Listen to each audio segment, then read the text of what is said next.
Welcome, welcome. It's Brucial. This is not 7-Eleven Daily Summary. I'm excited to be here, though, and I just wanted to bring this to you. Obviously, things are a little bit different because I am restreaming the world's greatest health show with Sean Buckley as he travels across Canada, bringing the Charter of Health Freedom to Ottawa for October 25th. Thank you so much for joining me. If you were here this morning, you saw how amazing these interviews are and some amazing people that were participating in this. So I wanted to continue. We took a little break, but the show continues, and I'm back on so that we can be here for. We're going to jump in. It's partway through Dr. Michelle Perro, MD, CEO, and co-founder of GMOscience.org. We're going to jump in partway through the interview with her, and there's going to be a live event in Victoria with Sean and Teresa, and so I really wanted to participate and make sure that you guys had seen that. So we're back on, and we'll be going live until until the live event, which I think could be at 7:30 Mountain Standard Time. I'm not exactly sure, so we'll play it by ear. But great information, anyways. And I'm grateful that you're here. God bless you. Make sure to go to unscrewthenews.com. Support our local businesses that we love to support and love to participate in as well. And I'll bring you on the show, and we're going to go from here. So stand by, and thanks for being here. Continue to watch. Make sure to share it out and get some more people on here, because this is fantastic information for people to participate and listen to. God bless you all. Axis. So what happens to the gut happens to the brain and vice versa, but it also depends on your microbiome, that collection of organisms that makes up your gut, in your gut. So what happened was, when Monsanto first went to the EPA here in the U.S., the Environmental Protection Association, I believe is 83, to get glyphosate approved, the EPA did their research, and they found that it caused kidney cancer. The pathologist reported on that. And so went back to Monsanto, and somehow, a new pathologist was brought into the mix who found that it didn't cause kidney cancer. And so there was a little bit of governmental hanky-panky going on back in 1980s. So this was known by Monsanto. Fast forward 40 years later to IARC, the International Association of Research on Cancer, came out with a publication, a brilliant publication, in 2015, stating that glyphosate is a class 2A carcinogen. It's not a 1A carcinogen, would be because it was never studied in humans, only in rodents. And it's also a carcinogen in humans, but it wasn't studied. And so that caused a big hubbub. And we know that there's lots of papers on this now, Sean, that glyphosate indeed causes cancer. So now we have an antibiotic. It lowers your mineral content because it's a metal chelator. It's a carcinogen. And I'll tell you one more paper that I must share, and which came out in 2019. And, I have to use papers because otherwise people think that I'm not legitimate. I got to cite the research. It's important. There was a paper that came out which showed how glyphosate causes autism by a pathway in the brain called the epoxide hydrolase pathway. But what the paper was reporting on was they wanted to create a drug to block the pathway instead of removing the glyphosate. When I read this paper, I literally lost my mind. And I thought, woohoo, wow, maybe we can now stop the glyphosate. Here's a paper that shows how it causes autism. Why is that important? When I was a resident, I told you at Bellevue Hospital, there about 1 in 10,000 kids had autistic spectrum disorder. Now in California, it's 1 in 12.5 boys and about 1 in 30 kids. It's more prevalent in boys, about 3 to 1 to 4 to 1. And it's state by state. In Canada, it's similar autism statistics, by the way. You have similar statistic as the US. I think it's 136 in Canada for boys and girls. But, I looked that up about a year ago, so that may be even higher now. So please don't quote me on that statistic. Okay, but it's high. Anyway, so I thought there would be fanfare, Broadway musical, oh my God, we now figured out what is driving the autism Mhm. spectrum disorder. Nothing, crickets. And so that's when I recognized that, do we love our children? We now have clear mechanisms of injury laid out in the science, and yet we're continuing to allow this product into our children's food supply. So that is why I become on this mission to educate every parent that I can, every person that I can, every great grandparent that I can, that we have to take charge of our children's food and our children's lives, because maybe the government may be a little bit behind on what is happening, and we need to protect in the home and not rely on industry, government, even your family pediatrician. So that is what I teach parents, is how to heal at home. First step, protect yourself, protect your children. Right, and I know you were being very kind when you were describing the government there, but I think it's important for people to understand how important this is. Now, so you tell me where I'm getting off base is we are, if we are just eating, not even just processed foods, but if we're just going and not eating organic, but kind of an average diet, we are malnourished, even though we're eating a lot of food. Like, full stop, no argument, we are not getting what we need. Am I right? You are correct. Now, 20 years ago, I did not give all children multivitamins and probiotics. Now I do.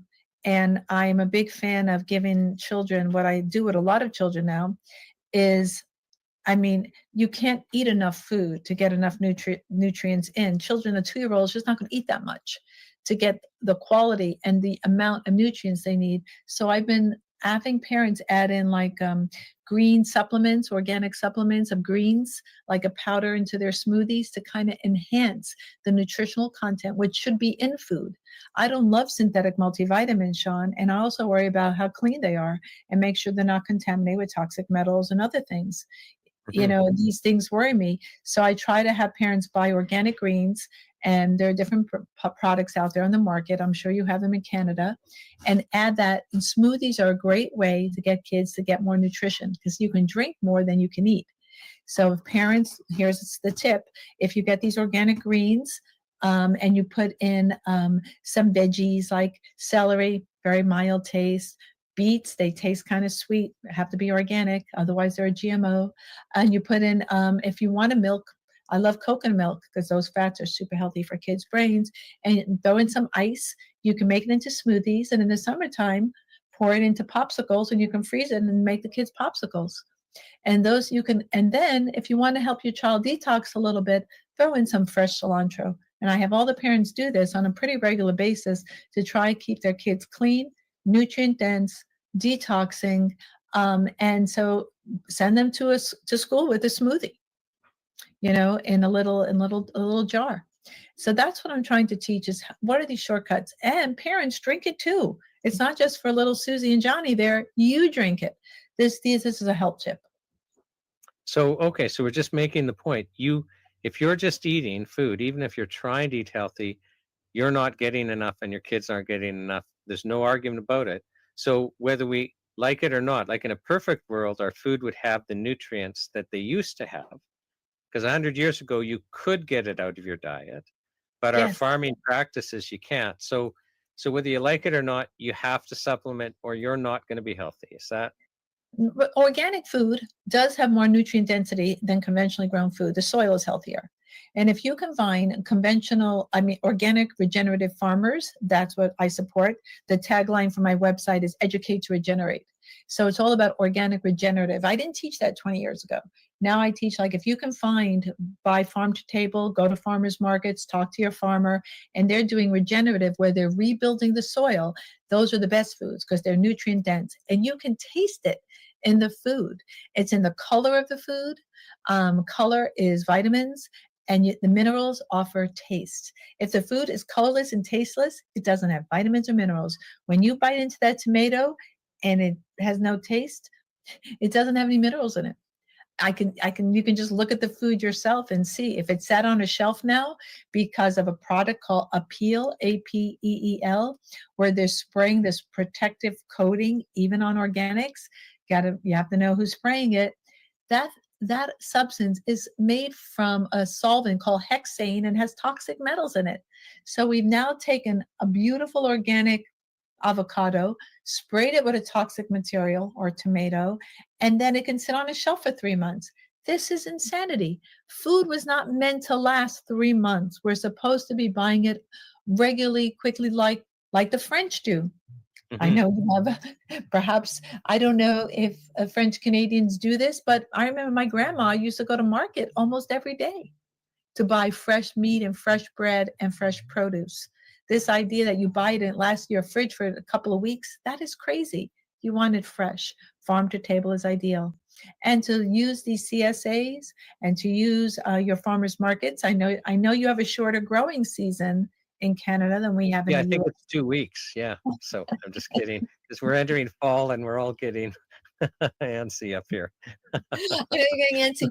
So perhaps here, I am so spoiled in California. I have access to great food. That's why it's very hard for me to leave the state of California. Our food is amazing because we have a very long growing season. But we've been poisoning our state. Not to worry, we're doing a very good job here in California. Just saying. But more and Yeah, more people are learning. it seems that we're like totally off the rails, and we'll go there in a second.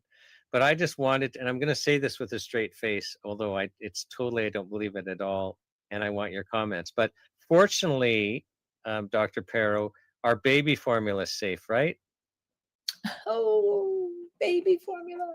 I had to go there, and it's not true. So if anyone just heard me say that, don't quote me. But I think that parents will be shocked when because and here's the thing that gets my goat, Michelle, is that if there's any percentage of the population that we should be protecting with safe food, it's our newborns, it's our babies. Like, they're completely helpless. They're at this, incredible state of their life where they're just like growing, they need everything. They're the most vulnerable. And tell us about baby formula. I would love to share about baby formula. So GMO Science and the new MDs, that's my podcast, Mothers, Docs, and Scientists. We did an infant formula study and we published it a year ago. And we looked at 40 infant formulas and we studied them for 5 toxic metals: aluminum, arsenic, cadmium, lead, and mercury. We selected them from American, we used European, Australian, New Zealand formulas, organic and conventional. We used them all. We used them all as in powders. We did a very controlled study, and we studied 40 because actually 40 is a statistically significant number. And what we found was nothing short of horrifying. Now, I knew that there were toxic metals in baby formula. And the way I knew that was because our FDA, our Food and Drug Administration, every few years produces a study called the Total Diet Study. And they've been doing this since the 1960s. And very few people are aware of it. I found it searching the FDA. And the last one was produced several years ago. And they looked at 910 foods. Of the 910 foods, and I looked at every single one, they looked at 4 infant formulas. They didn't identify them by brand like we did, but they looked at 4 formulas. And 2 of 4 of their formulas had toxic metals, including uranium. When we went to the FDA and reported on their own research and what we found in our infant formulas, that I'd say crickets, silence, no action. They did nothing on their own report. And to me, Sean, I'm not an attorney, that's criminal. So we decided to study our own formulas, and all 40 were positive for lead and aluminum. There is no safe level of lead for children. It's a neurotoxicant. And when it's above, and so the CDC, which is being altered literally as we speak, the Center for Disease Control here in the U.S., when they have limits set for toxicity of lead, which is crazy, and they keep lowering it, it's 3.5 micrograms per deciliter, super low. We found levels higher than that in the infant formula. Aluminum was the magnitude of 1,000 times higher than the other toxic metals. Aluminum was off the charts. In one, a goat formula from, was in Australia, I believe, had 44,000 parts per billion of aluminum in it. Aluminum is also a neurotoxicant. Now, if children are deficient in nutrients, particularly iron, they will absorb up more lead. also zinc. And so iron deficiency is a very common problem in childhood. And also what happens in newborns, the way we deliver babies also leads to iron deficiency, that they will absorb more of this lead. And if you lose IQ points from lead poisoning, they are not recoverable. It's a permanent loss of cognition. So I just want to be clear about that. And lead does other horrible things as well. These toxic metals, lead, aluminum, arsenic, cadmium, etc., are negatively synergistic. Now, what does that mean? That when you have even just small amounts of these toxic metals together, they produce an even greater toxic effect. I found only 3 studies in the literature talking about that. It's not even talked about. We found I think about a quart of our samples had all 5 toxic metals, all 5. And some had more than others. So, of course, the solution, I understand there are babies who need to be infant formula fed. I get it, Sean. But we have to promote breastfeeding and support moms as much as we can, because breastfeeding is the best food for babies. No matter how much we've worked, industry has worked, and they have worked hard to provide, a quality product, it's still contaminated. Not to mention, if parents don't use organic formula, it also has glyphosate-based herbicides. And when I did a look about a year and a half ago, 2 years ago, when I was working on the infant formula, I found there were over 27 contaminants in infant formula. And the number one ingredient is high fructose corn syrup in many of the infant formulas. That's how I got started on this path. I'll add one other piece of information on why I got so crazy about this. What I was really looking for in the formulas was mercury, because a gal, whistleblower, who worked with the FDA, named Dr. Renee Joy Dufault, what she reported on, she found unreported mercury, because they use mercury in the process of high fructose corn syrup and making it.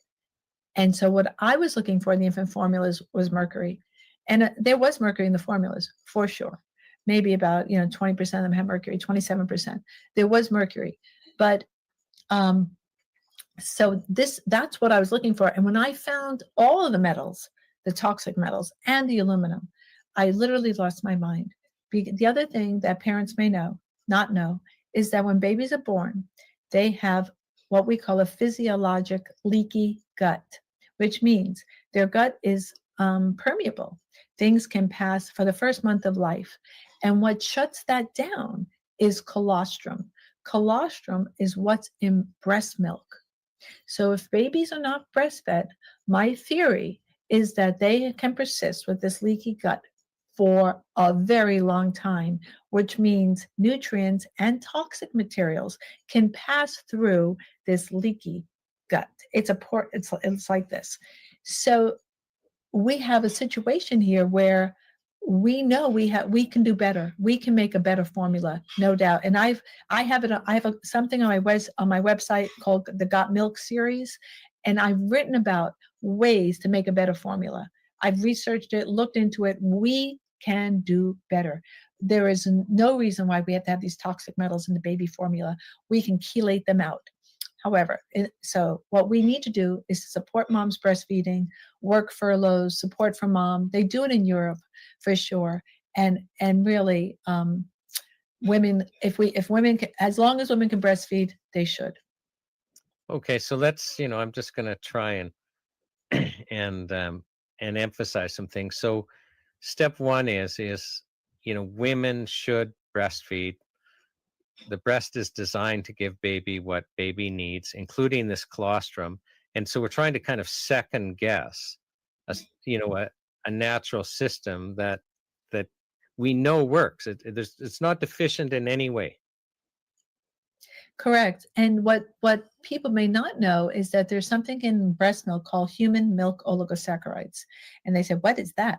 That it literally is food for the microbes, particularly the one I mentioned prior, bifidobacteria. So there's something in mom's milk that is specifically designed to feed the baby's microbiome. And each mom has a unique footprint of those foods for the baby's microbes. And you want to be born with the most robust microbiome that you can via vaginal birth and breastfeeding. By 3 years old, the microbiome is pretty set. So whatever robust, diverse, heterogeneous microbes you can demonstrate in your tummy is what you need. And so we have to support this relationship because 70 to 80% of your immune function comes from your gut. And those microbes are intimately responsible for immune function. So you really want to give babies the best start possible. Right. Okay. So that's even just, a extremely strong reason to breastfeed. So, again, you've got this system that really there's no fault with it, is it? Is there, Michelle? Like breastfeeding, there's no downside to breastfeeding. There's no downside. It's a little more work for mom. It takes a little more time. Sometimes the beginnings can be rough, but I support lactation support. There are nurses and lactation experts who can come to the home even and help moms, get it going. There was a gorilla in the zoo in New York named Coco, and they even had to show Coco videos on how to breastfeed her own baby. So we have to be taught how to do this. It's not necessarily inherent knowledge. Sometimes things can go, it can be painful, or there can be breast nipple issues. These can be managed, especially if mom is supported, in the beginning. As if mom has more than one child, with each subsequent pregnancy, it gets easier. By the way, first one can be the hardest. And so whatever amount of time you can commit to this is better than zero time. Ideally, we say 2 years as per the La Leche League, minimally 6 months. By about half of the women in the U.S. are starting to supplement with formula by the time baby's 6 months old. Many women have to go back to work. There are breast pumps now that are available. The main one that I use is a company called Mandela. I have no stock in Mandela, but that's a really good one. I used to have to hide in the little janitor's closet in the emergency department, pumping, because they didn't have like a breast room. Now they have breast pumping rooms in airports and job locations. We need to support this. It's the most beautiful thing a mom can do for their baby. You can pump the milk, freeze the milk. I couldn't stress this enough, Sean, and maybe this is the big take-home number, is getting that baby's nutrition started right from the get-go. Right. So I take it there's no way, if you personally had the ability to breastfeed, there's no way you would use infant formula. Especially now, I introduce infant formula my own kids at 6 months. Now, with what I know now, I would do everything I could to go longer and not introduce any infant formula. And then at some point we do introduce cow's milk, but after 2 years old, kids don't even eat cow's milk, Sean. Cow's milk is for babies, cow babies called calves. So, there's this idea that kids must have milk. That was promoted by the milk industry. Got Milk, remember that campaign? It was an American. My neighbor made that campaign. I find that hard to believe that industry would promote their product, even if it's unnecessary. Come on. So there are lots of foods that have calcium. Broccoli has calcium. Almonds have calcium. You can get calcium from a lot of great foods. So, but anyway, I would not Michelle would not introduce formula into my baby's lives. But I did. Full disclosure. Now, I can do it now. you were so concerned when you looked into baby formula, and you've already shared, the heavy metals, and then also I think you said up 47 other contaminants or 27, I forget the figure now. Like, just, you're horrified. You go to the Food and Drug Administration and say, look at this research that we basically have unsafe food. Like, there's no other way of saying it's dangerous. We have dangerous baby formula being given to our children. What does the FDA do, Michelle? And just for people watching, Canadians watching, that's the US equivalent of our Health Canada.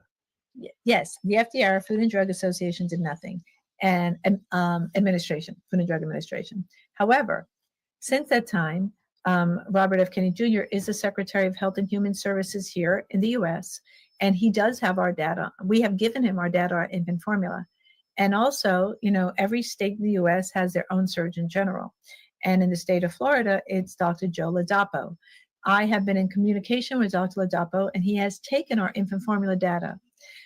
Secretary Kennedy has created something called Operation Stork Speed, where he and his administration are looking into toxic infant formula, and they are working on making changes to infant formula. So it is indeed happening now. Oh, okay. That's encouraging, because I was going to ask,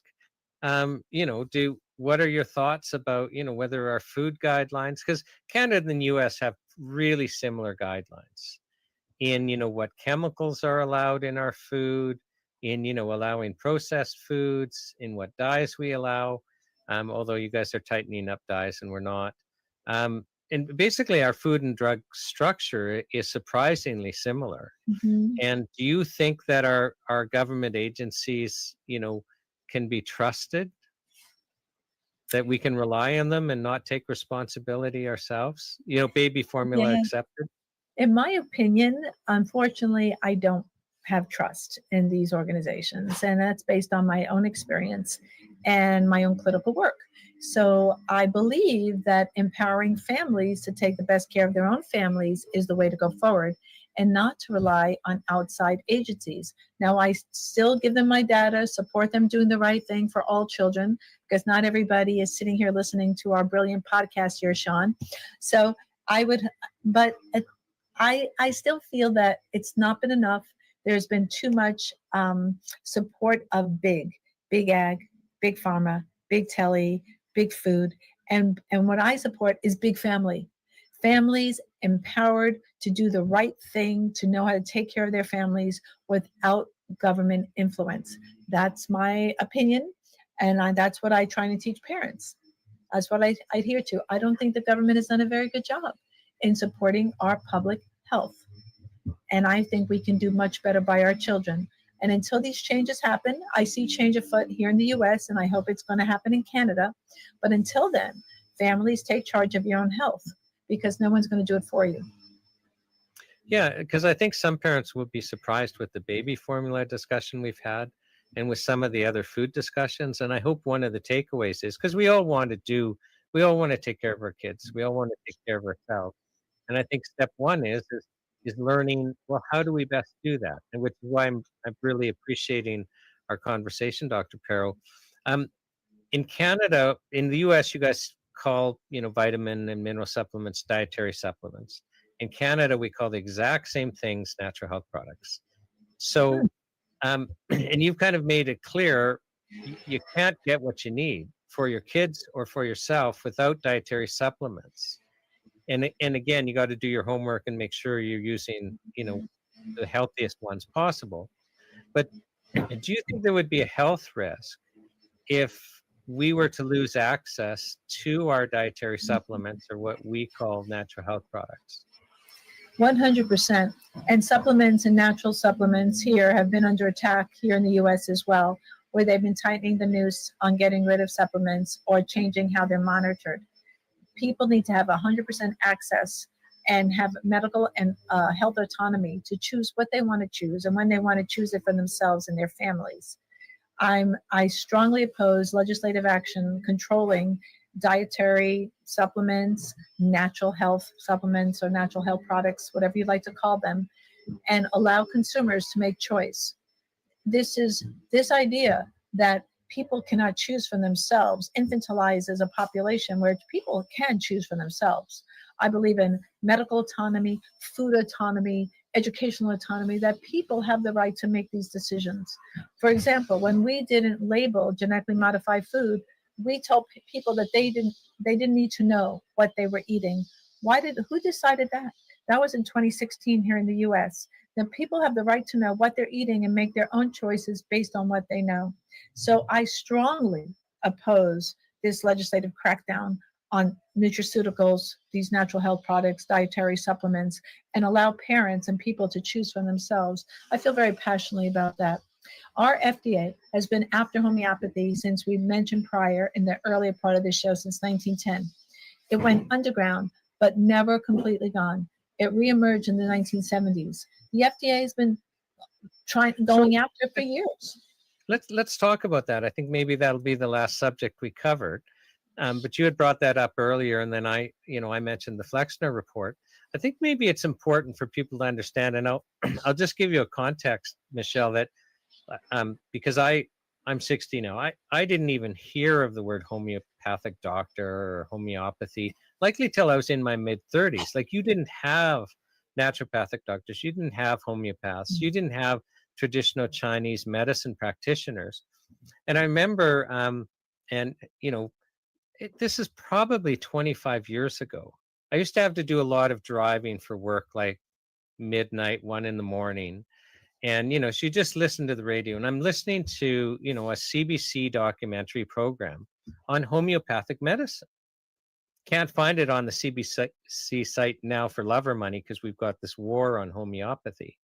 But they were talking about the 1918 flu pandemic, because back in 1918, we had homeopathic hospitals as well as allopathic hospitals, which is our mainstream kind of chemical drug model.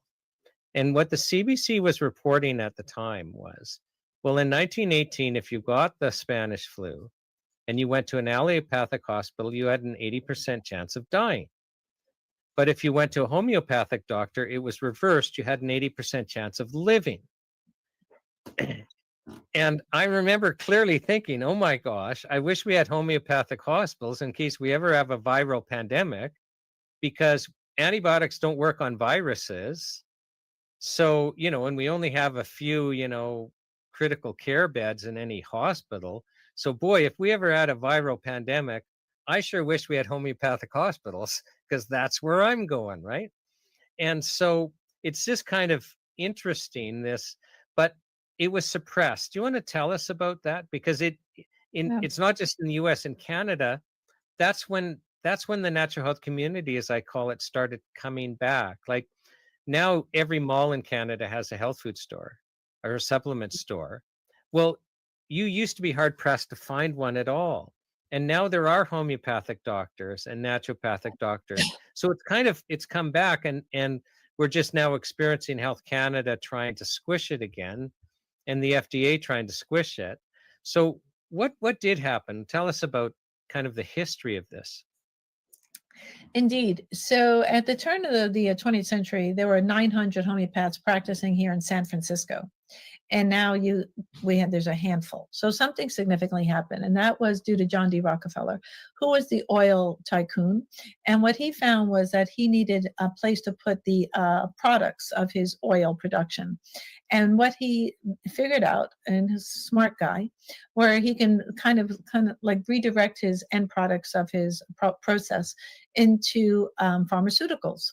So along with Abraham Flexner, who was an educator and I think some relative to the president of some organization back then, he was in the club, sent him across medical schools across the US that were almost all teaching natural medicine, including natural methods, holistic care, herbal care, and homeopathy.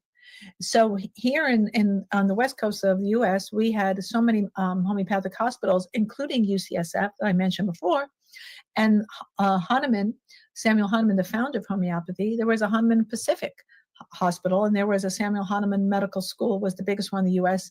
in Philadelphia. And there were homeopathic schools across the U.S., medical schools. But what he did was single-handedly go across the U.S. and then demanding that every hospital medical board remove any natural medicine and introduce pharmaceuticals.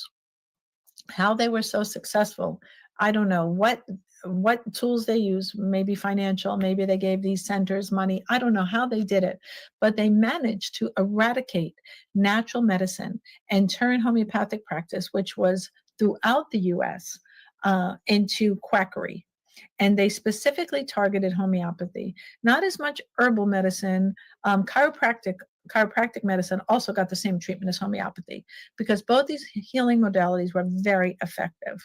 Mm-hmm. And so homeopathy took this huge hit, and the FDA has been after homeopathy ever since. It just recently, like a year ago, banned another homeopathic product.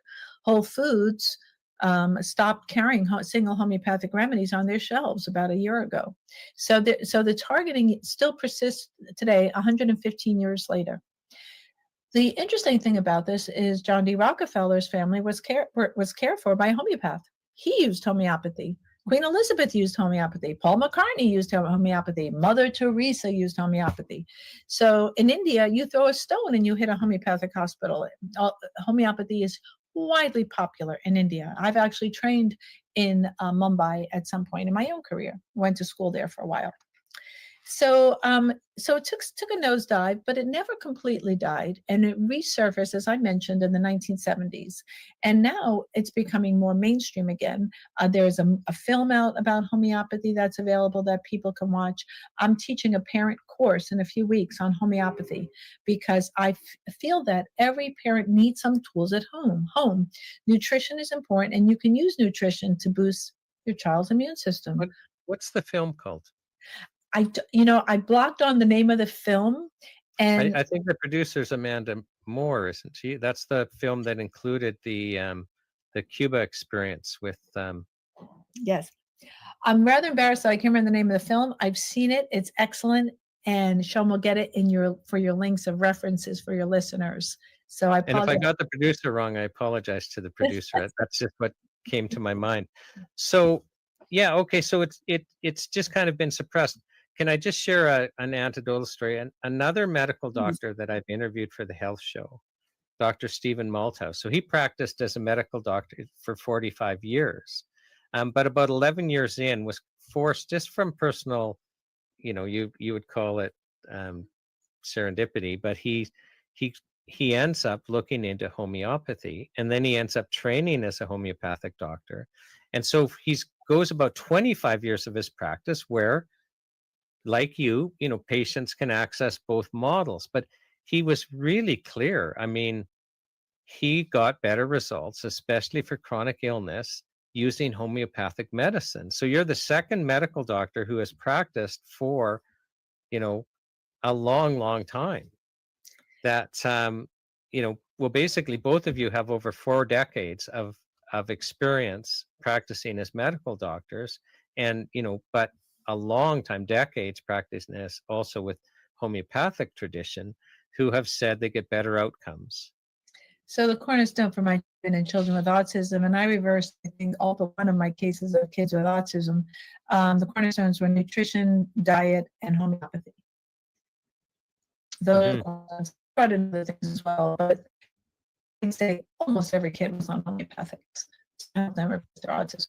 So the results have been occasionally they're nothing short of miraculous.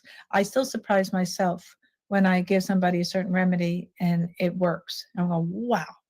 I'm always filled with surprise that what can be reversed or helped or changed. It's still mind blowing to me, the little miracles that can occur with those little sugar pills. I myself have a whole pharmacy of homeopathics. You can't see them right there. So I had some friends visiting, some kids, young people, and they were like, "What the heck, Michelle? What's going on in your house?" And I said, "It's my pharmacy. I can treat just about every condition with my little sugar pills right there." Oh, neat. So, Michelle, I think we'll wrap it up with that. I've been asking people that attend on the show, kind of a final question, what's your message to Ottawa? And I appreciate your attending from California. So I'll just, amend it and just say, as far as, legislators and regulators in the area of our food and our drugs, what's your message? Yeah, so I am not naive to what's happening to my northern neighbors in Canada. I've been following what you guys have been experiencing. It's nothing short of horrific, some of the things, certain narratives that have been in your communities. And I would say that if I can give any message to families, to people, to grandparents, would be for personal empowerment, trusting your own intuition, and knowing that the body is designed to heal itself when you give it the right tools. We've been sidetracked off that belief, and as we come back to that and we align mind, body, spirit, real healing can occur, even with the most significant health challenges. And it also happens in community. So like-mindedness, seek out those around you who share some of these beliefs, create communities if you don't have them, reach out through schools, through the local church communities, if that's your mindset, your town councils, your neighbors. And I feel that true healing happens at the home, in community with each other, and everybody has the capacity to do it. Well, Dr. Pero, thank you very much. for sharing. I know I've kept you a long time, but I have to say I truly enjoyed the conversation, and I know we segued a little bit, but I think people will find it helpful. And you come to us with basically 45 years of pediatric work, and it's very clear that you want to help kids be as healthy as possible. And that, which is why you've written on it, you continue to write on it. I see that you've got your website there, GMO Science. I'm assuming that parents and other people can find helpful information there. Please go to the website, and I have so much content up there. I have a whole parent section. I have handouts. I have about 15 now for parents. Use them, distribute them. I have a ton of videos. My podcast, The New MDs, I have about 32 episodes. We covered lead last month. I'm going to cover in a few weeks something called German biologic medicine, which is a form of homeopathy. I have had tremendous guests on. And what else do I have for parents? The new books coming out, courses. And I just say that as I learn material, I have no fear about putting up content that may seem unfamiliar, even controversial. But if we don't put it out there, we'll never learn. So I keep pushing the edges of what we need to know and share that with people and allow them to do their own research and come to their conclusions, but offer as much as I can and serve it up for dinner. Michelle, thank you so much on behalf of the World's Greatest Health Show and the NHPPA for coming and helping us today. My pleasure. Thanks for having me.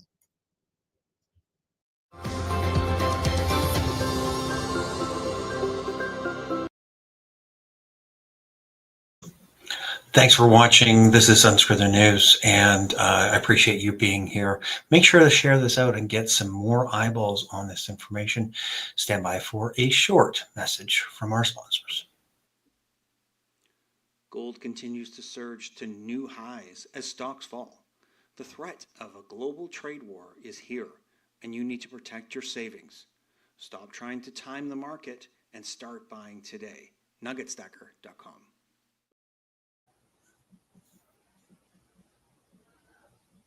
All right, stick around for some more fantastic guests. We are looking at hopefully seeing the live sort of kickoff to the greatest health show, or the world's greatest health show, as they grab the charter and traunt across the our great nation of Canada. This is day one of the health charter tour, or the world's greatest health show. And I appreciate you being here. God bless. And we'll see you on the other side.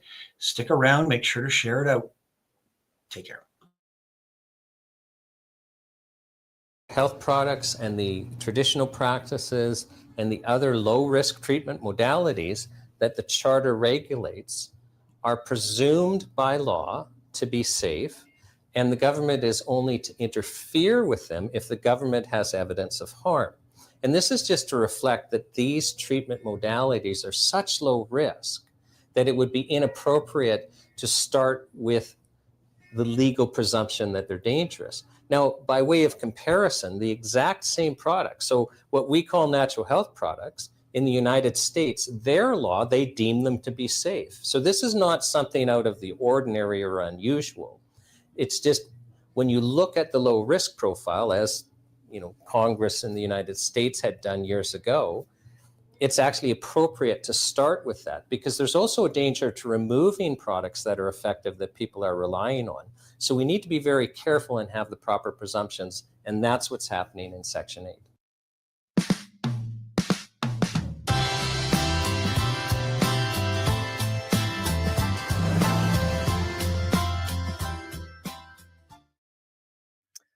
Welcome to the World's Greatest Health Show. I'm Sean Buckley with the Natural Health Product Protection Association, and I'm very pleased to have with me Jason Watkins. Jason, thank you for coming to the show. Welcome.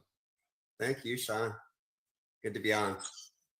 Yeah, now, many watching this aren't going to know who you are. Do you want to share kind of your journey to getting involved with the natural health product industry?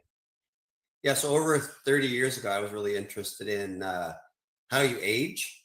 And I had been studying microbiome and biochem, and I went into an experimental program with Western medicine mixed with Chinese medicine. And so you did regular clinical intakes, Western as well as Eastern. But the whole time I was researching, what could you do to change how someone heals, especially if they're injured with ACL tear, MCL tear, that kind of thing. I got a chance to go work in Europe behind the scenes with the professional ballets in regards to ACL, MCL tear, giving certain supplements that I had taken there to see different combos, could you affect their healing as if they're like a kid. And the results were profound, but what was happening was a lot of these connective tissue diseases that a lot of people would refer to as autoimmune disease, they were clearing up, and it was quite profound with the blood work, the ESR profiles. So I came back to Canada and we started working with animals. And I was still thinking of just consulting, being in the industry as a consultant, still studying in medicine. I was intending to be a doctor at one point. And then everything kind of went sideways because the results were so profound with my brother. He had a horrible case of eczema most of his life.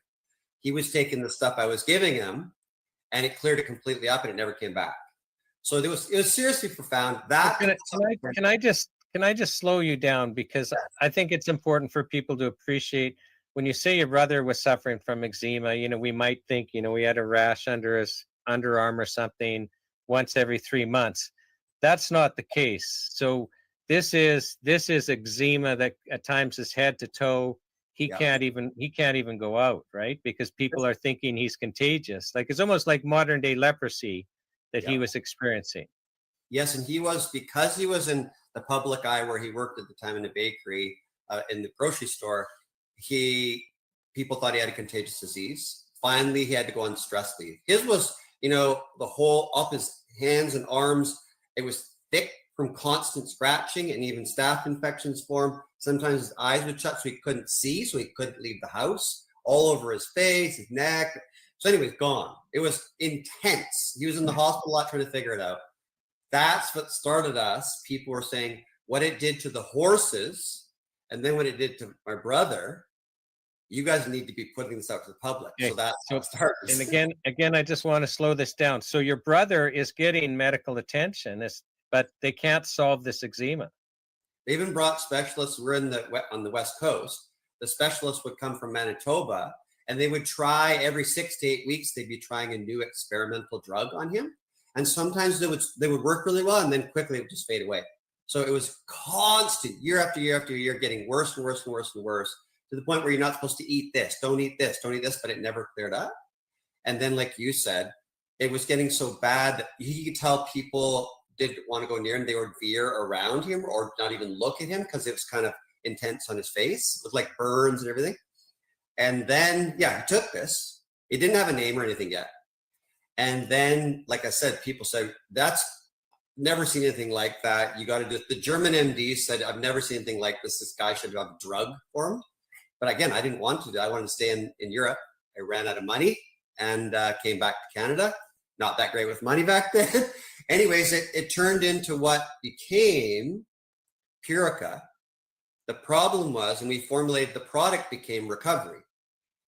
But 2 years in, not even 2 years in, to getting this product on the market, the results are so profound in people that people were talking on the radio back east. It was making its way into the US.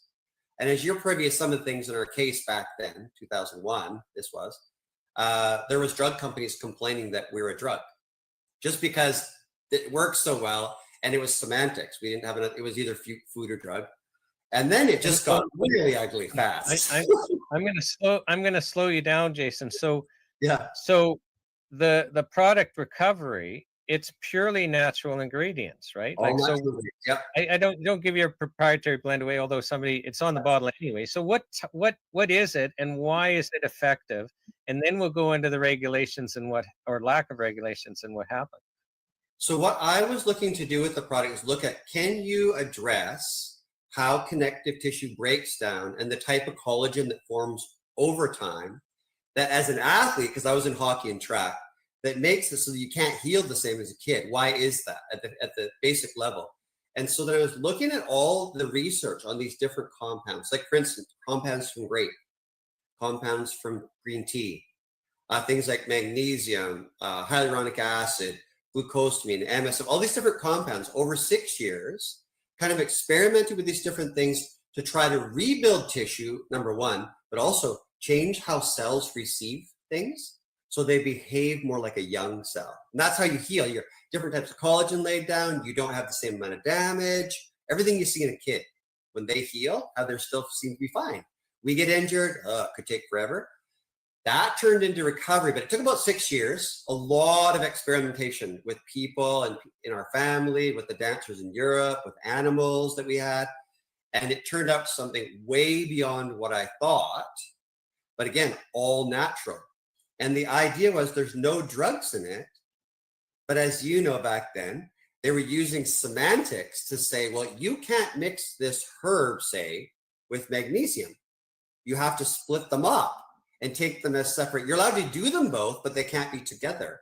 Otherwise, they're a drug. And it was, what? Because we didn't know anything about this. You know, being a family, my parents were both in government, didn't have any business experience, what's going on.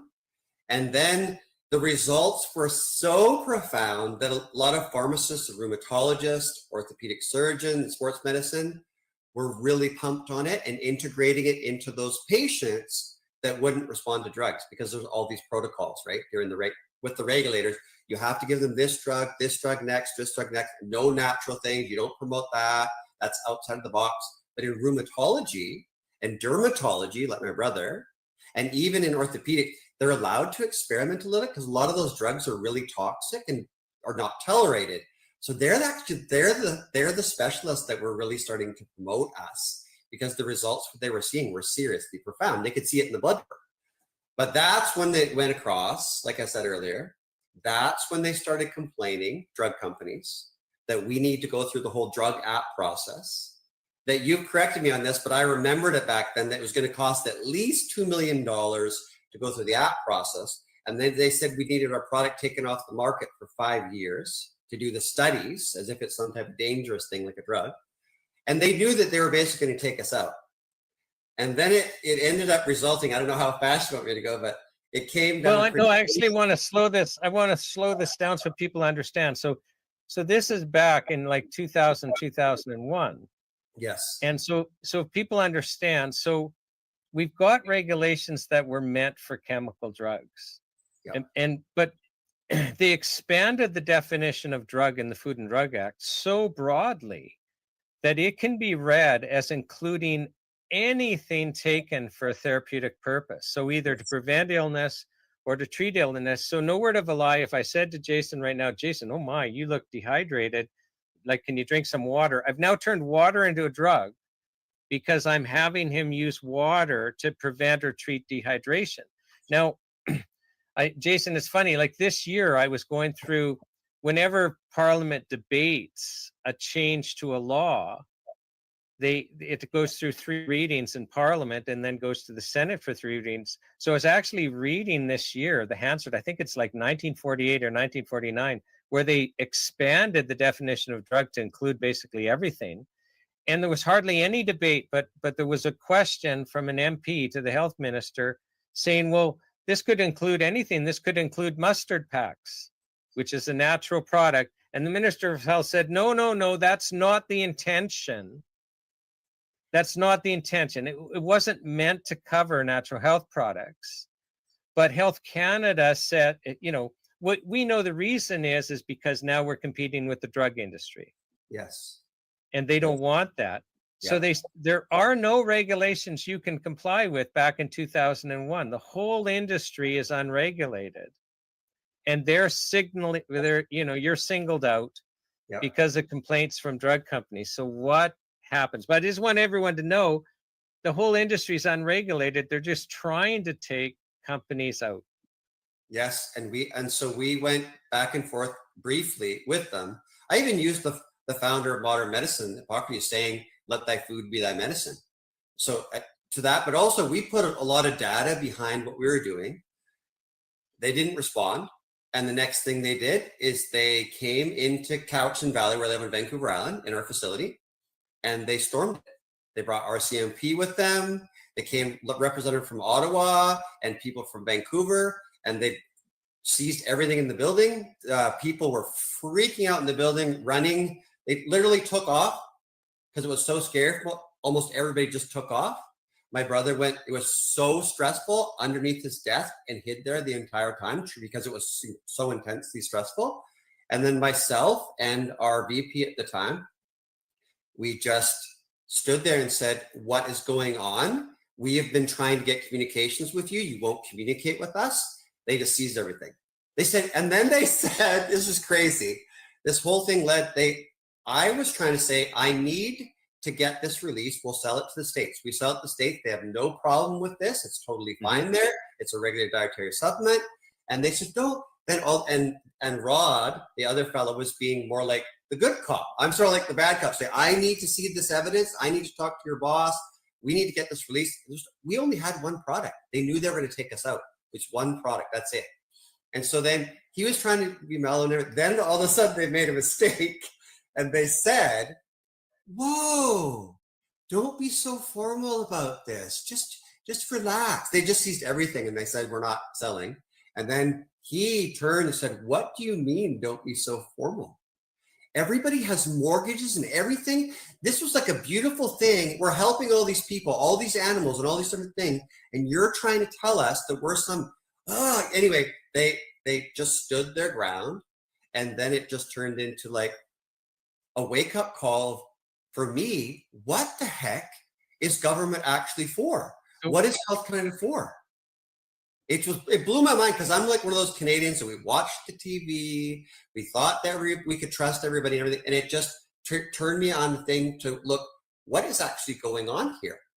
And then even CBC Health Matters did shows on us. Recovery the drug continued.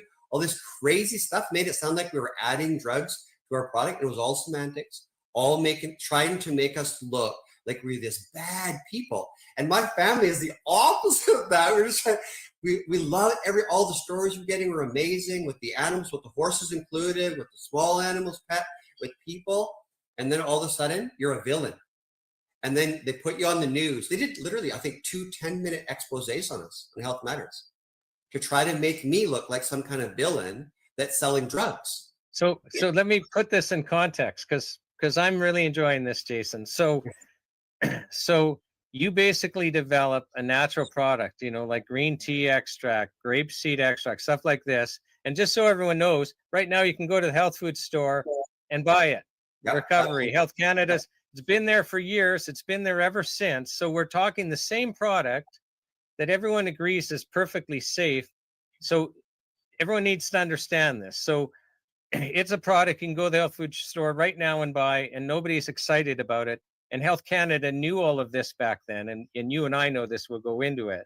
So, but they were out to take you out, and I can tell people. I mean, I've been a lawyer for 30 years. I have defended more companies, including what was Biomedica back then. Yeah. With this. So, I mean, I've got personal knowledge, and they've got like a manual how to take you down. So they come in, they seize your stock, and so they seize your stock, but they leave it there with like seizure tape. You're committing an offense in their mind if you were to touch it. Yep. But they wait. They record the expiry date. Yep. Right. So you're saying, well, wait a second. It's perfectly legal for us to sell this to the United States. Please let us sell it to the U.S. If you're concerned about Canada, no.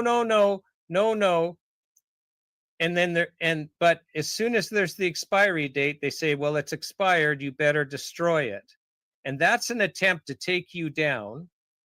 And basically we've got CBC Health Matters. They put out press releases, Health Canada, scary on a product that they agree now. And they knew then was perfectly safe. They're trying to take you out. They're trying to now you're smiling now. You weren't smiling before. But from your perspective, you were trying to help people, and you were helping people. What was that like emotionally? So there's a lot of conflict goes on in the mind when you see what you thought was something real for me, that the government does what's right for you, that Health Canada is looking after health, that we're doing something really good and it's so awesome, everybody must be happy. There obviously was a lot of people that were not happy that was happening. and the drug companies complaining. Obviously, we were competing against some pretty serious drugs. So I think, okay, this blew my mind, not only about this, but then I had to research, I had to go down rabbit holes that I've never gone to look at, okay, why would the media lie? Why did the government do this? Who are they supporting anyways? How is Health Canada funded? Why do the drug companies get so much say? Why did it come from the States and Health Canada is doing this? Anyways, I started to look at it and say, okay, how do I fight this then? And I didn't want to stand down because I felt like this is so wrong. And all the people that were getting so much help are thinking, if this gets taken away, it was that point, this gets taken away, I'm basically screwed. Nothing's worked. I'm in so much pain, things like that. So I felt like, okay, what do I do? So then we had to get lawyers involved, obviously. Luckily, we had a huge horse business that we could keep on selling the horse into the States and things like that.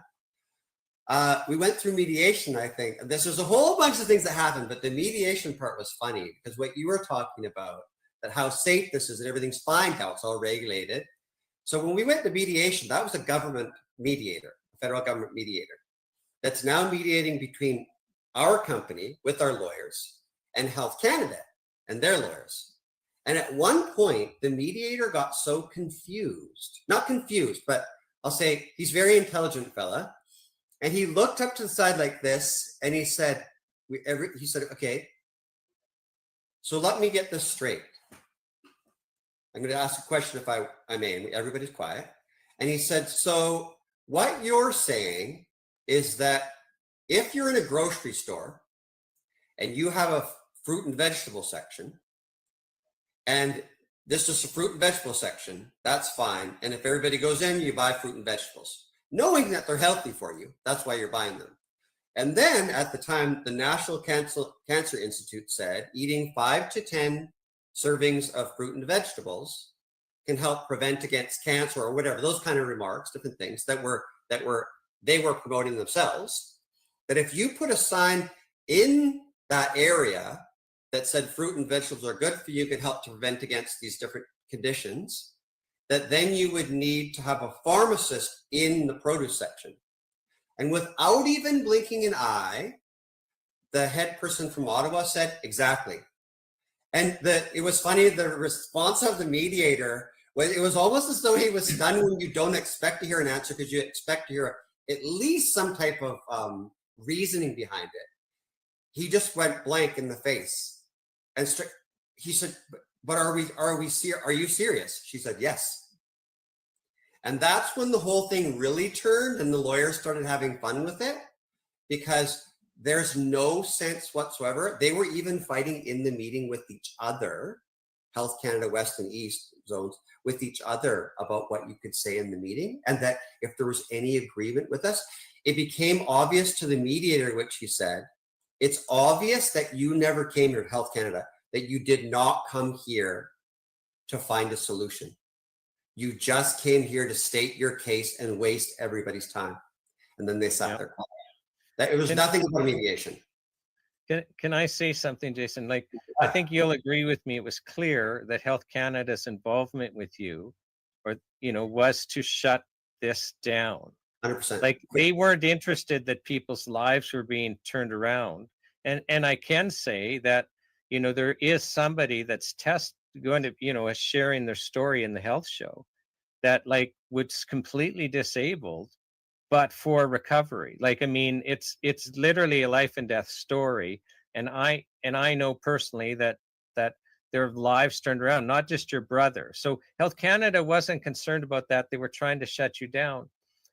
Another person that's sharing in this health show is Dr. Bonnie Kaplan, who, and this is an interesting thing. So she's doing 2 presentations, but one is on her dealings with Health Canada. So she set up and ran for 22 years the Behavioral Research Unit, which was a branch of the Faculty of Medicine at the University of Calgary.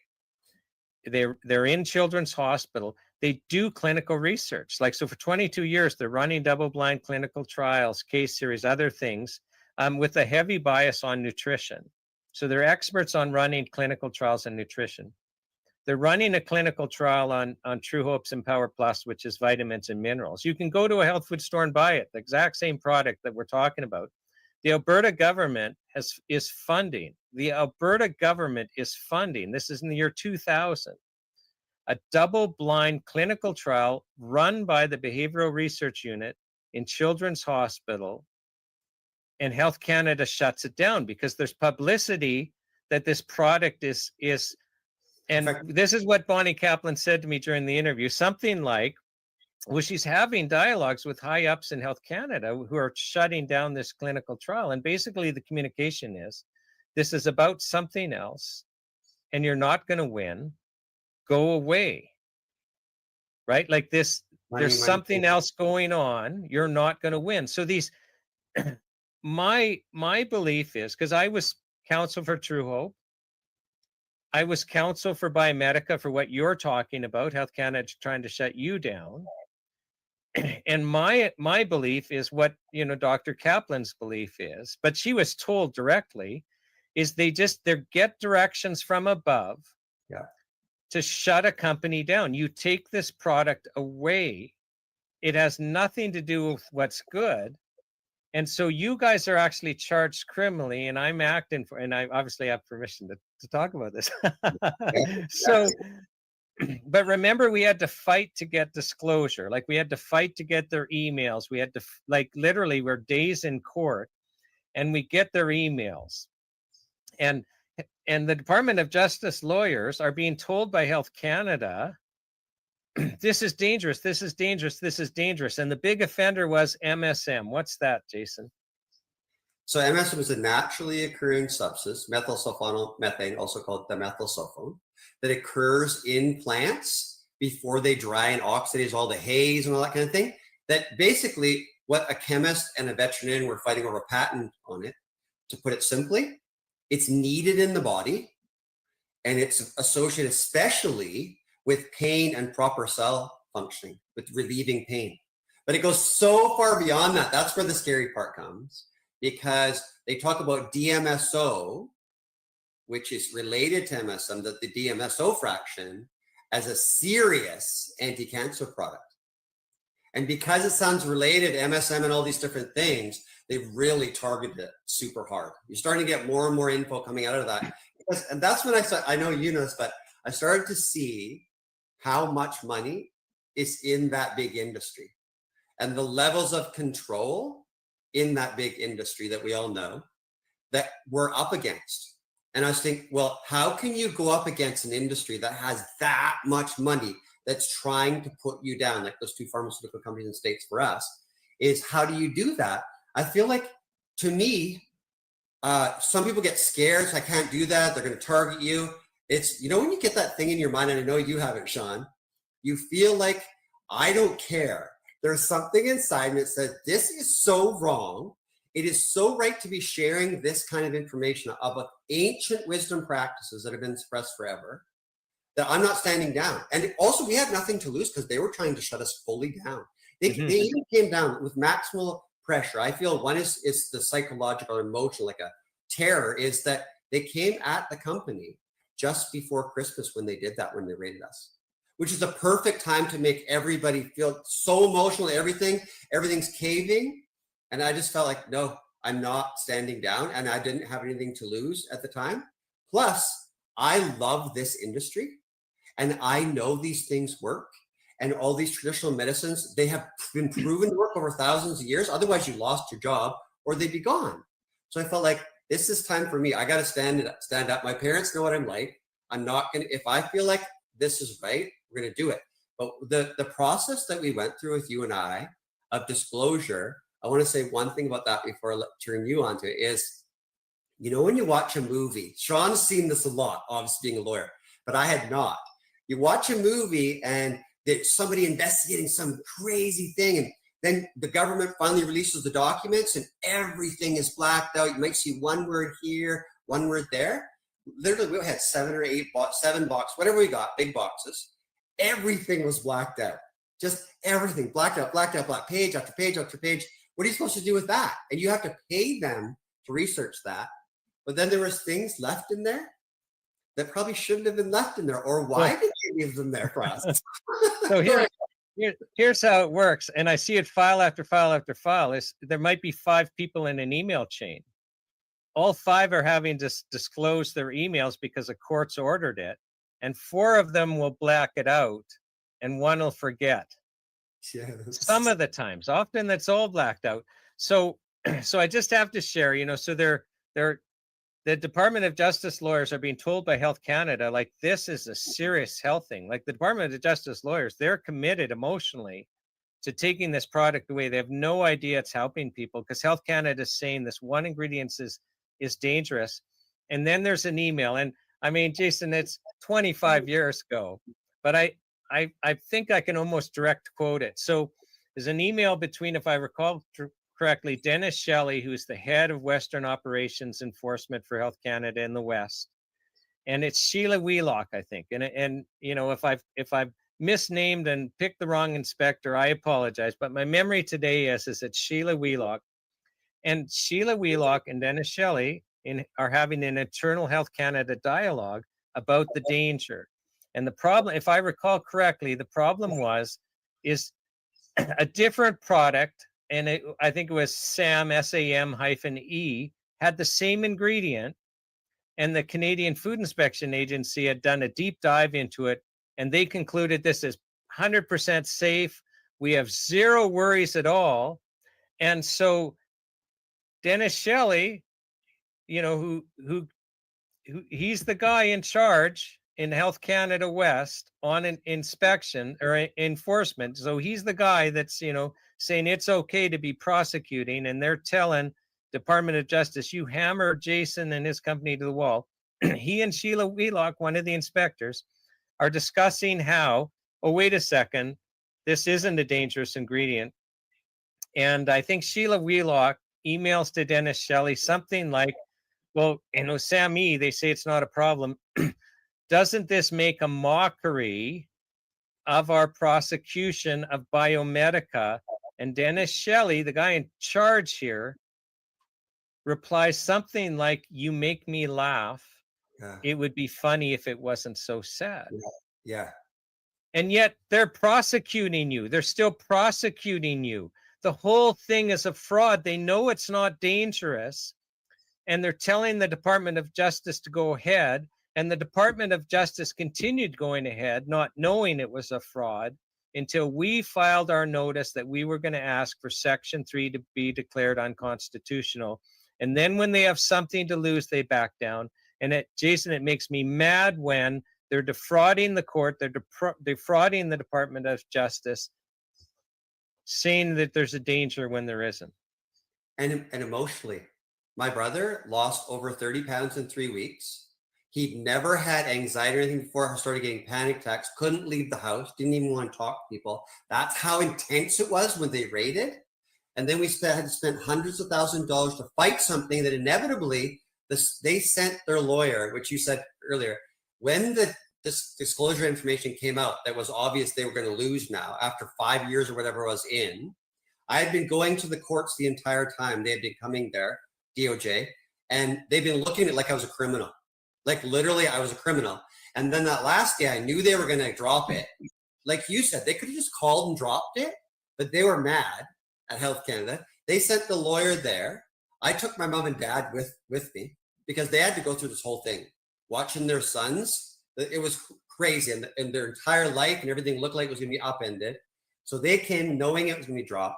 And the lawyer looked at me, shook my hand, and said, as far as we're concerned, this never should have gone to court and you're in complete compliance. And he looked at mom and dad and gave them a nod, like, I'm so sorry, to both my mom and my dad, which I'm so happy that they were there to actually see it. Because when you hear how court cases end, you think, but it did really go that way. They got to see the lawyer actually talk to them in person. But for me, it was entirely emotional. It split up the company. People are afraid, is this going to happen again? What's going to happen again? And a lot of people don't have the energy or the courage to fight because they know what'll happen. And just like we said, we had one product. My brother working the finance, if it weren't for all of our suppliers who loved dealing with our company, we would have been done because they extended the terms, some of them to a year, from 30 days to a year gave us terms until we were able to get through some of it and start going. So to me, I want to thank this industry. When you deal with people properly and you have these relationships with your suppliers, everything else, the fact that they stepped up and helped us is, I can't thank them enough. Some of the suppliers back east in Ontario, otherwise we'd be a done deal and this never would have happened. And so then again, I feel like sometimes this was meant to happen. I was meant to stand up and this is meant to come to light. So I'm willing to fight the fight, but wow, the amount of stress that put on our company was intense, and really disheartening. I can't say enough how, as a Canadian, it made me rethink all of what is Canada, what it really is Canada. And I feel like I've never come back from that, but I remember what Canada meant to me. And I feel like I want that back. I'm a 70s kid. I want to bring some of that stuff back, knowing what happened to me in those times. And I feel like there's something worth standing for. And I know you're like that. That's why I really appreciate what you've been doing. But whoa, that was intense and never, ever, ever should have happened. Well, and you're aware of other companies because you've seen it happen. Jason, it got to a point, it was so ridiculous because, so for 30 years, half my practice has been, helping companies that are charged by Health Canada. So I can't even tell you how many hundreds and hundreds of clients. I had one file where there was adulteration and I could go, okay, you have a point here. Every other file was emotionally challenging because Health Canada was putting us at risk of losing the benefits of the product. And I'm dealing with clients that almost everyone was in the industry because either they or somebody close to them were either only alive or only healthy because of one of the products they were selling. Like they'd start with one and then they branch off, which is what happened with you. Yep. And so they can't understand, well, why are we being attacked? We're helping people. They know that, when Health Canada is saying there's a danger, it's full of crap. And I have to say that there's the soul searching and this kind of emotional crushing in every single file, plus in some cases like real concern that people are gonna be hurt if they can't get the product. Yep. What I feel like happened to me during that time was to watch the people that are lowest on the totem pole to treat you so poorly.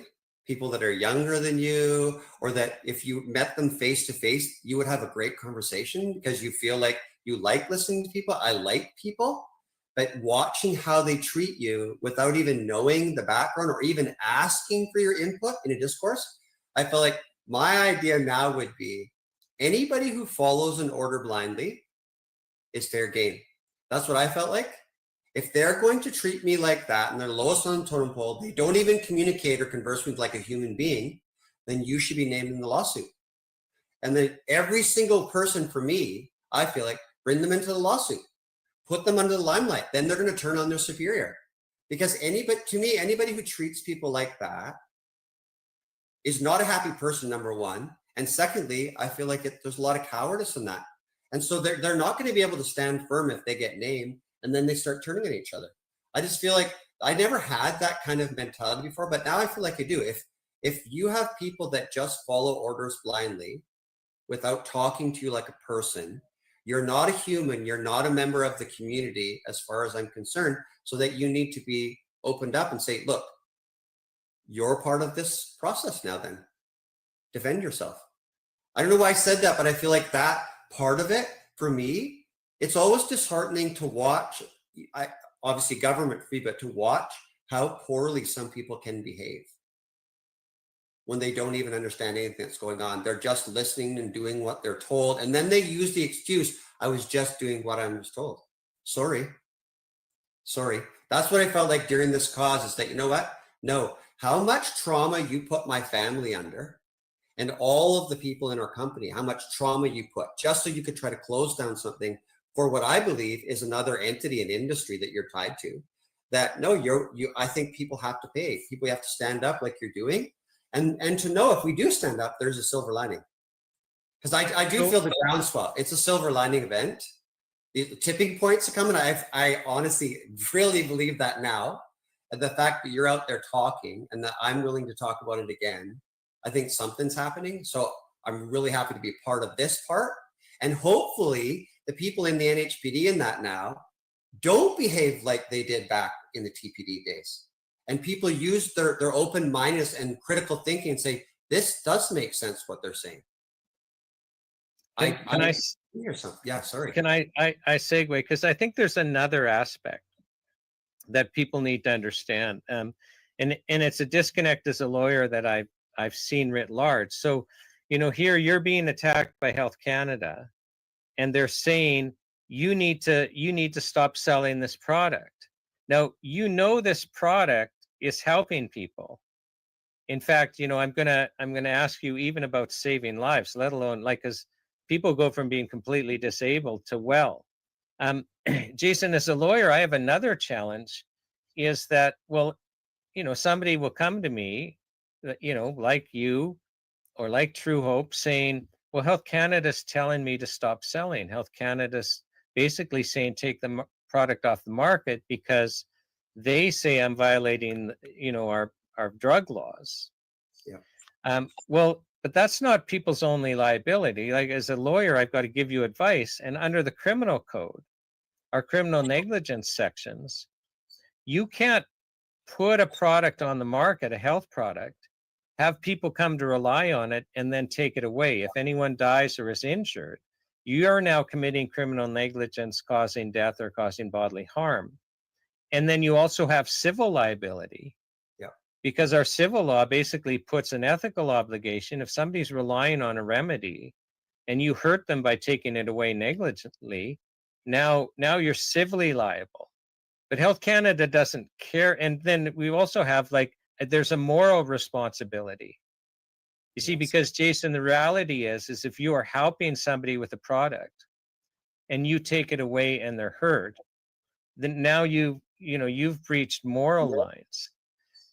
But those things are never considered. Now, so with recovery, just recovery alone, I mean, and I'm not trying to get you into trouble, so don't give me any specifics or anything, but in my opinion, there would be deaths and there would be just people becoming disabled if recovery was taken off the market. Yeah, so we have to promote it within the guidelines, but what people are taking it for and getting results with is mind-blowing. You can't talk about. No, but I'm going to use one example because it's my dad. So my dad. So you're just speaking as a son or a family member. So my dad, 33 years ago, his brother died of a massive heart attack. His aorta ruptured. He's 42, in really good shape, but he had internalized stress and that kind of thing. And so everybody got tested because what was happening shouldn't have happened. A bunch of family members got tested. Sure enough, everybody had these readings that they shouldn't have. And my dad had 6 blockages that were 95 to 98.5% around his heart. So they rushed him in he had 6 bypasses. He had a heart attack on the table, had a defibrillator installed, and then he went on 8 different drugs. So calcium channel blockers, beta blockers, HMG coenzyme A reductase inhibitors, ACE inhibitors, potassium sparing diuretic, nitro, Coumadin, all these different things, right? So I did not want him on all these drugs, and they said he had a maximum of 7 years to live if he did everything right, with how much damage and everything was done. So obviously this is traumatizing. I'd already been researching all these different things and everything. So in the end, I put together what is basically recovery now, put together a bunch of supplements to take with his drugs. And he talked with his doctors about it. And then I went and talked to his doctors about it, all the things that they were safe to take. And here's all the evidence and data, right? And so he integrated high dose of this the entire time. And then not only did he not only live 7 years, he lived for 31 years. They had to replace the Texas company, the defibrillator pacemaker they had. He had to replace it 2 times. They hadn't done that before. My dad was considered a miracle, and he did not die of a heart attack, died of a stroke from another thing they gave him. So this is something that my dad, according to them, would never have lived that lifespan. And he didn't do anything else differently. Only for the first couple of years, when you get to think, you should eat this way, and then it just went right back to normal. And he was fully there and everything right until the end. So for me, that is saying, that's just my dad. But then you look at animals, for instance, because this is now happening with people. Euthanasia was common back in the day for horses and dogs. When there's so much pain, it's debilitating. You can tell the animal. Unlike a human, they can't tell you, but you see it. That there's so many animals that took recovery, from very small animals all the way up to even elephants. In Barnum and Bailey Circus, retired elephants taking recovery. But all these animals that should have been euthanized according to modern medicine, taking recovery that went on for years. Some of them with full recuperation as if they never even had pain.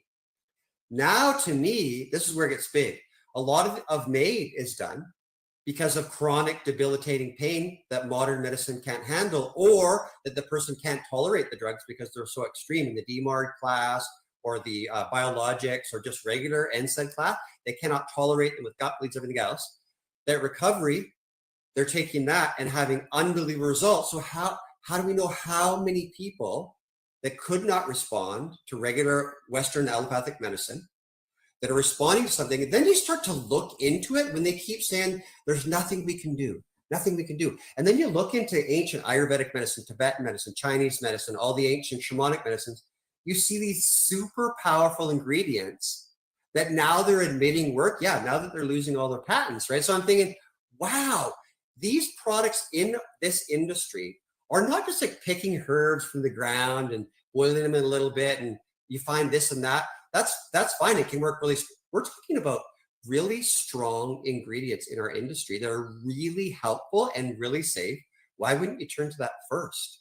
And so for me, I could go on and on and on, as you know, with what recovery has done, just recovery alone, not to mention some of the other ones for really severe. But I don't want you to get into trouble, but you've made a couple of interesting points, and I just want to talk about it. So what you're talking about in animals is there's, a practice to be humane when an animal is suffering too much because of arthritis and joint pain and the like. We shoot them, or we euthanize them other ways. And there's now an incredibly long track record, and there's no placebo with animals, of animals from small dogs and cats to horses and elephants that they thought would have to be euthanized, that actually recover and do well. And so you don't have to euthanize them. And the point you're making is here we are extending the euthanization of adults or humans in Canada with this program called MAID, medically assisted induced death, where how many of them, because of they're in chronic pain situations, might be like animals where they don't have to choose to die, but you can't even share with them that it's a possibility because it's illegal. So here's the crazy part. You can talk about animals and say, hey, don't euthanize that animal. And, race horses that are having trouble running, don't shoot them. They can still run, but you can't say to humans that are suffering with chronic pain, with arthritis and other things, that they can be helped, but Health Canada censors you, and you're smiling, but it's terrible, and we're in moral distress over it. And so for me, that's why I love that we're talking and doing these things together now, is because I feel there's a groundswell because of the last few years to notice that, number one, when you're talking about morality before, about what is right and wrong or things like that, maybe you said that, maybe I heard that before. But I did when I was talking about legal responsibilities. Yeah, so to me, when you tell people that are in chronic pain, that are literally willing now to go and get MAID, that there's nothing else that can be done for you, as if all of our industry is hocus pocus, there's nothing you can do with it. Nothing that for thousands of years they've ever done before you had a deficiency of pharmaceuticals. That's my idea. So if you can't tell people and you make fun of that, something that's worked for thousands of years, as if it doesn't work and there's nothing you can do, to me, that's immoral. It's unethical. All the things that are being suppressed, that have tons of evidence in traditional long-term use, but also tons of evidence in modern scientific paradigms and double-blind trials. How could you say that there's nothing else to do with those kind of conditions? To me, that is a failure of the regulatory bodies of these systems that are tied with the governance. So to me, everything that I found that Health Canada did, even the DOJ thought was unethical when they got caught. So my thinking is, how could anybody now stand down that has the energy to stand up and say, we need to defend this before industry takes over this industry, which they're trying to do behind the scenes? Oh, the pharma, this is all about protecting pharma profits. Help me out here. Oh my God, 100% about protecting. And if people knew the amount of money in that, it's crazy. But I think that the silver lining again is patents will inevitably expire. Side chain changes to the chemical structure become, there's no more left to try out, right? So all they do is typically manipulate a side chain, reintroduce a drug, and then promote it as the best new drug. But really, it's a form of extending our patents so we can maximize profits. I think people, once we figure out they're not in it for us, and even, I think a simple one too is anytime you take things public, you open up the danger, because say if you have an investment portfolio, do you even know what's in your investment portfolio? And then do you look and say, how did they make money? No, you just say, oh, my investments went up. But in most investment portfolios, they put pharmaceutical companies. And so those pharmaceutical companies are making money, and you're happy when you're making money, but you don't know what's really going on to make that money. So that's where I feel like it's a danger when you put all these companies public and they're making money off your health because they're willing to do things they would never, ever do to maximize profit for their investors. And it feels like everything's fine. If nobody actually looks at it and examines it, everything seems fine. But it's not fine at all. And when government gets involved, I just feel it's easy to pay people off and buy people off. And money does rule the world in many cases. And in this case of the pharmaceutical industry, which is power in the media, how much money they put into the media, why would the media ever go against them? That's not a conspiracy theory. That's a fact. If you lose your benefactor, that's going to be a problem. So keep your benefactor happy. This has been happening all this time, and they've gained such prominence at the expense of not just companies like us at all. We're still standing. Some have gone, but people that are literally suffering, and they're trying to make fun of anything else outside what they can do. So you literally suffering and dying when you could be getting a response from somebody else that actually knows about other things you can do for thousands of years. This is can I share a story on that just came to mind, because we were talking about the censorship and kind of ethics. And Jason, one of the things that's happening, so we're pre-recording a lot for this show because we're actually on the road for part, so we have no choice about that. There's live parts and there's pre-recorded parts, and so we're pre-recording some people with stories. And I know this is life and death. I know this is sickness and health, but I'm actually getting moral distress over this, even though the stories, they end well, right? They end well, but I'm coming to understand there's a whole bunch of Canadians, though, that it's not ending well. They're still suffering. And I'll tell you a story. It's not life and death, but it's just troubling, because I'm going to tell you the story and you go, well, of course that type of magnesium would solve the problem, but the medical doctor didn't know that. And so the story is it's a young mom, two young kids, and she gets restless leg syndrome. So she's okay during the day, but as the evening wears on, she starts getting these shooting shocks into both legs. And if she lays down, it just gets crazy. So she has to get up. And walk around. Walking's the only thing that stops these shocks. So she's walking all night long. She's tired as can be. She's in poor spirits. She's not good to be around. She's catching every cold and flu that goes by because her immune system shot, and she is suffering because she can't sleep, because the minute she lays down, she's getting these shocks. Well, her medical doctor is saying, well, you got restless leg syndrome. We don't actually have a specific treatment for that, but I'm recommending you go on this drug for Parkinson's disease, because in Parkinson's, they get shaking. She looks at the profile for it. I mean, my gosh, Jason, like the last thing you want to be if you don't really need it because you got Parkinson's is this drug. So she's like, doesn't know what to do. She ends up, I think it is a nutrition, goes to a nutritionist. Well, yeah, you need like magnesium biglycinate.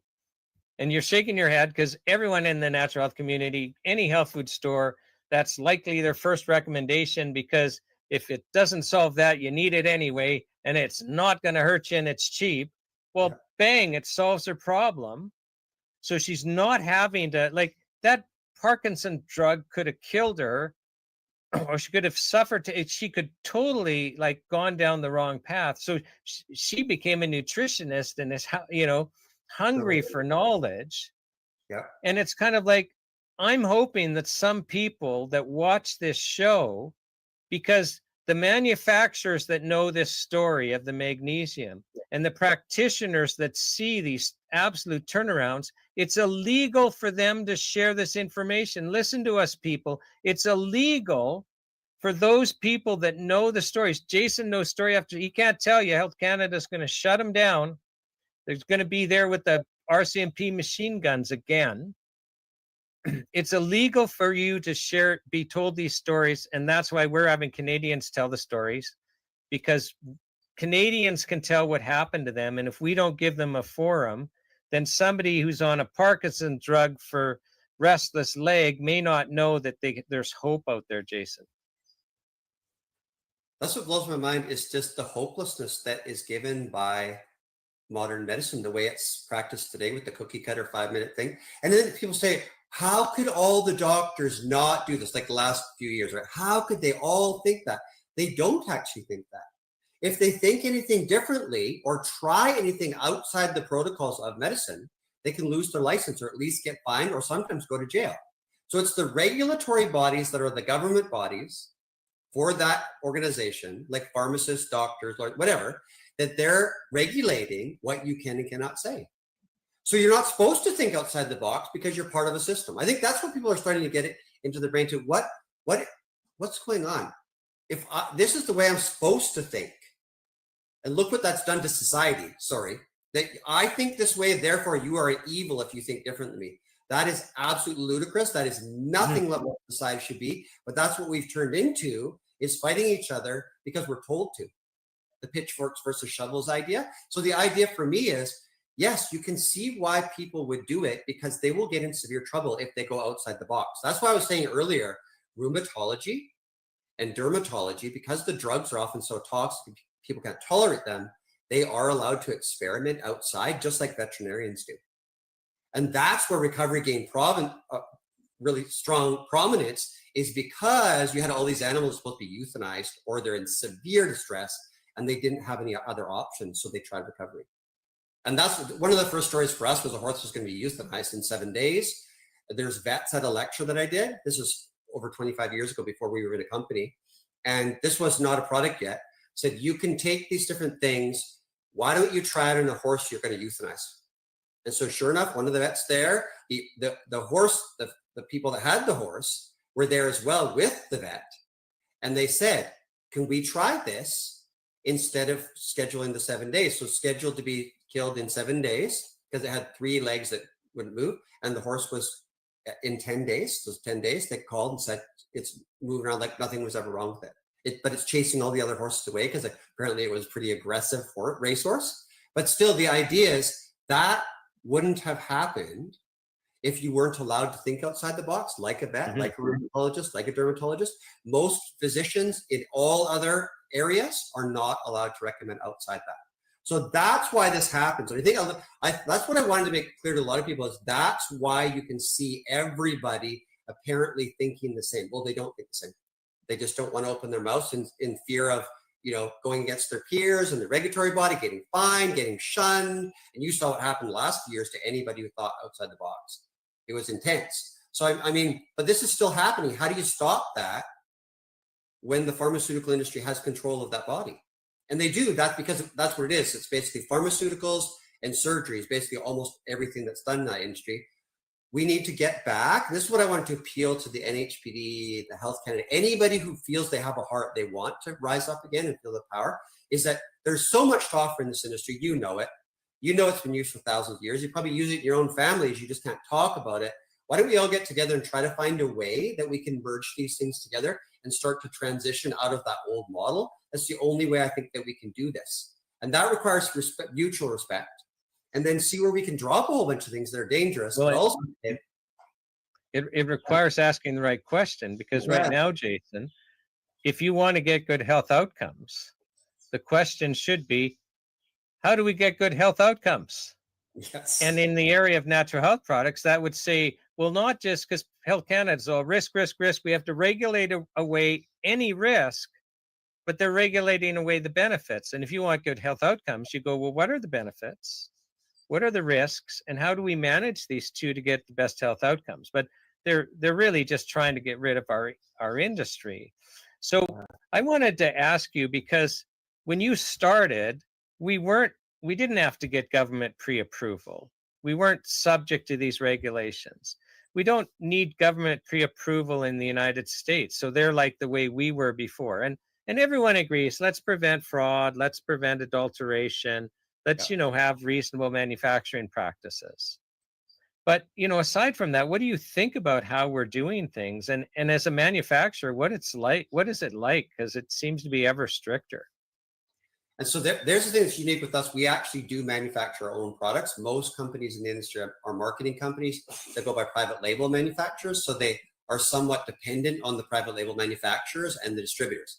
So in our case, this would be like a true case of the way it used to be compared to now.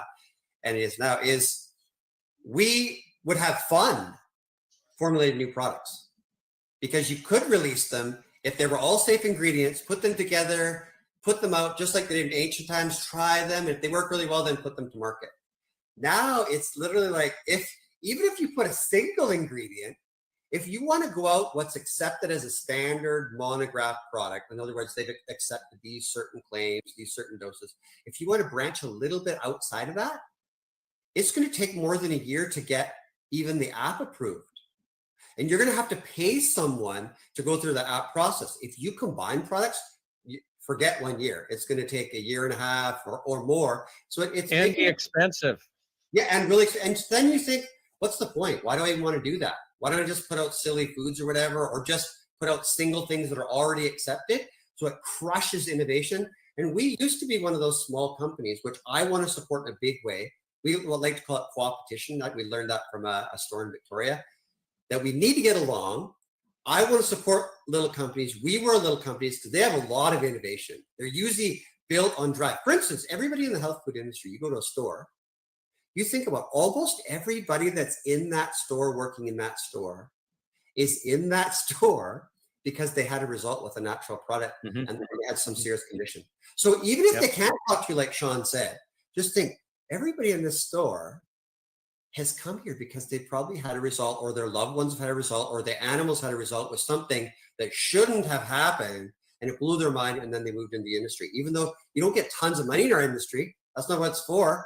It's basically people that actually want to share now what they, so you've got a lot of really interesting people in the health industry if you stop in the stores that can really open up, and you get to attract certain people for whatever reason. But the amount of knowledge you have in the industry that's being shared freely and not getting paid a lot for it because they're so pumped. So for me, what's happening now with these regs, it's crushing innovation. It's not just crushing innovation, it's also deterring you from even wanting to release another one. Why not just go for a food, like I said? It's the little companies can't keep up with it because they can only do small enough runs, and then they're getting charged all these excess fees on top of the run that make it not worthwhile. So they better sell it, otherwise they can be doomed right off the top. Who's buying them? Then the big pharma buys them, or big equity firms buy them. And that's what's happening. That's the thing. We're not going to do that, but that's what's happening. You just reminded me of something that often goes unnoticed. Is, Jason, I as the regulations came in and became stricter and stricter, I've had manufacturer after manufacturer say to me, we've got this product and this product and this product, we actually lose money on them.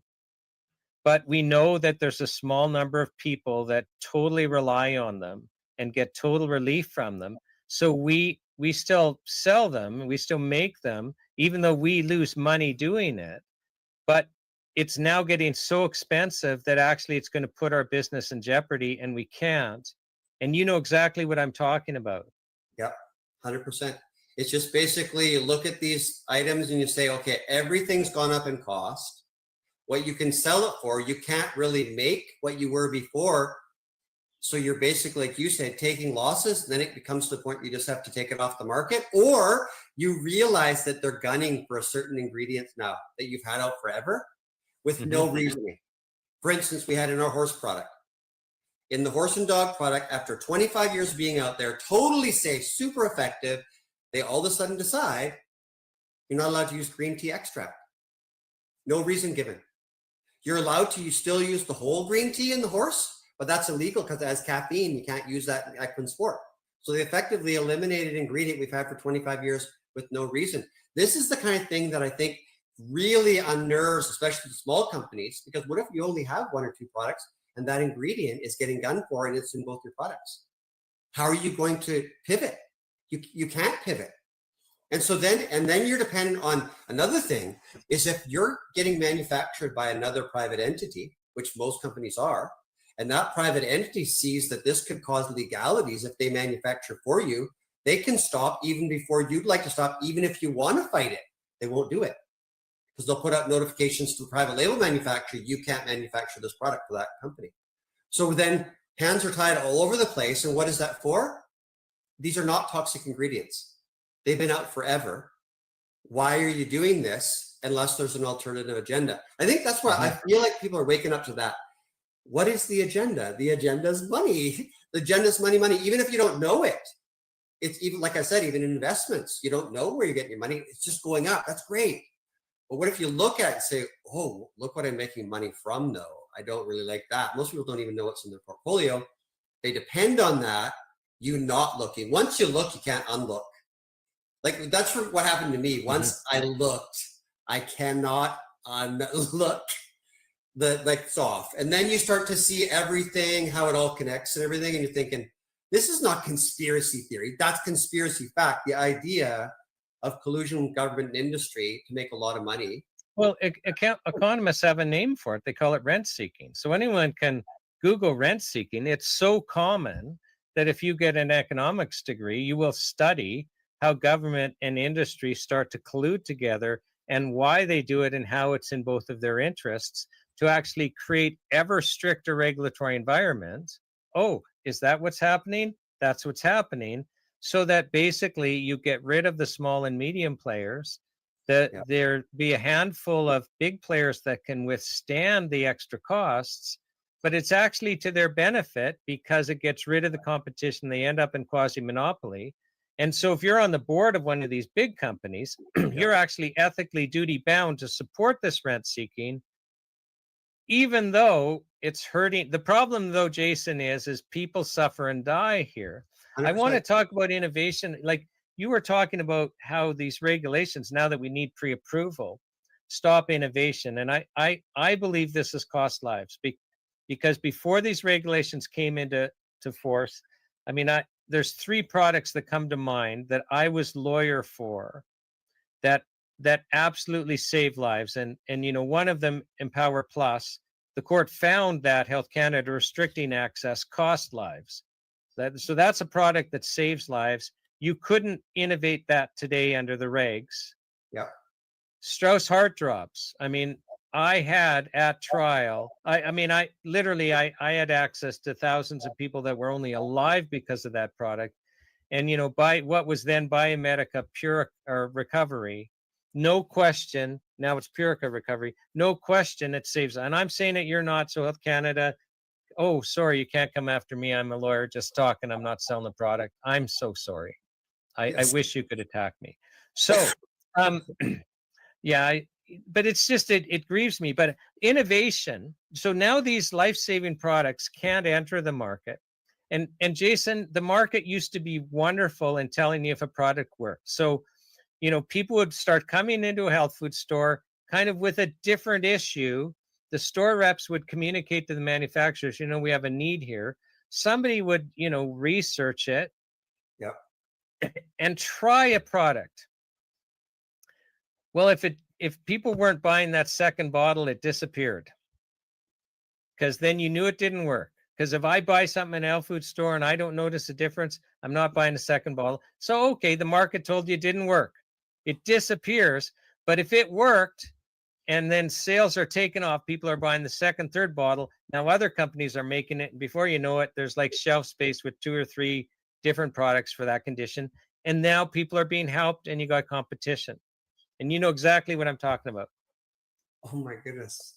It's so funny when you mention it that way too, because say you go to certain drugs that people will know, certain common drugs, and you have all these symptoms that you're going through. I won't mention them because then you'll know the drug, and then you go to get tested and they give you a drug. Oh, you've got this and this. They give you the drug.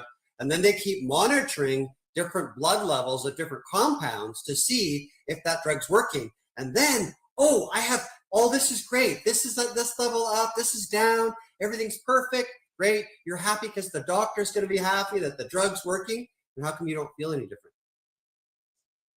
That's the whole idea sometimes with these drugs. You're made to think that something that's natural that actually made you feel better doesn't work, but that something that didn't make you feel better but changed your blood markers works. That's ludicrous. The whole thing became ludicrous, and the idea is, I feel like I trust in human beings that they have the power. Once you reawaken the power within and their ability to think and to draw, that not only will they start to see that none of that makes sense, second, we start actually coming together again, communicating like human beings rather than enemies. And then instead of pitchforks versus shovels, you become like 2 side by side, and then you see who's playing you. And the idea is, for me, when you come after an industry that is safe and based on this industry is the gateway to the ancient ways. So when I'm talking about Ayurvedic medicine, Tibetan medicine, Chinese medicine, the different Persian and Greek medicines, the shamanic medicines of the Himalayas, or the indigenous people's medicines around the world based on typically shamanism, they have thousands of years of use.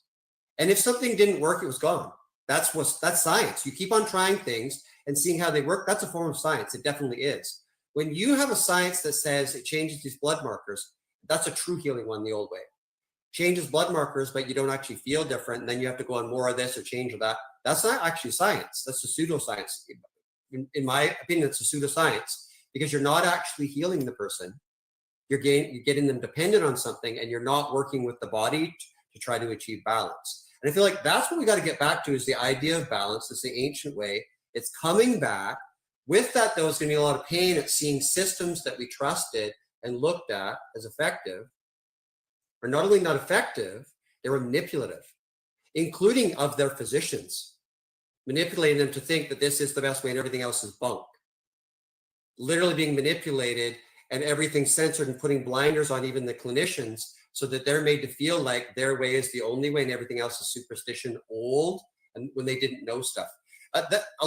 For me too, this wisdom in this industry, why I think it's unethical not to share it, is we think we're more intelligent than civilizations that came before us. But if we look at it, when there was pre-literate cultures, they had to remember things.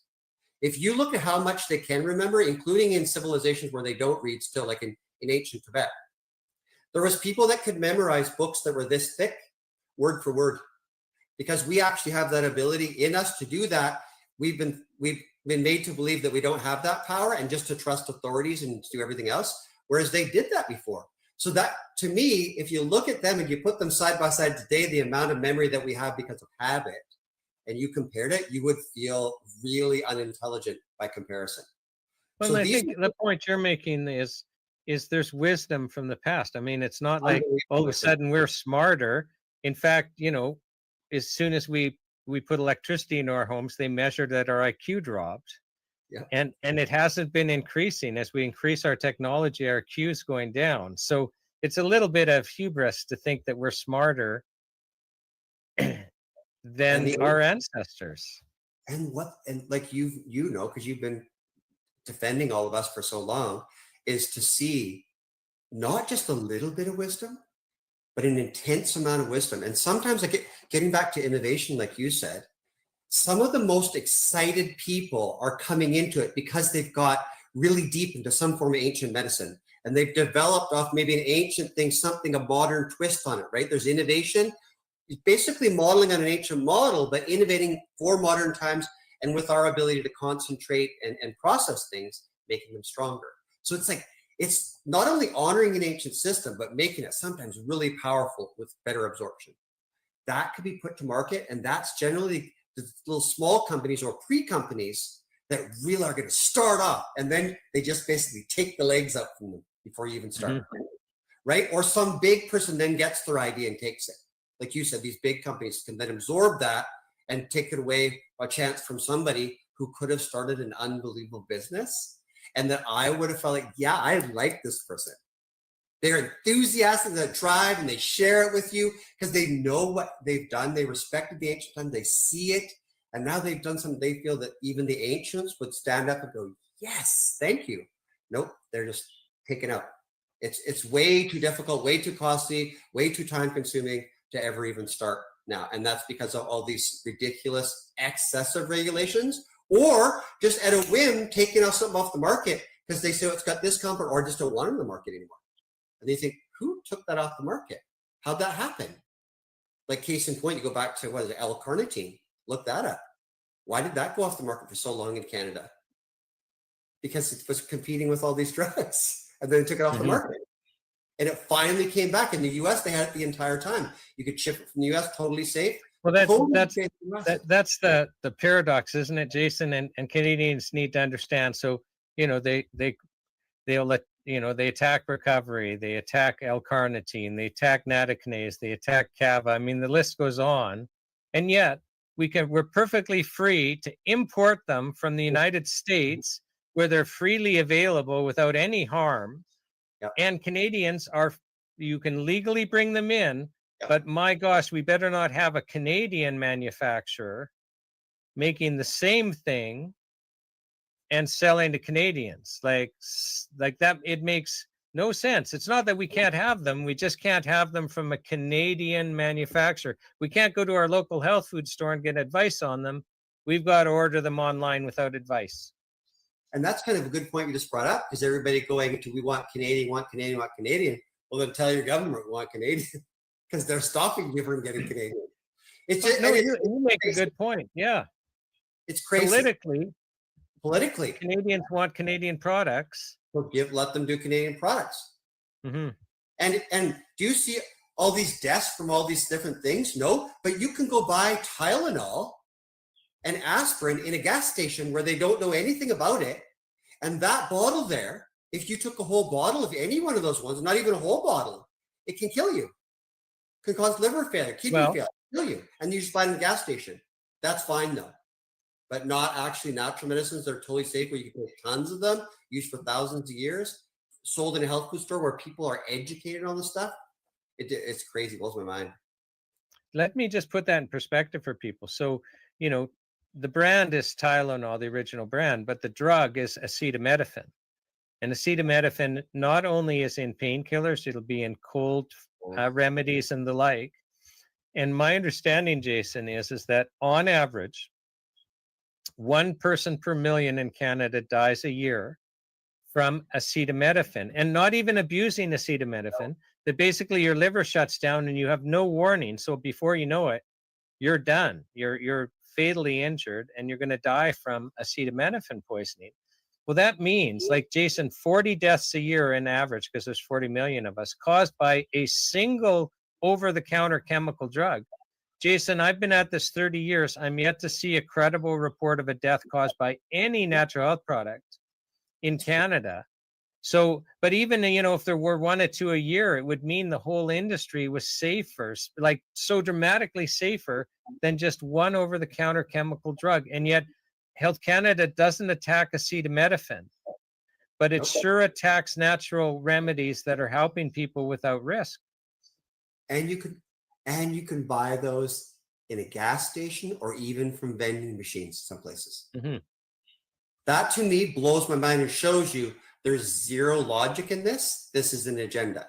And that's where I feel like I hope people start waking up to the idea that people can be and act in ways that are so negative and unskillful and unwholesome, it would blow your mind. And we don't want to believe it. I feel like maybe that's changing, that we see things around the world here. No, they will act in ways that I never believed possible. Well, think about that when you have literally industry that can capture media by being the largest advertisers. What to me, it's so obvious, but also the fact that it's falling apart because they're losing all their patents and now they're buying our industry, that says something. So now, for instance, McNeil's launching a curcumin product that makes Tylenol. Now they have a curcumin product. So basically what they're going to start saying is, we found out that these compounds actually work. So it's like they discovered that these ancient things work, and now we'll start listening. And I hope that people get past that, say, no, they've never been for you. They've been for what do they think can profit. The health industry does not have big profits.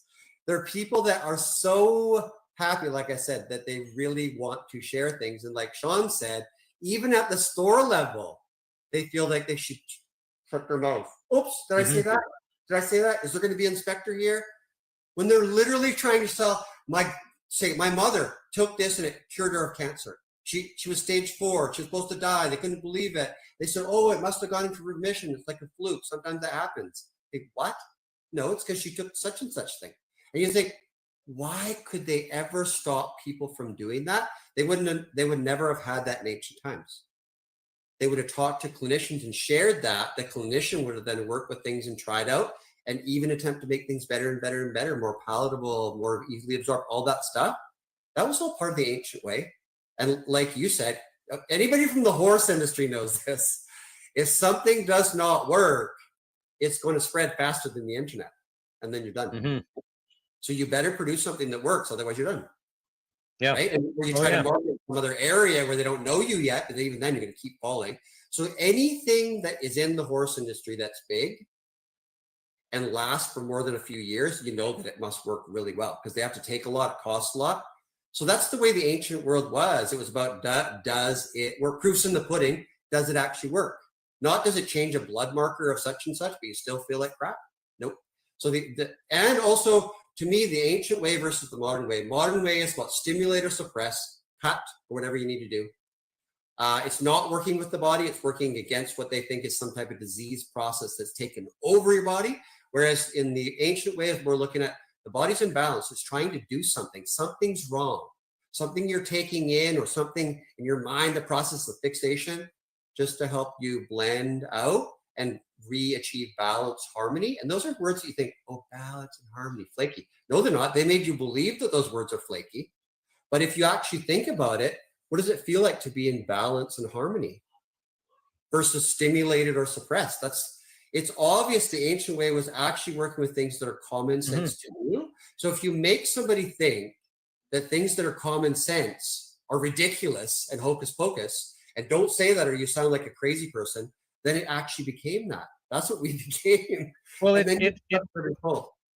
it's funny, Jason, like I'm, interviewing a lot of practitioners. So, nutritionists, medical doctors that are integrative medical doctors, homeopathic doctors, traditional Chinese medicine practitioners. And one theme that's come out, and it just seems to me so obvious.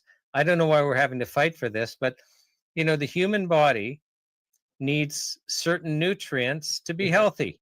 Like, does anyone want to debate this with me? The human body needs certain nutrients to be healthy. If we deprive it of those nutrients, which our modern food supply does, if we deprive the human body of nutrients it needs to be unhealthy, it's going to be unhealthy. Yes. And if we supply it with the nutrients that it's missing to be healthy, it can heal itself most of the time. So why do we need Health Canada to restrict? Like when Health Canada is restricting vital nutrients that we just need to function, we have not just a legal problem. We have a spiritual problem. We have an ethical problem. We have a red alert emergency. That's what's happening, and we just need people to see it because at the very common core. Like aside from, we're also energy, we're also spiritual. Like these are facts. We're chemical, electrical, like, you know. So Look at quantum physics. If you go into that deeply, it shows that it's not material forming energy and consciousness. It's the other way around.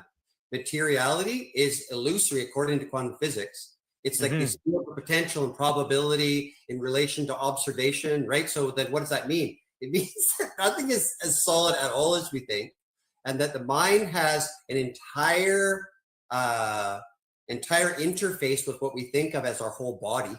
So And can I give you a fun story? So I'm interviewing a naturopathic doctor a couple of days ago, and I'm now asking practitioners not what's your most successful patient. I'm asking what patient has impacted you the most, because that could be a death, that could be a total failure. And this naturopathic doctor says, oh, it was like a 10 or 11-year-old girl that was suffering from, I forget now if it was, I think it was eczema, and really badly on the face, would have to stay home, and all the steroid creams and stuff like that weren't helping, that the medical system has. And mother brings daughter in. The naturopathic doctor notices a really bad energy interaction between mother-daughter, and comes to the conclusion that part of the problem is emotional. And so the treatment protocol included addressing this. And mother calls back a couple weeks later, and daughter's doing way, way better. And mother understands that this was part of the dynamic. And I have to say, I'm thinking a little woo-woo here, Jason. And forgive me for thinking that way, and forgive me, doctor, for me thinking this way. And so I asked, like, well, why would that make a difference? And he says, stuff that I know, but all of a sudden it's connecting and making sense. Is, well, you got a parasympathetic nervous system. Well, when it goes into fight or flight, you're not digesting. And the tension between mother and daughter has daughter locked in fight or flight. And so now daughter's not digesting and is basically getting leaky. It causes inflammation over time. And now you're leaky gut, and she's having, it was allergies. It wasn't eczema. It was allergies. And now she's having an allergic reaction to her food because she's locked in fight or flight. Well, bang, of course, emotions, that's just one way emotions can matter. So here, when I'm thinking, some of these practitioners are saying you have to look at the whole person, spiritually, emotionally, physically. Well, of course you do. And that's what you're talking about. 100%. That's why we're starting that podcast, Swallow the Truth, soon, because that, to me, it is about that. And that's the ancient medicine versus modern. Ancient medicines that were based on spiritual traditions. If you look at the Ayurvedic tradition, was based on the Vedic tradition, or Sanatana Dharma. The Taoist tradition was the basis of Chinese medicine, yin and the yang. And then the Buddhist and the Pure shamanic tradition, the base of Tibetan. All of the ancient traditions around the world of medicine based on a form of spirituality. And basically, you don't have to be religious or anything. It's just about, what does that mean to them? It meant they took for granted kind of that you would have access to at least a centering practice. So you're totally present.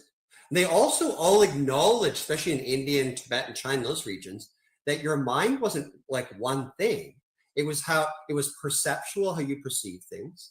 It was emotional, and it was conceptual. And that most people are stuck, not in direct perception, where you're integrating and really interfacing with the world as it is. It's more conceptual. It's mediated. So everything has thoughts and everything tied to it.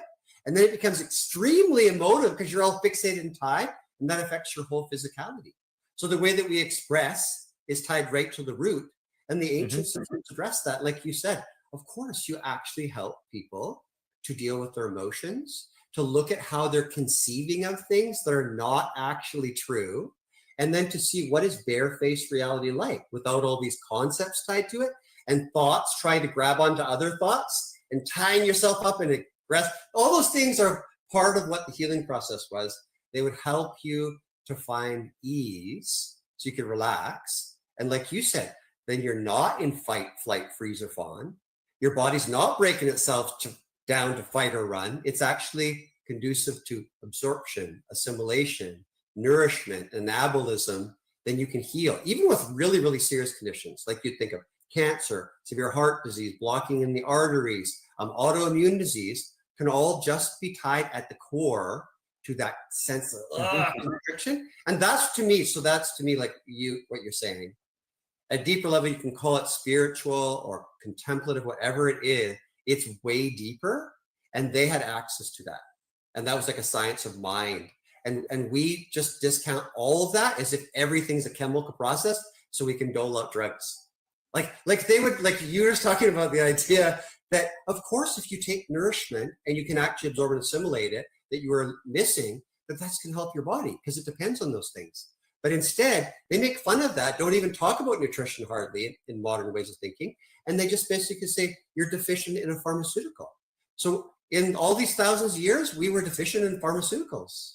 So to me, that's what I, like, messes with your head when you start to realize how duped or how much subterfuge there's been to get us into this state that we don't even think naturally, and that we think we don't have the power to heal ourselves. And then sometimes it just takes talking to someone, then you go, yeah. And people suffer over this. Like back to that, restless leg, that young mom with 2 kids who the doctor was wanting her to take a Parkinson drug with severe side effects. Why didn't the doctor know that magnesium biglyphosate, or it's a specific type of magnesium, biglyphosate, will solve a lot of muscle cramping and twitching and the like, and there's no downside. It's ridiculous. And the fact, how many people even know, I know people listen to you, baby, but that magnesium is one of the most, if not the most efficient mineral in the North American diet, yet it's involved in more chemical processes in your body than anything else, in how you deal with stress, in relaxation, in relaxing blood releasing, so decreasing your blood pressure, in mental processes, in activating all of your other vitamins that you take in through phosphorylation. All of those things, yet most people don't even know about magnesium. And they used to, when you were having a heart attack and you went in the hospital before the drug industry completely captured that, they used to inject it with magnesium lactate. And that would help. Well, and let me share, do you remember Dr. Carolyn Dean? So, medical doctor in Canada, basically chased out of Canada because her crime was basically sharing that processed sugar is, not healthy for you. And here's why. So she goes and practices as a medical doctor in the US. Like, why would I stay here and practice when I'm being attacked by the sugar industry for just sharing truth? But I remember watching her present once, Jason, and she's got the list of symptoms of heart disease up, and then she puts the list of magnesium deficiency up. They're identical. So of course they would, back in the day when you showed up in the hospital with these symptoms of heart disease, they'd give you a shot of magnesium. Yeah, because ain't no money in magnesium. No, we're not doing that anymore. Craziness. But it is crazy. That I think it's good that you and I have been through a lot, both of us, and a lot of other stuff because of this. And I feel that the fact that you and I are smiling together in something so serious, to me, means something actually is happening in this industry that's worthy of smiling about, which is you can only dupe people for so long, and there's going to be cracks. And I feel like the entire thing has been built of a house of cards, and some of the cards have been pulled out. And so it's literally teetering a little bit. And the issue with me, though, it's also like a wounded tiger. Once an industry starts losing control, as you know, they start lashing out. And all these hyper regulations and everything, to me, feel like a lashing out period. So then I got to think, okay, we better actually do something while they feel under threat to show that we're united. Because I feel united with the whole industry. We call it co-opetition, just collaboration. Even people that feel like they're evolutionists and survival of the fittest from Darwin. Yeah, but if you read Origin of Species, he said that the ones that have the ability to collaborate and adapt are the ones that are going to excel and thrive. I think you're out of science. You don't hear about that. You just hear about the mechanical changes in the body that made you more adaptable. No, it's mind, everything together, how we flow and adapt. We're going to excel and thrive. And that's part of us getting together again. I think it's become too important for Canadians. So many Canadians are now accessing vitamins and minerals, natural health products to manage things. They're seeing natural health practitioners. They're seeing medical doctors that are integrative so that they use both. That we're not, Health Canada can't do it. All that's going to happen is it's just, do we have reasonable regulations where actually you can do something positive? So let's restrict ourselves to fraud, adulteration, and reasonable manufacturing practices like we used to. But if you're going to insist on over-regulating us, you're just going to lose control, and then it will be outside of the regulations. The Canadians aren't going to not do this. That's right. So it's either you lose control and just, but you make examples out of people, and really all you're doing is causing hurt, or we become rational and start asking the question, how do we get good health outcomes? And you be part of that, because that's what Canadians are now asking. How do we get good health outcomes? And we're either going to have that dialogue with Health Canada, or we're going to have that dialogue without Health Canada. But Jason, we're having that dialogue, and this is part of it. That's right. And I just hope that more and more people within the government, in the systems of regulation, just start using their heart more and just saying, you know what, they're right. This is ridiculous, rather than looking at people like they're criminals and enemies and you're trying to do something wrong. That is not the case in this industry. It's not like we're the industry, we're making tons of money. It's not like those industries. We're actually sharing something because we actually believe in it. And I want to thank everybody in this industry right off the top. All the other competitors that actually believe in it are here to share that, all the stores, all the clinicians, because now is our time. And I really want to thank you, Sean, and your whole organization, because I'm excited to be part of it, and I feel on fire again after all these years. And I hope that a whole bunch of others start lighting up and sharing the stories all around, because that's all it's just going to take. It's just a tipping point moment. I feel like we're so close there because of all the last years, how much confusion and division was caused, and people don't want that. Nobody wants that anymore. And I feel like this is our time that we could do it. And we went through a lot. You've seen all the stories. We've all been through way too much. But obviously, if we're still standing, something's meant to be. I mean, I got to look at it at least. No, and I'll get to my final question in a second. But I mean, I think Canadians need to understand the natural health community, like those manufacturers and distributors and stores. You would not believe how much caring there is, how much dedication there is to having, really top quality products that are effective. Like I could not agree with you more, Jason. And Canadians have no understanding. You need to support the locals, and you need to support our stores. We had Cadiz stores go under in Ottawa, within the last couple of months, after I think 4 or 5 decades. Crazy. And the service that they gave to that community, over things. And it's just, Jason, you've got reps that you spend a lot of training on to help the stores understand how to take the products, what they can be used for. The health food stores, they have trained staff. And if we don't buy local, if we don't support those stores, we're going to lose that resource. And the stores tell me they know they don't have counterfeit products because they know the Purica reps. They know the reps from the other companies. They know when they're ordering that they're getting the right product. You don't know that if it's a half price on Amazon, it's a fake. Yes, that's the thing. The testing that we have in Canada right now, at least for that, is seriously impressive. So there's no heavy metals in there. There's no solvents. There's page after page of pesticides and solvents that you have to test for. Mm-hmm. There's no microbes like E. coli, salmonella, all the rest of them, no plate count. Everything about that done by third-party lab testing. So you don't have that in other places. And if you go to a health food store, there are people there that can help you know how to take it, how much. They've been educated. They're educated before. They're educated by the reps of the manufacturers that are there to make sure that the Canadian consumer, gets good advice on the ground. And, I just can't stress that enough during the show. We've got to support our Canadian manufacturers. We have to support our local health food stores because we've got this symbiotic community that you pointed out is there to help, and both you and I we're just so impressed by it.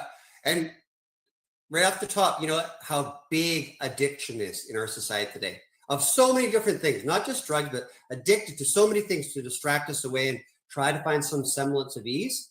And the opposite, the very thing that's tied to addiction, the strongest emotional paradigm, is the feelings of disconnection. And so when you go to Amazon or wherever you're going, you buy stuff, that's fine. And you can get brands that are out there sometimes, but if you go there, there's no connection there.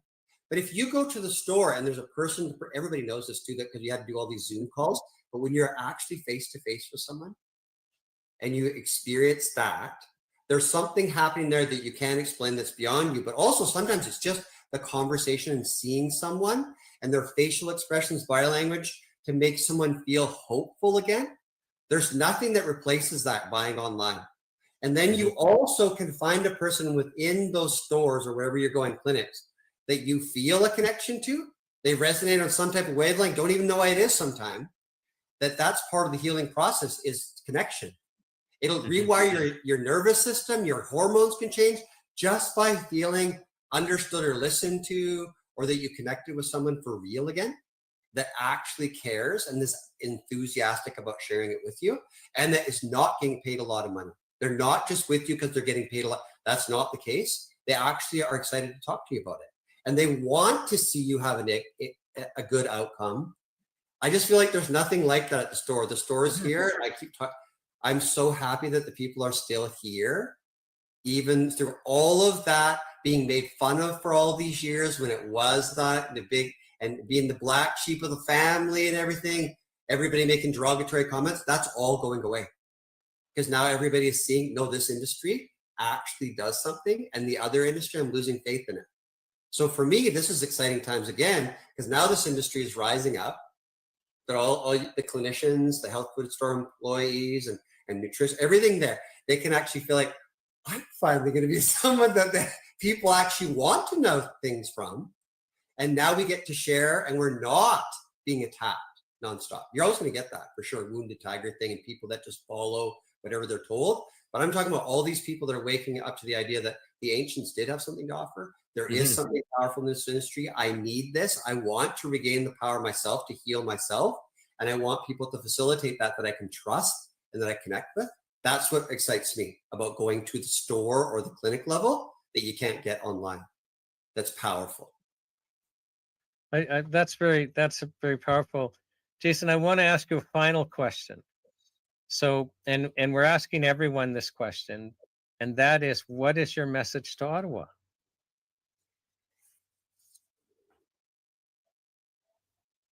They got to connect this with this. And what if they take something away from you or your loved one that you could have had access to when they're dying or in trouble? And what if what we've been saying all this time is actually true, and that you've just been told it's not true, and you've listened to that and followed along? What if what we're saying about industry capture is true? And does it make sense to you? That's just what I ask you is, does this industry sound like they are from the heart and that they are intelligent? If you actually just listen to them without the filters of what you've been told. And then I feel like we can come together if the people on the very bottom start actually waking up, that you're on the, doesn't matter how low you feel on the totem pole. I love the saying, this is what I'd like to leave with. If you're in government, in regulation, in medicine, is that story about saying, I'm too small to make a difference. And the saying was, if you say you're too small to make a difference, you've obviously never been in bed with a mosquito. So I feel like, to me, that you can make a difference. Doesn't matter what level you are, just by opening up to people that are near you or above you and just starting to talk and ask questions. Because that's what we need to ask. We need to ask questions and make statements that sounds right, to unravel this. I feel like it's happening already. It would be nice to expedite that. And if you don't mind, I think I'll expand that to the people watching too. Is I think we forget Yeah. that we can be positive um, parts of change. That just us participating in trying to make a positive difference, we're more powerful than we think we are. So, Yeah. Jason, I am really thankful to have had you come and have this conversation on behalf of the Natural Product Protection Association and the World's Greatest Health Show. Thank you for coming and sharing with us. Very much appreciate you, Sean. Thank you very much.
Welcome to the Charter Tour and the world's greatest health show. My name is Sean Buckley with the Natural Health Product Protection Association, and we are in Victoria today for the very first day of this historic event. So we're starting in Victoria and we are marching the Charter of Health Freedom across Canada, ending up in Ottawa on October 25th. I would like to thank our major sponsor today, Lifestyle Market, who have been in the health food business for 30 years, dedicated to wellness. They sell supplements, they sell organic produce. And one of the things that really kind of was an impetus for us for this tour is Canadians don't understand how important our health food stores are. So, and I see some heads, nodding. They have trained staff. When you go there and you have an issue, they have trained people there to help you to understand what supplements you should take, why you should take them. They are regularly trained by manufacturers. We're going to have somebody here, Mr. Jason Watkins, speaking later, who is a manufacturer on the island. And I know we have staff that go and train the health food store staff on their products and what to do, and there's this feedback loop. And when you go to a health food store, you know that you're getting the real product because they have a personal relationship with the representation, or the reps of the manufacturers. They're there to help.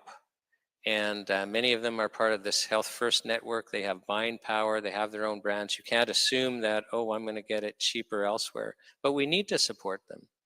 If we lose the ability, just to give you an example, so somebody in my family was having migraines, and they couldn't go to Walmart. They couldn't go to the supermarket and try to get a better price because they can't get the help they need. She goes to a health food store, a local health food store. She explains her problem, and it's like, oh, you want to take this B complex, and they write out the schedule, and you want to take this type of magnesium and this and that, and basically helped with a protocol. You can't get that elsewhere, and we need to protect that. And so one of the things that we're doing on this tour is we're helping people to understand you have to support your local stores. We've got this resource that is precious, and if you haven't been using this resource, you need to. You'll be surprised at the community that you have. And those in Victoria and in this audience, they understand Lifestyle Markets is one of these treasures that we need to protect. So we're very proud to have them as a sponsor, and I just wanted to share with you. I want people to understand what this tour is about.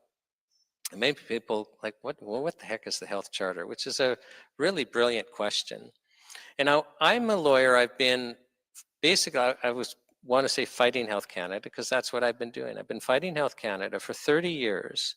I have watched them with a single focus try to restrict our access to natural supplements. So basically, they're trying to restrict our access to nutrients that we need to be healthy, which in itself is really interesting. And they keep coming up with initiatives to restrict our access, to make them less potent, to make them more expensive, to take them off the market in their entirety. And we'll organize, like different groups will pop up and we'll organize and we'll resist them. And we'll be happy just if we haven't lost too much ground. But they've got a long memory and they'll just back off when things get a little hot. And then they'll just wait until the heat is down and then they'll try again. And ever so slowly, things have been getting worse and worse and worse. So years ago, a bunch of us got together and just said, how do we solve this? And the answer was, well, let's have a piece of legislation that proactively solves this in a way that no one can object to. And so what came out of that is the Charter of Health Freedom, which we're calling just the Health Charter, so it's less of a mouthful. The Health Charter is a piece of legislation that we actually want the federal government to pass. And it's very simple. So it takes the health rights that our courts say we already have. We're not creating anything that the courts say we don't already have. But so that there's no confusion, it sets them out. It says Canadians have these health rights, and the federal government has to adhere to these health rights, and they take priority over all legislation and all government actions, which is the law already. It's just there's only a very small fraction of Canadians with enough financial resources and enough fortitude to take on the Department of Justice machine to actually get a court to enforce that right. And you know, if one of us can't access that right because we're not rich and can't afford big money lawyers, then none of us have those rights. That's how it works. We either all have them or none of us have them. And the reality is most people don't have them. We can't go to court and get the court to say we have them. We don't have the resources, we don't have the time, we don't have the willpower and fortitude to do that. So the Health Charter basically codifies. So it lists and says, here are our health rights. The Health Charter also does something that is absolutely essential, because we're really just talking here, by and large, when we talk about natural health supplements, when we talk about the natural health community, the primary part is just basic nutrition that we can no longer get in our food. And this might be a shock to many people to hear, but the human body needs nutrition to be healthy, right? So why is it that we have to fight for the right to access nutrition? Why is it illegal to have truthful health information about nutrition shared with us? And it shouldn't be.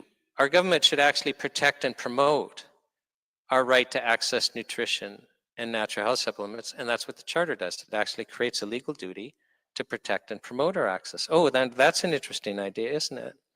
Another key thing that the Charter does is it mandates the regulation of natural health products to get good health outcomes. Because right now the game that Health Canada plays is they say risk, risk, risk. They just keep shouting risk, risk, risk. So we need to basically legislate away all risk. They refuse to look at benefits. Now, if you want good health policy, you have to look at the benefits and you have to look at the risks, and then understanding those two, go, well, how do we maximize the benefits and how do we minimize the risks? And that's how you get good health outcomes. It's really common sense. It's sad that the citizens have to band together and demand it in law, but we do.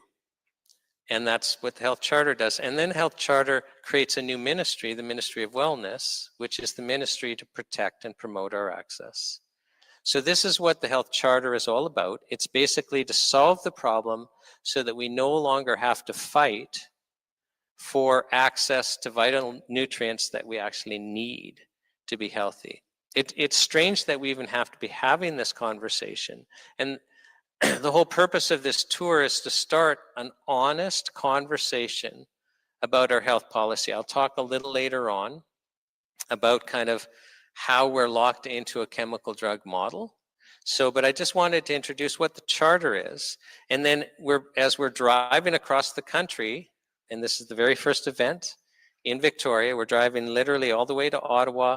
We're having another group start in Charlottetown and drive to Ottawa, another group start in Quebec City and drive to Ottawa, another group doing an event in Whitehorse, and they can't drive from Whitehorse to Ottawa. So we're letting them fly, they get off easy. But the point is it's the entire country coming together to just say, let's have an honest dialogue and let's stop forcing us to fight to have access to vital nutrition that we actually need to be alive. This is more than a human right. To even say the right to nutrition is a human right is kind of absurd, isn't it? Obvious, it should be so obvious that we should have the right to clean water, we should have the right to the food that we need to be healthy. But we have to fight for that in Canada. And so that's what we're doing on this tour. We're trying to create this dialogue. We're trying to bring awareness. Another thing is that it is illegal to share truthful health information. So, you know, the manufacturers of natural products, the practitioners, they see people basically who are destined to die in the medical system, the chemical system, who live. They see people that are disabled in the chemical system become healthy again. And they see it time and time and time again. But it's illegal for them to share that with you. It's illegal for them to share truthful health information with you. And so we're going to share it. So if you start watching this health show, you are going to see ordinary Canadians sharing their personal stories. And we're storytellers, and we have to hear each other's stories. And it's an opportunity for us to come together as a community. So please watch online for the next 3 weeks this World's Greatest Health Show, and support it and share it. So this only works if we get the word out. This is the first day we've ever done this, and so most people don't know what we're doing yet, but it'll grow and grow and grow, and by the end of the 3 weeks, we want this to explode. But we are totally shadow banned. So please, you know, if you go to nhppa.org, we have a whole bunch of resources for basically to help you help us. And so one of those resources are, if you're on social media, we have posts that you can repost right on our website. You can create your own posts. You can borrow our graphics. We have all of the materials that are here today. We've got those posters.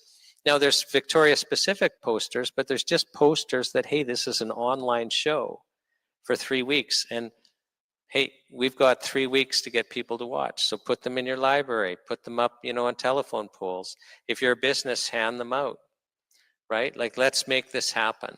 So with that kind of introduction about what we're doing, is I'm going to invite up Dr. Stephen Malthouse.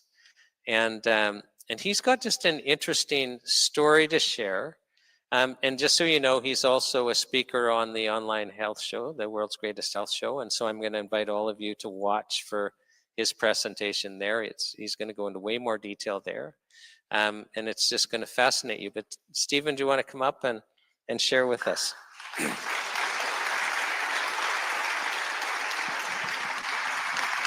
thank you.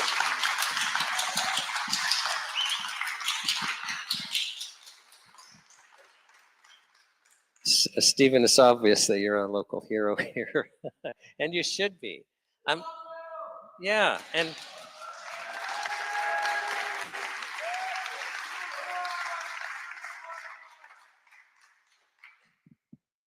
I have to say I was fascinated to learn your journey.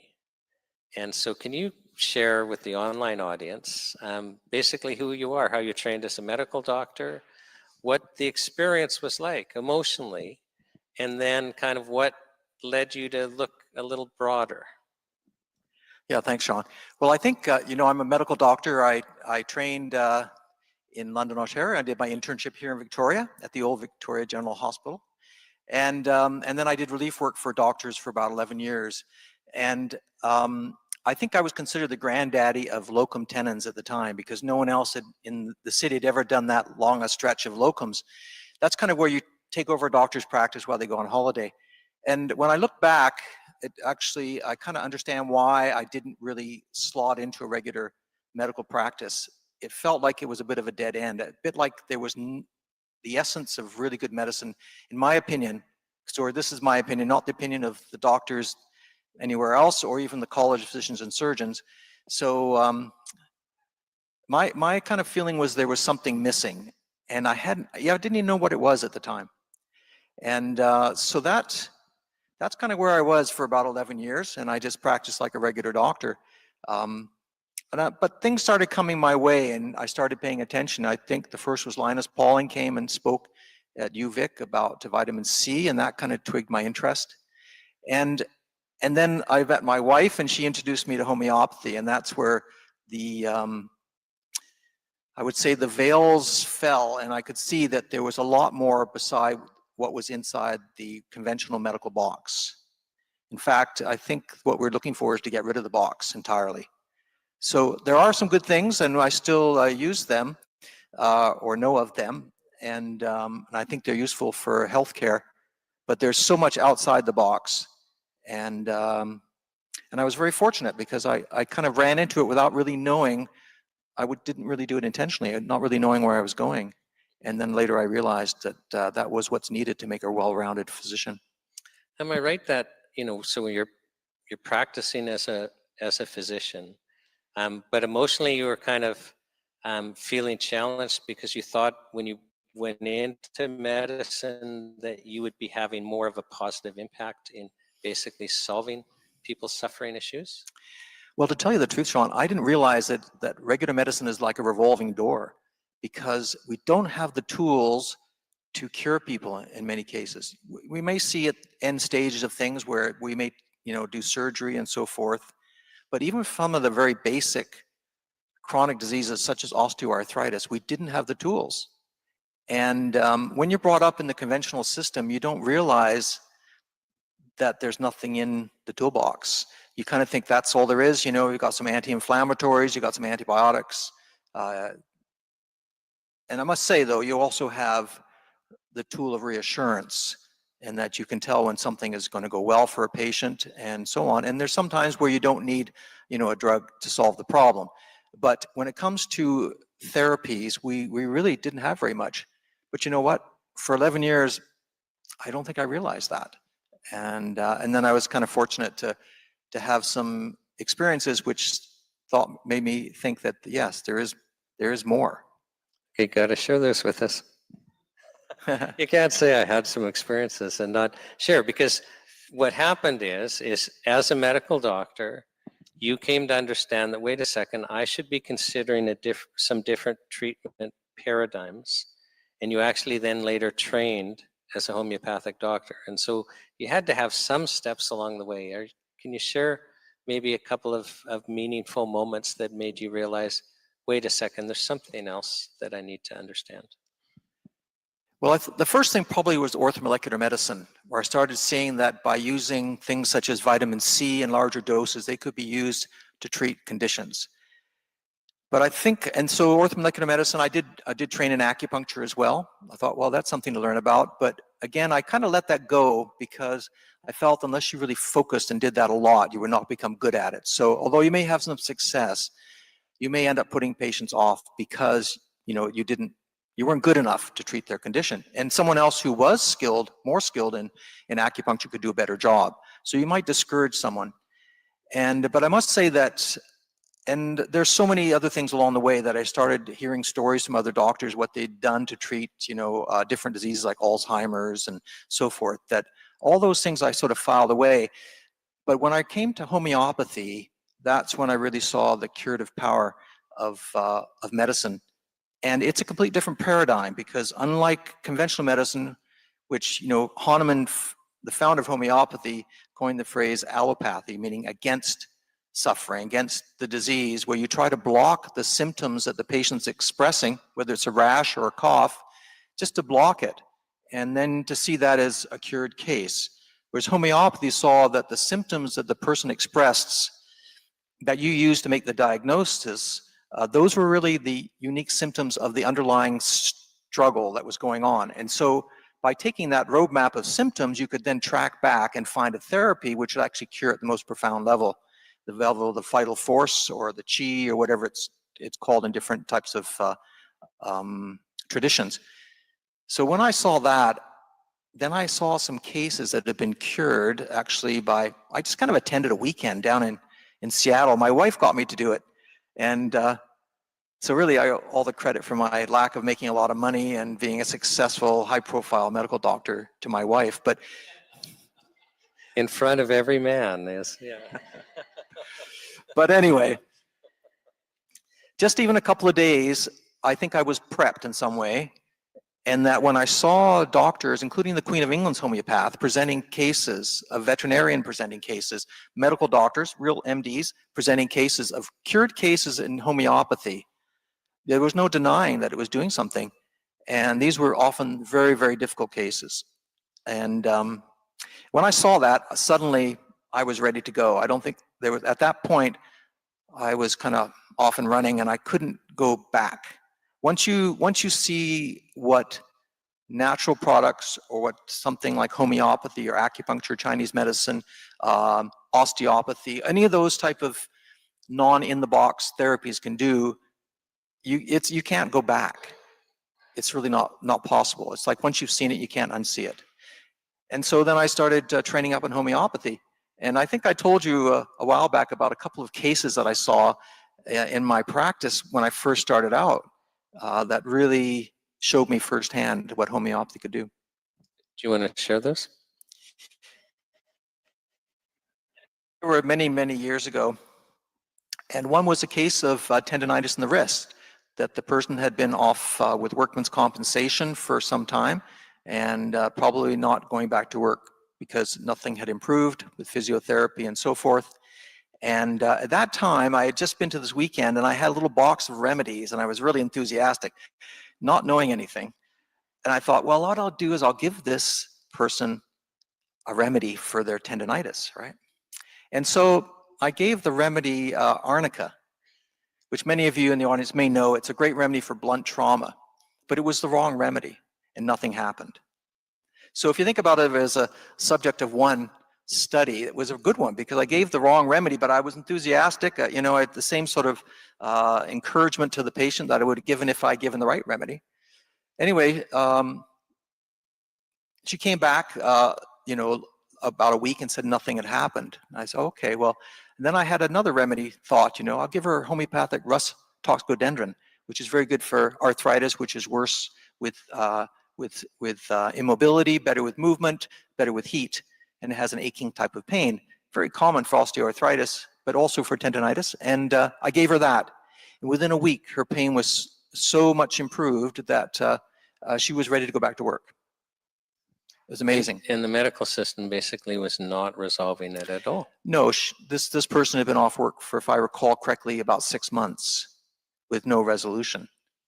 That's pretty amazing. I mean, that's a sort of miracle that many of us who trained in medicine go into the field for, is to cure people and to see that suddenly a person's returned to the ability to do their job, to be with their family, not to be constantly in pain. And that was the sort of thing that I believe gets driven out of doctors, because the lack of seeing a curative therapy do its thing is very discouraging. And over time, they lose confidence in their ability to make that type of miraculous change in their patients. And so they redirect their energy elsewhere. Do you want to share with us another story? I've got actually a lot of them. The thing about homeopathy, I mean, I could just tell you a little one about a patient who came into my office and she had her dog in the car. The dog wasn't the patient, but she was, and they'd had a car backfire next to them and the dog was terrified. And in fact, once you go back to the car was completely fogged up because the dog had been panting so much. She came in first, her as a patient, but she told me the story about she had to go back, get home because the dog was terrified and it was in the car. And I said, well, what happened? He said, well, a car backfired. No, sorry, it wasn't that. It was, they had thrown some firecrackers on the roof of the car as they were coming to the appointment. And so I recommended a remedy called aconitum, which is a homeopathic remedy for fear, sudden fear from some kind of a shock, emotional shock. And I said, well, why don't you just give the dog this when you get back in the car? And they did. They gave the dog this one dose of the remedy, and by the time they got home, the dog was fine. And then the story was later when she was out walking the dog, not too long after that, they did have a car backfire right next to them, and the dog just sat there. It didn't faze the dog at all. So this is the other thing about good medicine, is you don't keep getting the ear infection coming back again and again after you give the antibiotics repeatedly to the point where it becomes a chronic problem. You actually cure it in such a way that it has less likely to come back. And if it does, it comes back in a milder form. That's the sort of thing we're not really taught as medical doctors. But if you practice, I would say, a more curative therapy, that you'll see it again and again. So how long did you practice as both a homeopathic doctor and as a medical doctor? Well, I've been practicing I've been a medical doctor for about 47 years. And actually, as I mentioned, I trained here, did my internship here in Victoria. And then I did that for about 11 years until I ran into homeopathy, and then I trained in homeopathy. So I've been doing homeopathy for more than 25 years. Okay, now this is the most important question, I think, for Dr. Malthouse. So once you started practicing both homeopathic medicine and traditional allopathic, so the medical chemical model, which model did you find gave patients better outcomes? And I appreciate that it's patient specific, but I'm asking which was of more value to your patients in that 25-year period. It's kind of a mixed result for that, I would say, because with conventional medicine, a lot of people really want the disappearance of their symptoms. And for them, that's satisfactory. So patients may be satisfied if you're able to control their blood pressure with a couple of pills, or you're able to get rid of their headaches with a pill to give some migraine or something terrible like that. They may be satisfied with that temporary cure because it relieves them of their pain. So from that perspective, you can do a lot by just relieving pain and suffering. We call that maybe palliation, because it comes back again. But for me, the miraculous cases that I saw, people would come back and go like, I can't believe that you could do with a couple of pills under the tongue. Those are the most satisfying for me. And I think when it occurred, although it was difficult to do, when patients had that sort of response, I think they were incredibly, I don't know, moved, I would say. I should tell you just one more story. I had a patient come into my office. I've got so many of these stories because, I've been practicing a long time, but I had a patient come in that she came in led by her neighbor, because she'd been cutting peppers in the kitchen, and she wiped some of the pepper in her eyes. So her eyes were burning and streaming, and she couldn't open them, and she tried washing them with cold water immediately. But she came into my office saying, I'm blind. That were charged, natural health product companies that are actually charged criminally by Health Canada. I've defended more than all other Canadian lawyers combined. And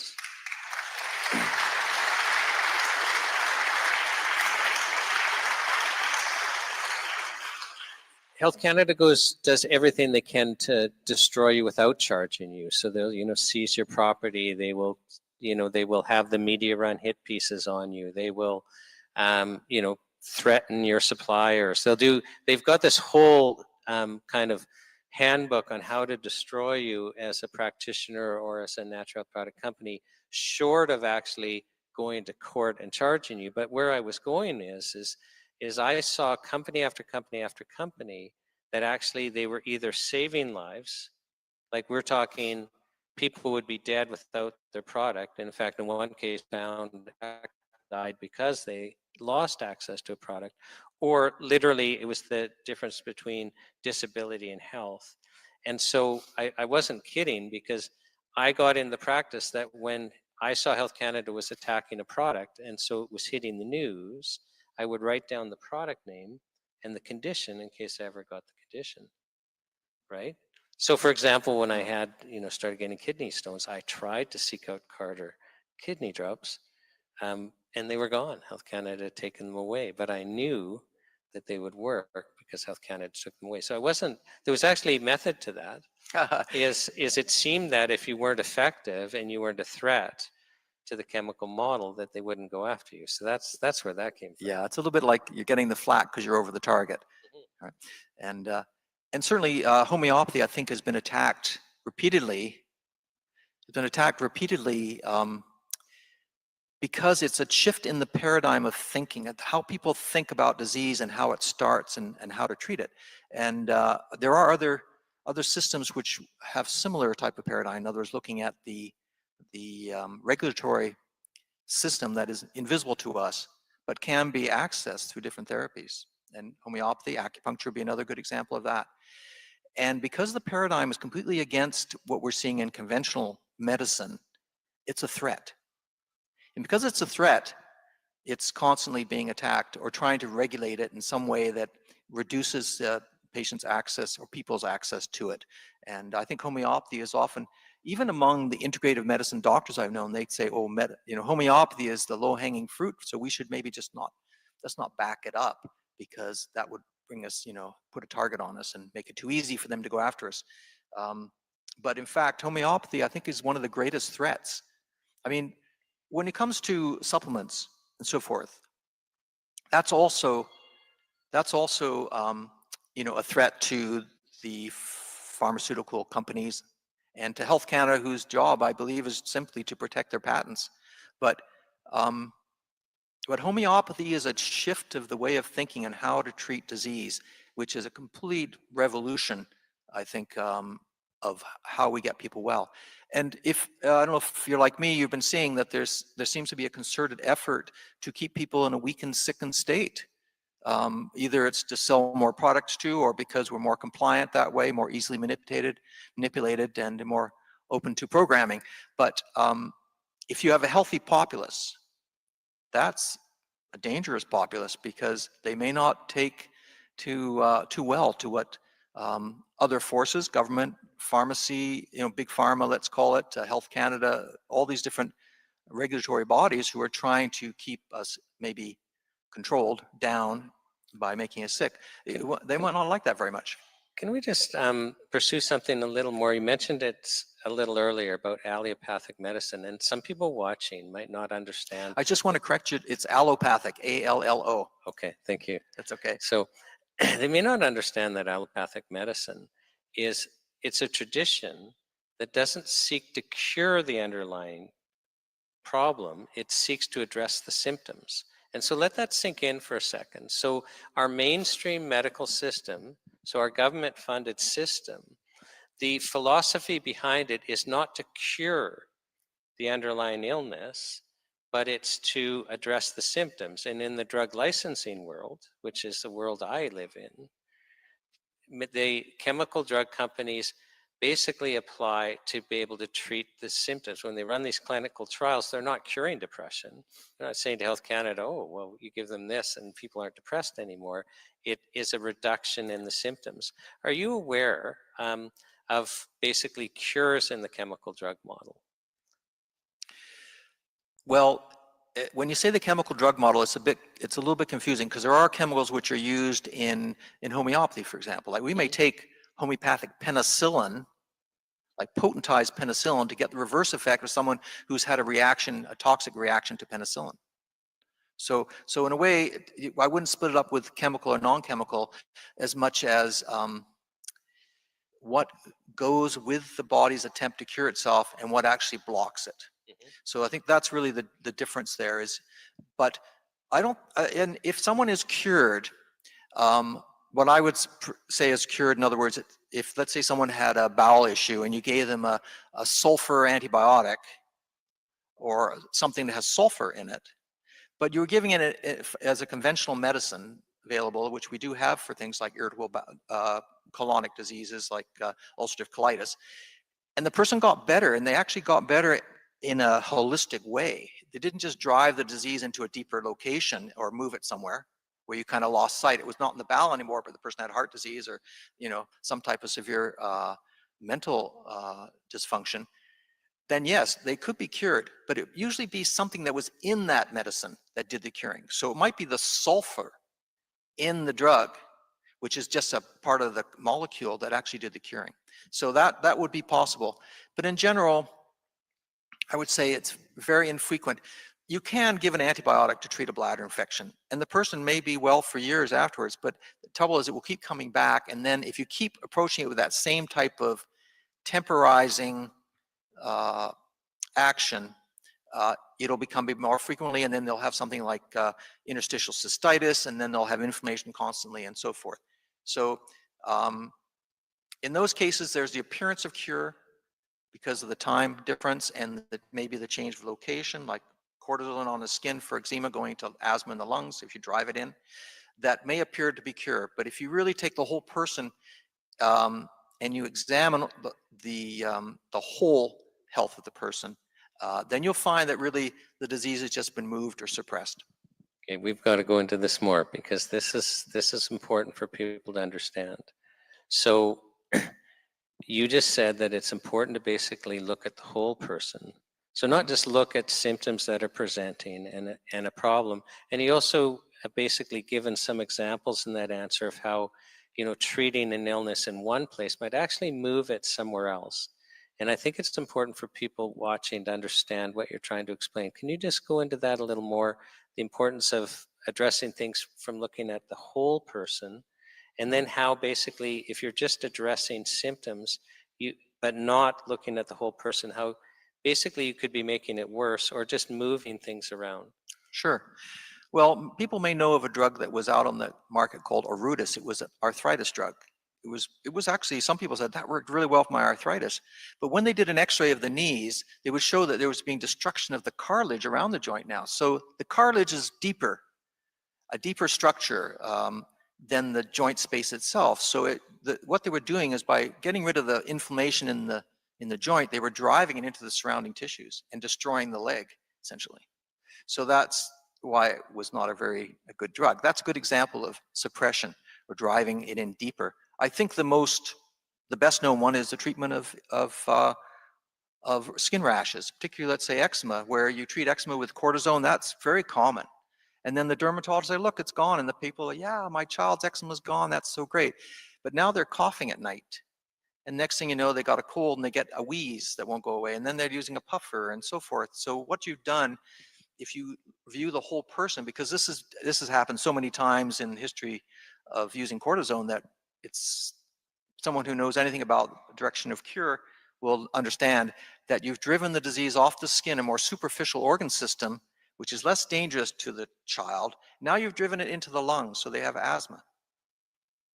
And we also know that if we're able to treat asthma with a curative therapy, such as homeopathy, they may have a temporary reappearance of the eczema on the skin, which is, again, the direction of cure, going from the more important organs systems to the more superficial and often least important organ systems.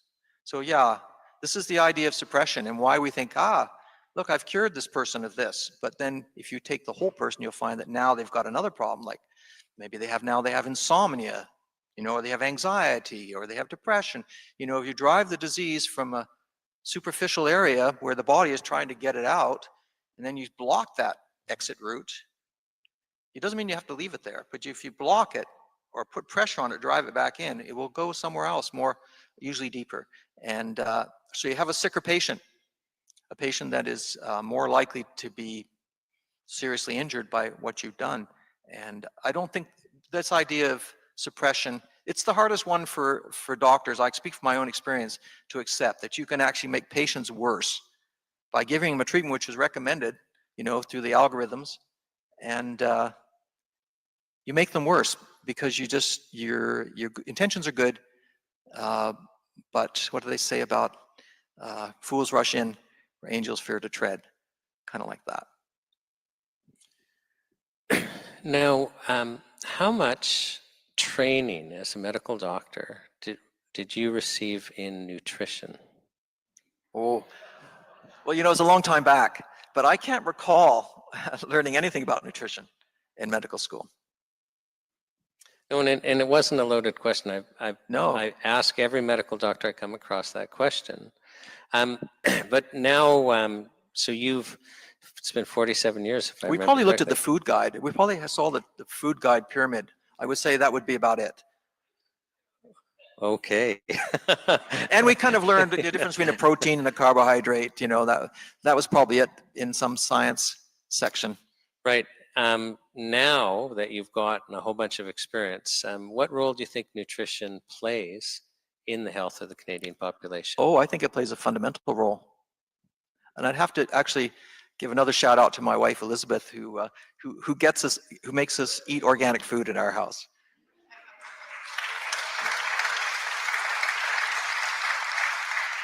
I don't think I ever had any organic food when I was a medical student. And until I met her, I don't think I even knew there was an organic food section in the grocery. But I think that yes, nutrition is fundamental. It's like fresh air and exercise and and loving people around you. I mean, these are essentials for good health, right? You've got to have them, and the rest is kind of Yeah, people get sick because we have all sorts of environmental poisons, and we have genetic predispositions, and we have deficiencies like sunlight, for example, here in Canada. But so those do require an additional boost. But you know, you can go a long way by having a good diet. Yeah, no, it's just interesting. Can I just share a fun homeopathic story? And I have to say, like when you do something like this, like because we're traveling, we've done a lot of pre-record interviews. Could I interrupt just a second, because there's some of your audience may not know what homeopathy is. Oh yes, well It's please share with that, and then I'll because share people my fun do story. mix up homeopathy with naturopathy, whereas naturopathy is an umbrella term which covers many things and could include homeopathy and nutrition and acupuncture and you know, orthomolecular medicine and vitamins and supplements and many things. But homeopathy is very specific. It was formulated by Samuel Hahnemann about 250 years ago, and it's the idea that you treat a disease. Um, what you can cause in a healthy person with a substance, you can also treat a sick person who has that same pattern of sickness, same pattern of symptoms, with a smaller dose. So it's like the biphasic nature of substances around us. So something that could cause a poisoning in a large dose may be able to use in a small dose to treat a symptom, a person who has a pattern that's very similar to that type of disease as caused by the large dose. So that's like cures like, which is the basic principle of homeopathy.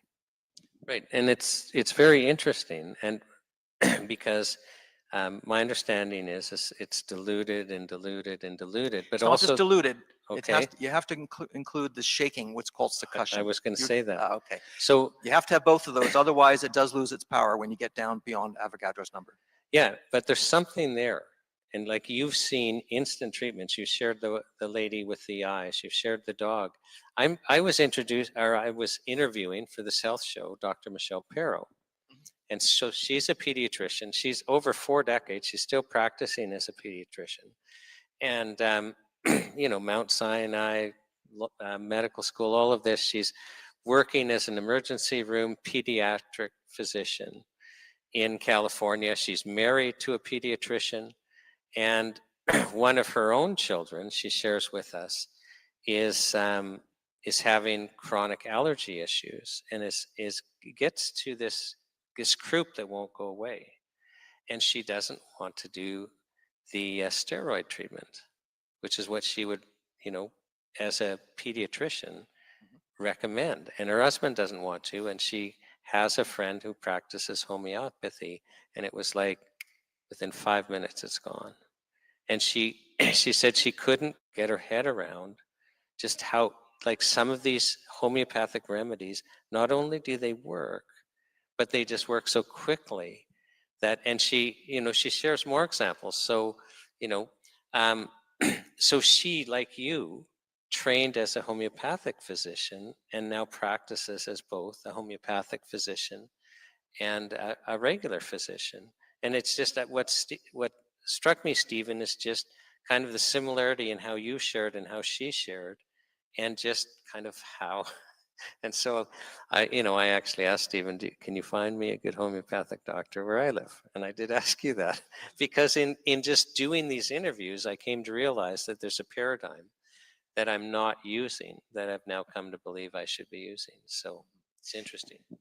But you know, if you take the best of all the worlds, you can kind of create different levels, and you can individualize the way you choose which of the therapy which is best for you. So if you have a deficiency of vitamin C or vitamin D, yeah, that's what you need, right? There's no point in having acupuncture or homeopathy. Although you can sometimes alleviate some of the symptoms, but you will never actually get to the bottom of the problem, which is deficiency. And similarly, if you're poisoned, you know, I think there's a way to utilize the body's ability to actually clear that, which would require something like homeopathy, or, you know, there may be something else, chelation, for example. So the trouble is we're getting to this sort of forest now of alternative complementary therapies, and people are having trouble finding out which is going to work best for them. So there is going to be sort of a hierarchy which will be adjusted for each individual. Access will be important, cost will be important, all those sort of things. And also some people do better with acupuncture than they do with homeopathy. So those are some of the questions that are coming up. I think we're approaching a new age of medicine in my view, because of the different forces that are at foot in the world now, that people are starting to lose confidence and maybe trust in conventional medicine. They're starting to see that they've been deceived in some ways. And also they're starting to educate themselves to understand how disease comes about and what is the best method of treating it. I mean, you're seeing so many light therapies coming on, infrared, near infrared light and so forth, that I had no idea existed. And now I'm starting to say, wow, these can do amazing things. And so education and learning is something we're starting to take part in as a public as well. And as our medical system seems to be failing us in some ways, hospital wait lists and so forth, it makes a lot of sense to try to get some tools in your belt that you can use. And personally, I think homeopathy is one of the best, but there will be other therapies that are also available that people can learn about. And so they don't have to rush to their doctor when their child has a cough, for example, or something like that. Doesn't mean that you should, do things which you're not capable of doing, but there's a lot out there that people can actually learn themselves. And I think that now people are being motivated to do that because of the failure of the conventional medical system. No, it's an appropriate time to have a honest health dialogue as a nation and actually ask the question, how do we get the best health outcomes? And that doesn't mean suppressing everything but the chemical model. It means actually, let's have an honest dialogue. What's out there and how do we basically get the best health outcomes, which is what this is about. So on that note, what is your message to Ottawa? To Ottawa? To Ottawa. I think Ottawa should just get out of the way. Yeah, okay. So... And if I could just elaborate on that, I think that people can determine what is best for them. We have to stop being treated as children and realize that we can assess the benefits, the pros and cons of different therapies, whether we need them or not. And that we need to take back that sovereignty in terms of choosing our own healthcare. We don't need dictates from Ottawa, from Health Canada, telling us what is good and not good. And we know that their motivation is not for the health of Canadians. It's more or less to protect the people that are paying them the 80% of the money that they get to pass, I guess, rules for manufacturing and to get those things out onto the market, which is really what we call big pharma now. So I think that Ottawa should just step aside and let people who are now more motivated than ever pursue what they think is best for them. And we should have confidence that we can actually make those decisions. We don't need a doctor necessarily to tell us. We don't need Health Canada to tell us. And we probably don't even need our Prime Minister to tell us. And it, just to follow up on what you said, is it raises a pretty interesting question.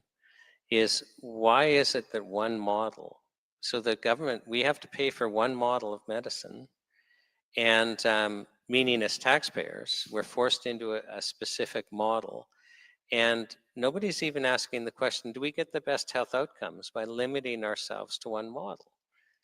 Because the reality is I get banged up in a car accident. I want that crisis medicine, right? Like, we're not saying that model has no value. It's just the question is, why do we have only that one model? So I really like your answer to what's your message to Ottawa, because at the end of the day, we should at least be asking the questions, how should we get the best health outcomes? And I think part of that is taking personal responsibility and educating ourselves. Stephen, it's just been a pleasure to interview you. Sadly, I've got to interview not sadly, I'm excited about the other guests. I just wish we had more time, don't you? So Thanks a lot. Thank you so much. Thank you so much. So I'd like to invite Penny Seth-Smith up. So Penny, come and join us.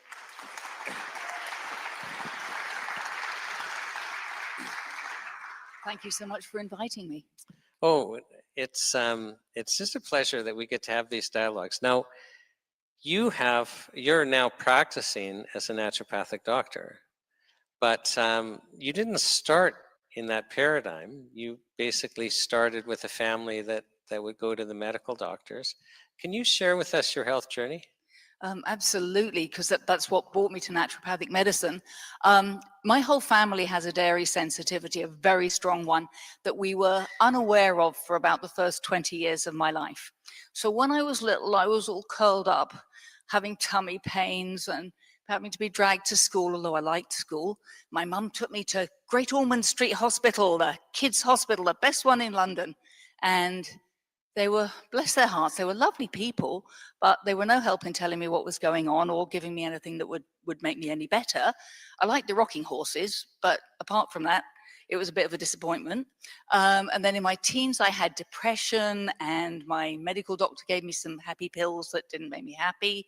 And then I went to No, university. can I just slow you Yep. down? So Sorry. when you're a child, you're actually having to go to the hospital because of abdominal pain. Yeah, I mean, it wasn't that it was horrendous, but it was completely unexplained, and it was happening far too often, and it was interfering with my ability to go to school and to learn. And I loved school, but I just didn't want to go because I felt rough. Okay, and I don't want to rush over that, because if you have a child who actually can't go to school, and this is happening regularly because they're having abdominal pain, discomfort, however you want to call it. I mean, I don't want to gloss over that. That's significant. Oh yes, and I'm that did reduce. They discovered that giving me sugar pills, glucose pills helped, and everyone went, oh well, kiddies, they like sugar. Well, it was Elaine Gottschall of Food and the Gut Reaction who explained to me at one point just what the mechanism of action was for that, and I wish I could remember it now because it was very interesting. But it validated that for me. And then I went to university, and I just got tonsillitis after tonsillitis. But let's back up to the depression. Okay, yep. Because you just want to skip along as if Oh, nothing yeah. happened at all. So many things led on the path. I didn't want to spend too long on it. Yeah. Right. No. But what was that like? Like, because here you are, you were talking about when you're a teenager. So now about 17 years later, you're still reacting about it. So what was the depression like? It was a fairly minor depression, but I just knew that life wasn't right. It was just feeling kind of blur. And when the happy pills didn't work, I just went, oh, well, okay, I suppose that's what I'm stuck with. Okay, so what were the happy pills? I don't know. I was too young to be that interested then. I just know they were little red pills. Okay, and did they help? Nah, did nothing. Okay, so then you go to university and you start getting tonsillitis and tonsillitis and tonsillitis. Tell us about that. That was every 2 weeks. I joked that it was more regular and more frequent than my lady cycles were. And I would go back to my MD, and he'd give me some antibiotics. And then 10 days later, I knew I craved a glass of warm milk the night before. So I went back and I'd say, oh yeah, I craved the warm milk last night. And throat's up again this morning. Okay, well, and it got to the point where it's like, well, you've had the pink pills, and you've had the pink and white ones. You've had the yellow ones. And we've done the blue and white. Have you had the green and white one? Oh, no, I haven't had those. Oh, they're a bit heavy, but I suppose that's where we got to go. Okay, so more and more antibiotics. I don't know, 6, 8 those kind of rounds. And it all went into a bit of a fuzzy headspace after that, really. I hadn't realized that all of those antibiotics were significantly affecting my microbiome, because that wasn't a word any of us even knew in those days. But I ended up having to leave university that year and go back and start again the following year. And I went and got my tonsils out. Okay, so let's slow that down again. So it was so bad that you basically lost a year of university. Yeah. So you had to drop out. Yep. And go home because you were so sick you had to stay at home. You couldn't go to school. Now that's a disability at that point. Yep. Guess so. Didn't think of it that way at the time, but yeah, it certainly set me right back. I was very unhappy about that. Right, and tonsillitis is extremely uncomfortable to go through. Well, and why did it keep happening? Nobody was looking for the why. They just kept treating the what. Okay. But eventually, Eventually then, the next step was that I had my tonsils out, and we now know, of course, or I now know that the tonsils are actually lymphatic tissue. So when there's something that you're eating that your body doesn't like that goes past those tonsils, they go, oi, excuse me, don't like that. So what do? We take the tonsils out, we shoot the messenger's gone away, fabulous, all seems good. And funnily enough, around that time, I started getting sinus problems and tooth infections. As Dr. Malthouse speaks about, it will shift from one thing to another. If your body wants to get the message across, if it can't do it one way, it'll try another. So I had a lovely medical doctor that I went to see, and he'd done a few things to try and help with my sinuses. And we got to the point where he said, well, really, the only thing we've got to offer you now is this cracking and draining thing. And he explained it to me. I said, so basically they want to bore a hole in my face and wash it out? And he said, yeah. And I said, I don't fancy that. And he said, no, I don't blame you.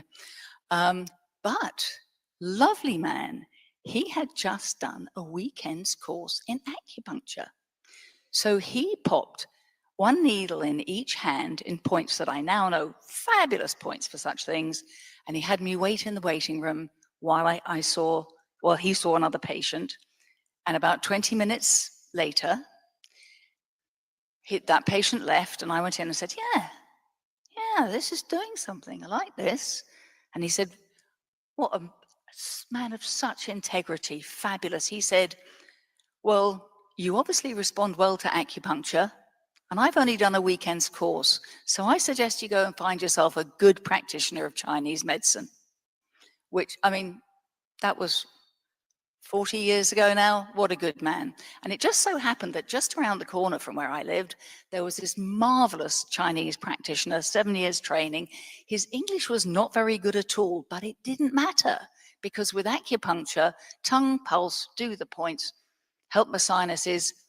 And he also helped the irritable bowel syndrome to some degree that I had started suffering from as a result of all of those antibiotics killing off all the friendly gut bugs and a massive candida overgrowth getting an opportunity. Let's slow that down a bit, because no, but it's just there'll be people watching that may not understand, like you said, microbiome, and now you're talking about candida, and you're referring to it in your digestive tract, a yeast. And some people may not understand, well, how important our gut flora is, Oh, yes. why taking antibiotics can create a problem, especially when it's done chronically, and what candida is. So could you just kind of share that, just so that, because there could be people out there that are suffering similar things, and if they understand, wait a second, there's answers, that could be helpful. So the microbiome, I think a lot of people have heard of this, but for those who haven't yet, we know that there are billions of bugs in our gut, more than 10 times as many bugs in our gut as we have cells in our body. And most of them are bacteria, and most of them are friendly bacteria. And there's a smattering of yeasts in there as well.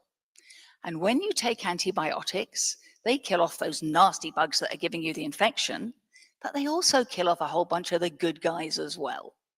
And so your microbiome, the good guys are depleted, and candida, there's always a little bit in there, and it will take any chance that it can to start to take over the territory. Nature abhors a vacuum, and the yeast tends to grow up, but it grows up relatively slowly. So people are a long way along if they get to a point where every time they have a dose of antibiotics or a course of antibiotics, whap, they've got a yeast infection.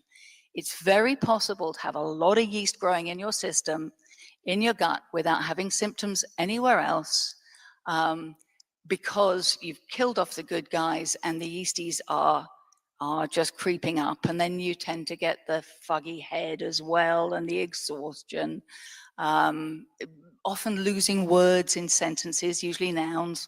And yeasts make toxins that are neurotoxins. So they affect your brain, they affect your thinking. And that was the reason that I had to give up university. It was all just, wow, how can they expect me to do exams in this? I can't really remember it. So that yeast overgrowth, it also then, as it gets worse and worse, creates overt digestive symptoms, and in some ladies, yeast infections in our lady places. So yeah, I remember being about 19, and when I walked into a room of friends, if there wasn't a chair to sit on, I had to say, I'm sorry, guys, I got to sit down. I was known as Penny, who was sick all the time. That's telling in itself. So you go to this acupuncturist, and it's because when you were at the doctor with 2 needles, you were noticing a change with your sinuses, and the acupuncture was also helping with your candida. So carry on with your journey, because this. Let's see. There were so many steps to it. So the acupuncturist, that was very helpful, but it didn't totally turn around the digestive stuff. It helped a lot, but it didn't completely get rid of it. And my mother had been, actually. What about the sinuses? Oh, the sinuses? Oh, he did a great job on the sinuses, but yep, I think that was dealt with, 40 years ago. It's hard to bring it all right back. But this, yeah, he really helped improve my health overall, because with acupuncture and homeopathy, you have to treat the person. You can't just treat the symptoms, because you're, as Dr. Malthouse said, you are assessing the whole person and rebalancing them so that they no longer need to exhibit the symptoms they've been exhibiting, rather than taking, if you've got pain, taking a painkiller that goes, shut up pain, go away for now, you can come back later. So the sinuses got a lot better, my general health got a lot better. And then what was the next step? The next step was that my sister went to the London Homeopathic Hospital, which sadly no longer exists, because she had bad sinuses too. And she learned there that the first thing they did with everybody was take them off white sugar, white flour, and milk. So she went home, went off those, and when she found she felt better, then she tried finding out which one it was that had been the cause of the problem, and she found out that it was dairy. So she gave up dairy and felt a lot better. And then my dad went to one of these people who does this funny muscle testing, applied kinesiology thing. And they told him when they put milk near him, his arm went down, so he was giving it up. So I thought he'd completely lost his marbles at that point. And I'm glad I wasn't verbally scathing. It was like, oh, Father, I'm doing my science degree. I can't believe in any of that stuff. But when I wasn't getting any better still, my sister said, you know, milk's not good for me. It's not good for your dad, for our dad. Why don't you give it up? She likes to remind me now that she told me 3 times before I actually did, because I was like, oh, but when I'm sad, I just want a cup of tea. And when I'm happy, I just want a cup of tea and I want milk in it. And, oh, I do love me cream. But then finally, I was desperate enough that I gave up the dairy, and it was like the sun had come out. I was like, oh, this is how other people get through life and smile and function. Oh, this really rocks. But I still hadn't got my digestion sorted. And then I saw this forward-thinking professor on TV, and so many medical doctors still haven't caught up with where he was 40 years ago, bless his heart. And he was talking about food sensitivities causing problems. So I got to see this guy, and I said, do you think it could be my dairy allergy causing the irritable bowel? And he said, actually, I don't think it's that at all. I think it's all those antibiotics you had. And he gave me another antibiotic, and I thought, And I wrote to him saying, hold on, if it's antibiotics that's caused all this, why are you giving me this nice statin one? And he said, well, this one actually isn't absorbed in the gut, and it does kill the yeast. Well, I think it's not very absorbed. If you've got a leaky gut, you're going to absorb a little bit of everything. But he was way ahead of everybody else at the time.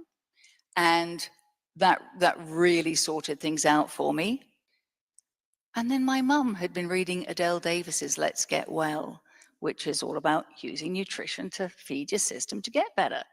And of course, my digestive tract had all that inflammation. So it was leaky, it wasn't working well. So loads of good nutrition, that helped me a lot. So with that and the acupuncture, things were going pretty well.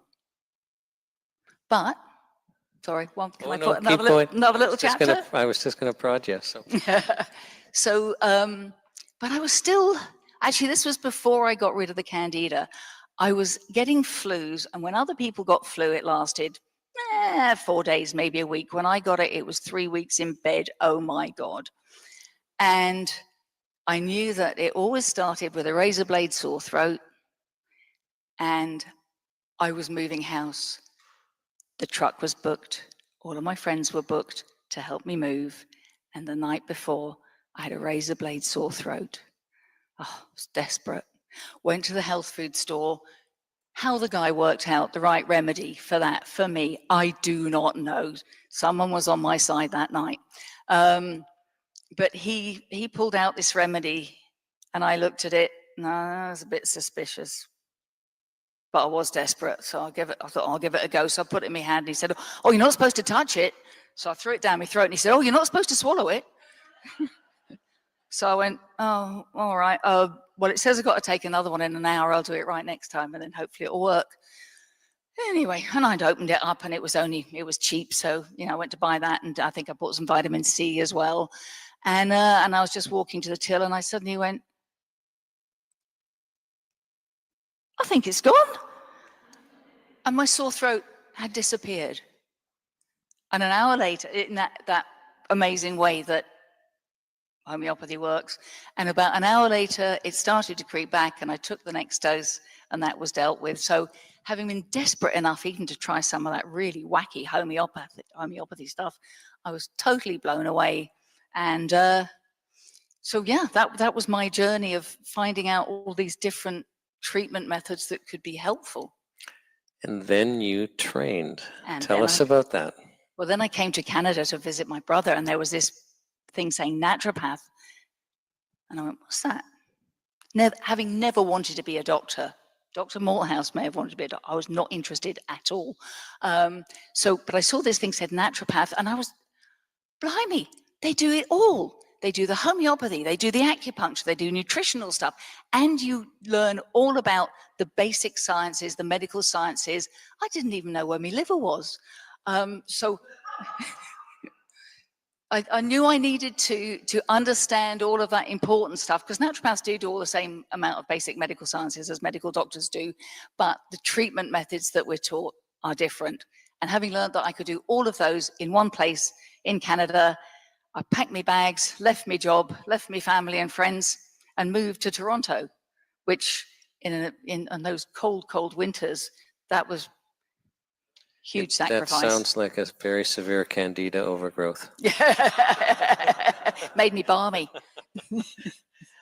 Okay, so what has it been like practicing as a naturopathic doctor? Absolutely fabulous, because you get to have these really important conversations with people. You hear about what's going on with them. The words honor and privilege tend to be overused, but it really absolutely is an honor and privilege. Some of the stories that people share are deeply, deeply moving. One of the things that I found homeopathy is fabulous for is to help deal with old trauma, including trauma that kind of happened decades before, which has set the person's whole sort of energetic being out of whack, so that they just don't necessarily take on the other healing as well. So if you can shift the energetics, and then, as Dr. Malthouse so correctly said, if you've got a deficiency of something, you need that substance. So over time, what I've seen is that if you use nutrition as the building blocks, and homeopathy or acupuncture as the blueprint, the energetic of how to use those building blocks, you get a really nice synergy of treatment and a shift that actually makes problems go away. In the main, you can't do everything for everybody. Obviously, nobody can. I want to get to nutrition in a moment, but can you kind of explain really kind of the philosophy behind naturopathic medicine, because they take a different approach, and I think it's important to have an explanation of, well, how do they approach it? We spoke about the allopathic model, on how the philosophy there is not to treat the underlying cause, but to relieve suffering by addressing the symptoms. What's the philosophy behind naturopathic medicine? What's the approach? It's definitely that you're looking for what has caused the problem so that you can treat the cause and then the problem will go away. Although I think some allopathic doctors would take exception with us saying that all allopathic medicine works that way, because they do often, allopathic tests do try and work out what's going on. No, fair enough.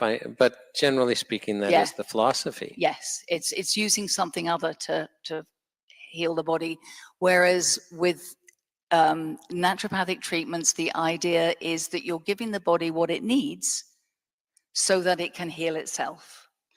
And in some cases, that is getting toxins out of the way. I've had some patients where they come in and they just need to be cleaned up and cleaned up. It's like they just want to be wrung out like a dish rag. Get rid of all of that stuff, all that nasty, and then I'll be fine. But it's one of the lovely things about naturopathic medicine is because it has a number of different strings to its bow, you can pick which ones are most likely to work for this person.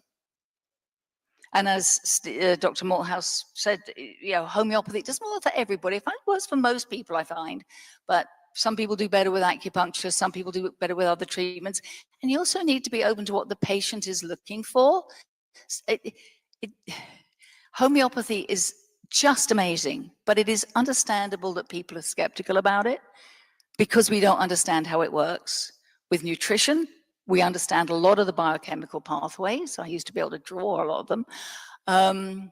And with acupuncture, we've got 4 millennia of experience of people knowing how and what this does. With homeopathy, we've got 250 years of it, but we kind of have an engineer's approach or understanding of what does what when, but we don't have the research scientists' understanding of it yet, of how it works. And that's mostly because we haven't looked for it. There's so many places I wanted to go, but I think the first one is, you mentioned sometimes you need people to detox. And can you perhaps share with us why that's important, and perhaps just how challenged we are in Canada with our environment? Like some people, I don't think they realize even just their dish soap and their shampoos and things like that really can be creating a toxic load. So can you share with us kind of the problem and what you look for? What types of things might twig as a naturopathic practitioner? Wait a second, we might need to detox here. Well, yeah, taking into account that the human race has inherent detox systems in the liver that were designed to help us get through life, but have not evolved to catch up with what's going on in the modern world now. There's an excellent book called Slow Death by Rubber Duck, where these 2 researchers, much to their wives' joy, got themselves a little flat for a couple of weeks, and they tried to toxify themselves up as much as they could. And they measured what was going on in their blood. And as you so rightly said, shampoos, what they discovered was a big toxifier for them was a shampoo whose toxin had a half-life of longer than a day. And so if you used it every day, the toxic load just built up and up and up. If we're looking for when is it good to detox people, the facetious answer is if they're alive and breathing, because we're all so subject to so many toxins. Roundup, there's Roundup contamination in 85% of the air samples taken in the US, and in Canada we get similar. So that stuff is sprayed all over. it gets into the air and it's sprayed on corn, and corn is used for fuel, the biofuels. So we're all subject to it. They did some blood work on all sorts of people 20 years ago, and there was an organic farmer working on, and who had lived for decades on an island off this island, and he still had mercury and cadmium and CFCs and you name it, he had it in his system, bless him. So we just can't get away from it, and our livers are not designed or evolved to be able to deal with that on their own. So we need to give them a little bit of upregulation, and spring is the time to do it. Spring is liver time in Chinese medicine. Actually, one thing I would say is you will see January the 1st, the newspapers will say detox because you've had a good Christmas and New Year. Nah, not the right time. Too cold. Wait until the spring. Do it then. Clean up your diet in the new year. Detox in the spring. What about nutrition? What's the value of nutrition? Oh, and I can tell from your face that. Yeah, crucial. Absolutely crucial. Well, it's the building blocks of everything that we need to build in our bodies. And really, you want really good nutrition with lots of nice antioxidants to try to help with the chronic inflammation that is just part of life in the modern world, unfortunately. Right, because of all the chemicals and the electromagnetic radiation and the stress of our environment. Yep. Okay, so can a Canadian, even if they're trying to eat well, so even if they have a, spouse like Dr. Malthouse who's making the meat organic, can you get what you need?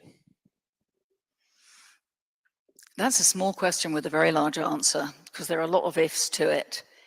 If you're really healthy, if you've got a really good healthy gut, if you're eating organic, and if you're not eating the other stuff, then possibly, maybe even probably.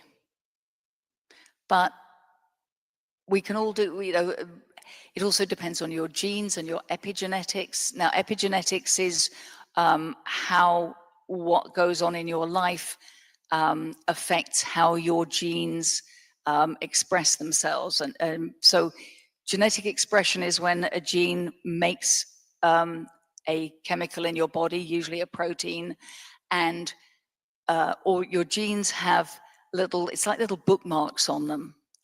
And what happens in your life alters where those bookmarks go. And some of those bookmarks say, read this gene a lot, but ignore that one. And this one only on Saturdays, or whatever, it's got the little rules. So funnily enough, eating a lot of good fresh fruits and vegetables sets your epigenetics up to make you healthier. What a thought. Yeah, and let's not even talk about during pregnancy. Oh, so on how it sets up the child to be healthier and eat healthier. yes. So, but I wanted to segue a little bit and ask you, as you've practiced as a naturopathic doctor, I'm not asking, well, what are your successes? I'm asking what patients impacted you personally the most, because that could be those could be failures. So what patients come to mind as having impacted you the most in your practice? There was one lady who bounced in one day who said, "You've cured my migraines." And I said, I feel a bit embarrassed. I don't remember talking about your migraines. And she said, no, we didn't. But you gave me this remedy for this, this, and this, and it worked for those. And my migraines went away as well. So that's homeopathy for you. It has side effects, and they're good ones. There was actually a trial that showed that. So that, and again, most of the biggest ones are where you give one dose of a remedy and there is that shift. A lady who'd tried, poor woman, she could not stop throwing up. She'd been to hospital 2 or 3 times to get IVs. She'd have to stop the car on the way and get out for a bit before she went to hospital. And then she came to see me, and I had to speak to her about something the next day. And she said, those probiotics were fantastic. Oh my God, I've had probiotics before, but I haven't thrown up. I'm fine. I feel great. And I thought, probiotics are good, but they're not that good, not one capsule. So I went and looked, and I'd given her a 10 mg of a remedy that is known for frequent vomiting, and that was it. It went away, it never came back. Or another woman who had walked into the clinic, and she said, yeah, I was eyeing up where the garbage bin was so that I could, if I needed it, it was there. And as she walked out, she said, I couldn't throw up if I tried. So those are the beautiful ones that you wish every case would be like, don't you? And migraines, I'm hearing people are paying $650 a month for medications to stop them getting migraines. If you find the right remedy, it's about $1 a time. There you go. And most migraine medications leave people bombed out, is the way that my patients tend to express it. Whereas use the homeopathy and you're fine. You get to the end of the day and say, oh, I had a migraine this morning. Oh, well, that's all right then. Somebody in the audience has given me well, ask her what it is. She'll track you down later if you don't want to say. There is no single remedy. The homeopathy is the most fickle mistress. When it's right, it is so beautiful, but it's not like, oh, if migraine, it's this remedy. My first migraine patient said, I wake up at 3 o'clock every morning with a feeling like a red hot poker poking into my left eye. That was a gift. But they're all different. Once you've got the right remedy, then you just keep using that for the rest of your life. But you've got to get the right one first. What do you think? Because we've got, people from across Canada watching this. What do you think is the most important thing for Canadians to understand or maybe change to be more healthy? Ooh. And I'm feeling like I should actually give the disclaimer that Dr. Malthouse gave, which is, this is all my own opinion. I'm a naturopath, and there are many other naturopaths around. They won't all necessarily agree with everything I say, and not that many practice homeopathy. But what do we need to change to make ourselves healthier? It keeps coming back to the same thing, or the same things.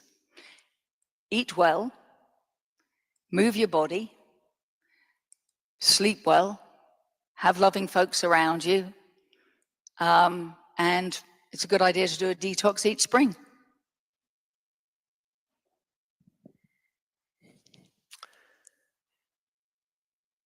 Now, we're in this regulatory environment. We don't have the time to go into this self-care framework, but Health Canada is trying to bring in new regulations that actually threaten any product that a naturopathic doctor would use. So they want to put us in a self-care framework, and to be licensed under the self-care framework, there's 2 criteria.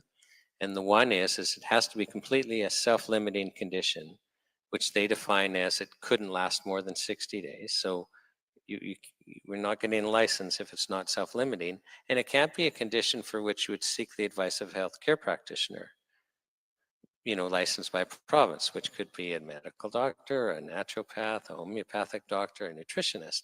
So basically, they're threatening to take away the products that naturopathic doctors use, homeopathic doctors use. What do you think the health consequences for Canadians would be if we lost these remedies? Well, I know that my health wouldn't have come back if I hadn't had natural health supplements available over the counter and homeopathic remedies available also. I wasn't even that well educated in it at the time, but they really did help me. So yeah, it certainly wouldn't have done me any good, and I don't think it's going to do the Health of Canada any good. We used to talk about appropriate technology. I think now we need to talk about appropriate medicine. If you've got cancer, you're going to do some hefty stuff. If you've got a sniffle, you're going to do some gentle stuff, and there's everywhere in between. So we need appropriate medicines. We want our products. I'd like Health Canada to make sure that the products are made in a good and clean environment, that they're up to scratch, that they're labeled with what they contain, and that if there are any caveats about this could cause problems, that is also on the label. But most natural health supplements are so safe. The ones for which there is, you should maybe know a bit more about how to use it safely, well, those could be restricted to practitioners like myself, and then let the rest be available over the counter and well labeled. I used to be in consumer protection law. I believe in things being done right that way. And what's your message to Ottawa? Make sure they're well made, make sure they're well labeled, and let us have them. Thank you. Just an honor to spend time with you, Penny. Thank you very much. So I'd like to ask Jason Watkins to come up. Jason, welcome to the World's Greatest Health Show. Good to see you.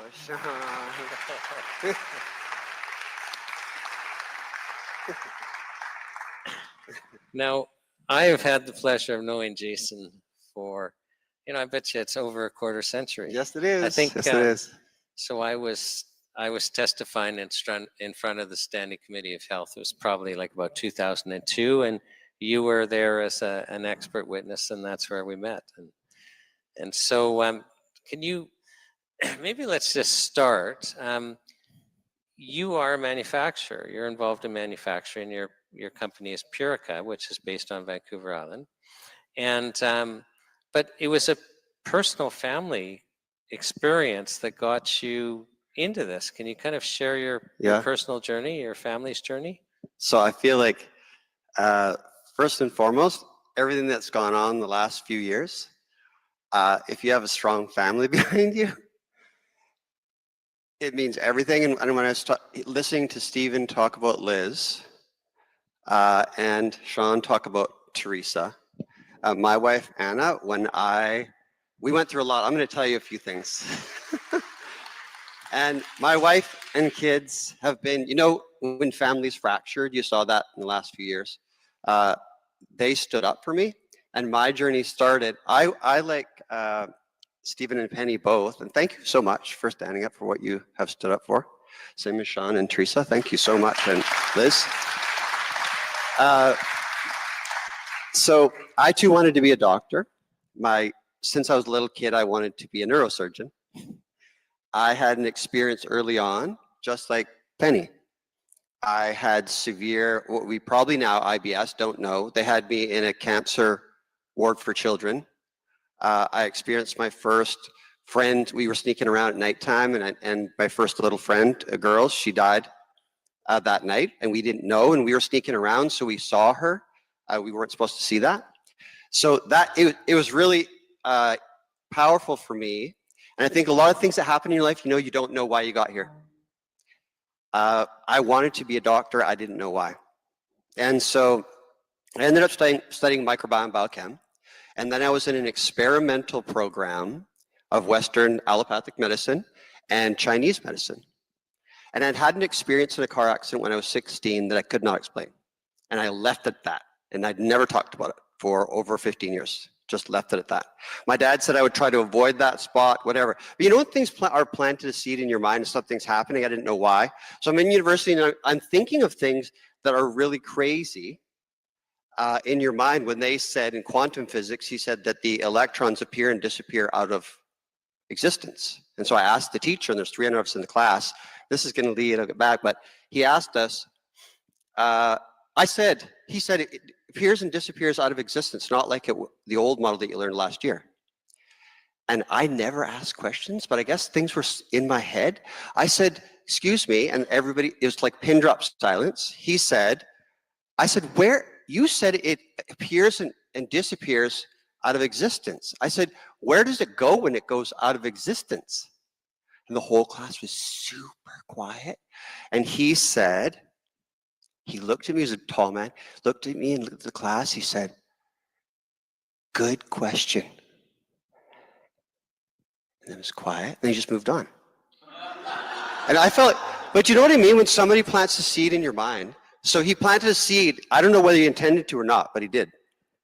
And so my mind, I think the car accident, I don't know, things coming back, that things weren't as certain as I thought they were. Because I had, my mind worked pretty quickly and everything. I thought I had everything figured out, and then everything's tripping me up. So I'm getting, this kind of leading into natural medicine. So when I was in the program, I had suffered from that. My dad, his brother had just died.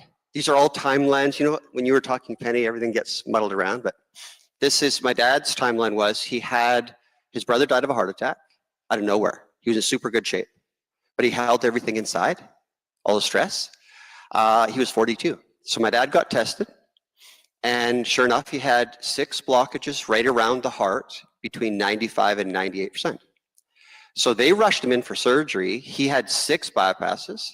He had a heart attack on the table, had stents, a defibrillator pacemaker, and they said he has a maximum of 7 years to live if he does everything right. And he was at 8 drugs, including calcium channel blockers, beta blockers, ACE inhibitors, potassium-sparing diuretics, Coumadin, right? All these different, baby aspirin. So he's taking all these different drugs. Those are very risky to add a lot of things in our industry. The industry is very powerful. It's not just picking herbs and you have to take a bunch of notes. Some of them are very concentrated now with modern ideas, right? So he wasn't supposed to take anything. But I didn't want my dad to only live maximum 7 years. So I started researching everything I've been thinking about for myself. Any athlete already knows a lot about these different things, right? They test a lot of things. We started giving him a bunch of products. He took it through the entire time. And in the end, they had to replace the defibrillator pacemaker twice because of the battery. The company in Texas had never done that before. It's considered a miracle. And he lived for 31 years, and he did not die of a heart attack. He died of a stroke from something that some people in this room were speaking out against for the last few years. So my idea is, when you have these kind of powerful experiences, right? 7 years to 31 years, and he was fully there and still doing woodwork and everything right to the end. As a matter of fact, my dad passed away between 2 of his favorite woodworking devices in the shop. So he, like Mom said, he died in his happy place. Still, obviously, horribly hard. But I came to this industry because I saw for myself what it did. I had serious migraines through when I was 16, where people's heads disappeared. So you walk in the hallways, and I thought it was pretty neat the first time it happened because I couldn't see anybody's heads. But then the headache comes after that, and it was horrible. Sometimes they lasted 5 days. I wished that I was dead. I was only a teenager. I wished that I was dead. Over and over again. I can't even imagine some of the people that go through migraines every day. That would be horrible. So that was huge for me. Then I played, when I was 10, I was pretty, one of those little kids that does whatever they want to do. So I thought this was another toboggan rung, and it turned out that it was a snowbank, and I dropped 2 stories down and landed on my back at 10. And I couldn't do sit-ups for 2 years. Kids, you heal up. I was 17. And I was playing hockey. I was defense. I didn't realize that the other team had taken out our goalie. And I flipped over backwards over the goalie.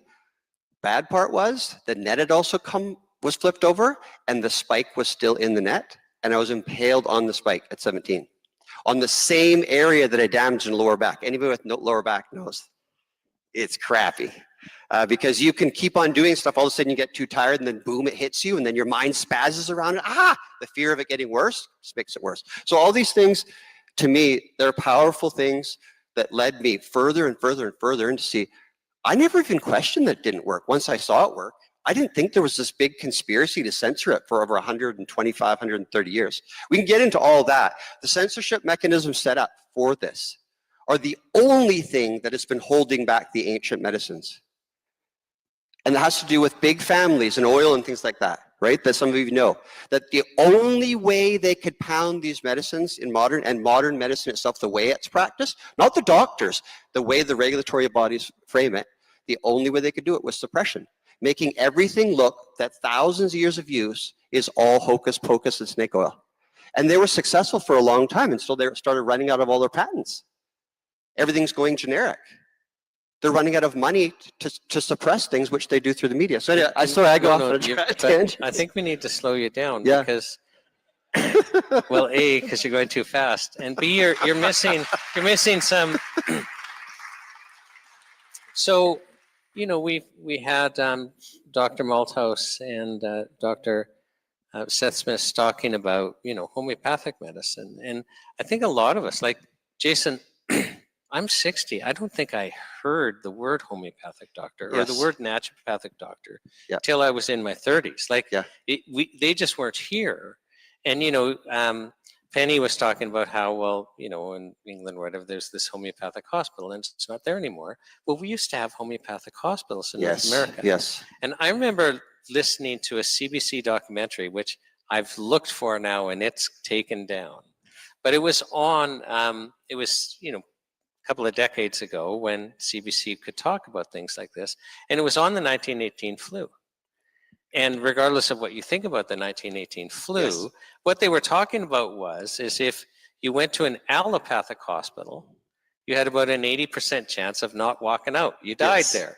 But if you went to a homeopathic hospital, the number was reversed. You had about an 80% chance of walking out alive.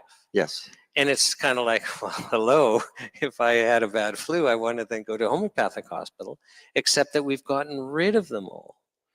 So, so that's why I just wanted you to slow things down. We Yeah. used to have these healing traditions. Yes. It was part of And everything. then we had in the entire Western world, a concerted effort to basically get rid of anything but allopathic medicine.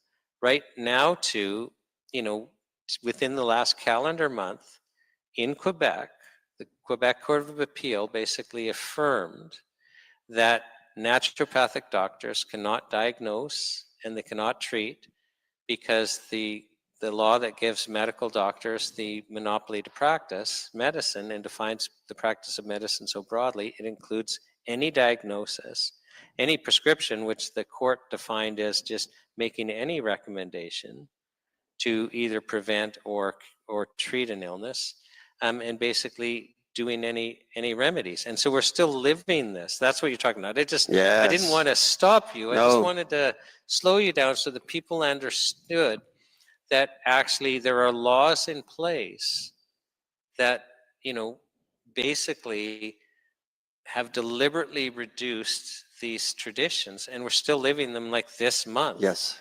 In Quebec, any naturopathic doctor has to be thinking, wait a second, our Court of Appeal has just made it completely clear that it's illegal for me to help people. And the court wasn't saying that Annie Janot, who was the doctor in question, the naturopath, the court wasn't saying she's not qualified to help people.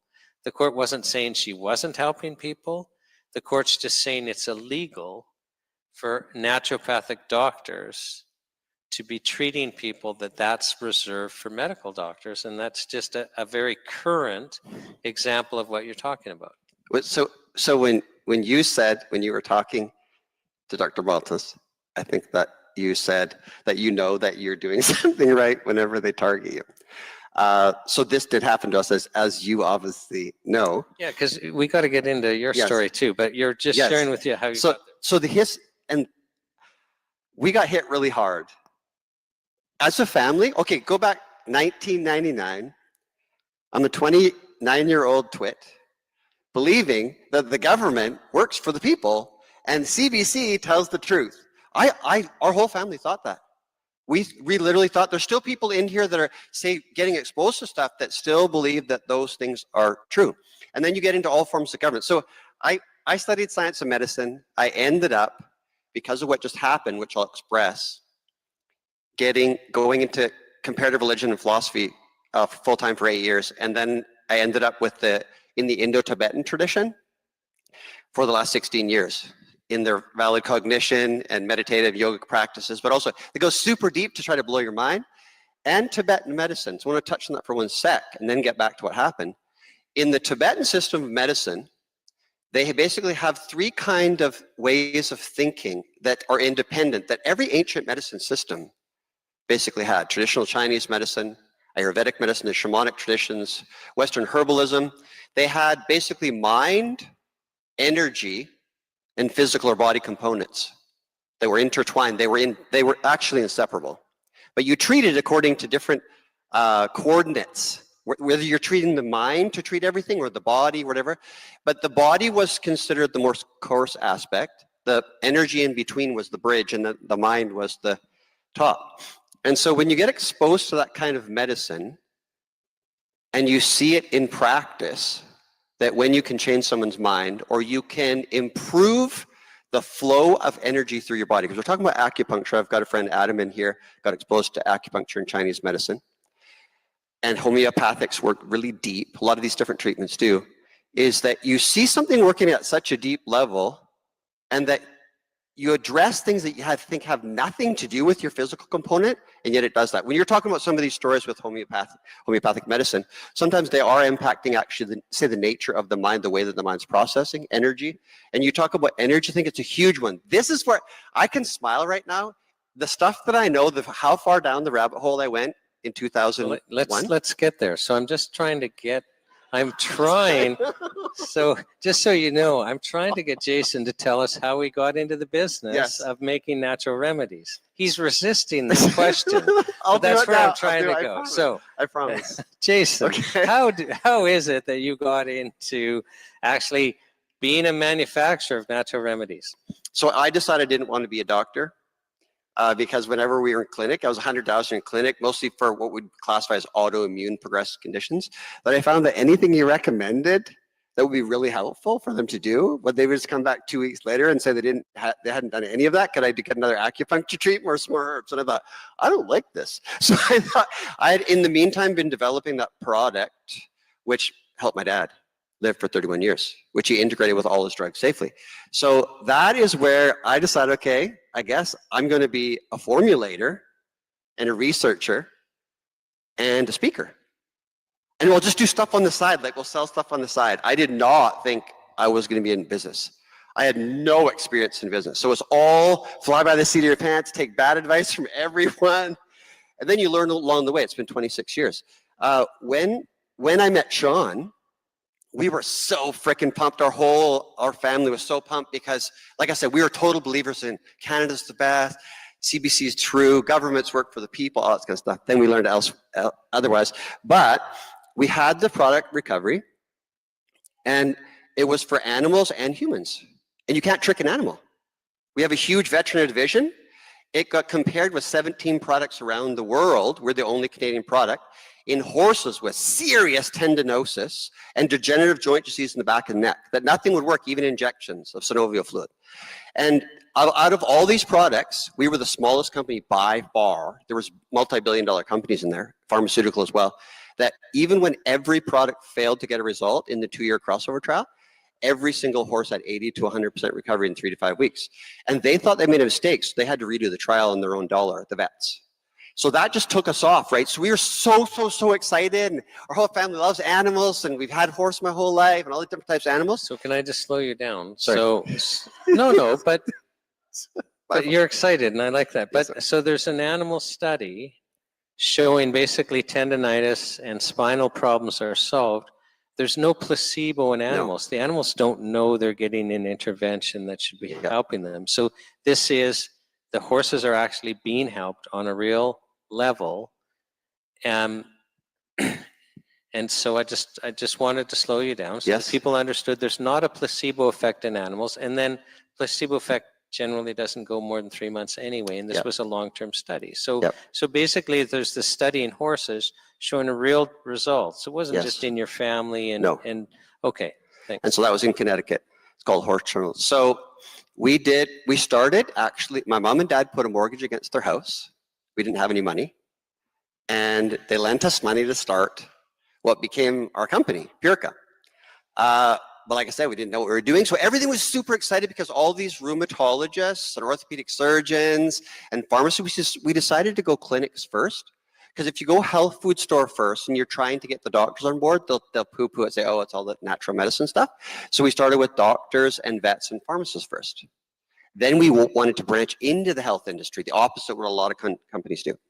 So we did that. Everything was going crazy, and there's big articles. And I think it's CFRA or CFRB in Ottawa was broadcasting what it was doing to the blood markers.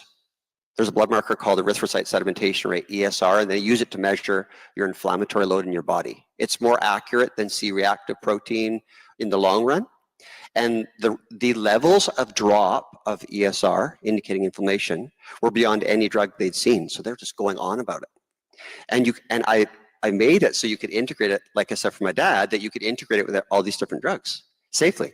So of course you can't say that nowadays, even if they are, and you've shown over 25 years. But what happened was— So you didn't hear Jason say that? Yeah, but yeah. So what happened then was, I guess when it went across into the US, we got access to information. Two drug companies did not like that we were having those kind of results. And so they did a hit on us, like seriously. Like, I can use the word hit because our family's been through some pretty crazy stuff, including the biggest SWAT in Canadian history. So what happened there is they went after us. They used Health Canada to do it, and they created 2 hit pieces on us on CBC Health Matters, 10-minute programs on this little company from Cowichan Valley, said recovery the drug, and recovery the drug continued. They raided our facility with RCMP. People were running out of the buildings. My brother hid under the table under his desk for 3 hours. He had panic attacks for 3 weeks, lost 30 pounds, wouldn't leave the house. It was so traumatizing. But you know, when sometimes when people, they have a different response. I have a Cowichan response, I think, where you just go, no, and you step forward. So that kind of happened. And luckily I had this guy, Rod, with us, and we kind of challenged them, but they seized everything. We only had one product, one human recovery and one animal recovery. They seized everything, and we didn't do the human manufacturing at that time. This is over 25 years ago. We had already paid the company Flora to manufacture. There it is sitting there. They knew that. They knew they were going to crush us. They did it a few days before Christmas to traumatize you emotionally. And so that's what we went through. And then I saw the meat behind it, but that made me go deep, deep, deep down rabbit holes because I'm from science and medicine. I didn't know anything about politics.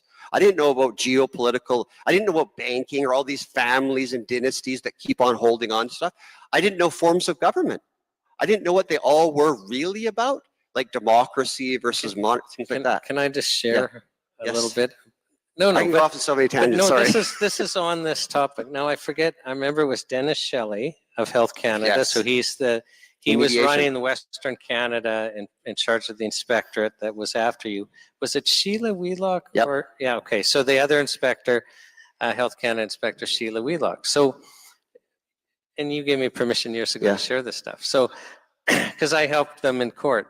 So we had to fight to get this disclosure. When you're charged criminally, like they were, you have the right to anything relevant. And we had to fight and fight and fight to get this stuff, and including their emails. Now what happens is they have an email chain with maybe 12 people, and 11 of them will black it out and one will forget. And it's the puzzle to get it. But what we learned is so this team in Health Canada, including Dennis Shelley, who was head of Western Division, I think he still is. Is he? Okay. And Sheila Wheelock, an inspector, they along with others are in this email chain where they're putting together a letter to the Department of Justice to prosecute them.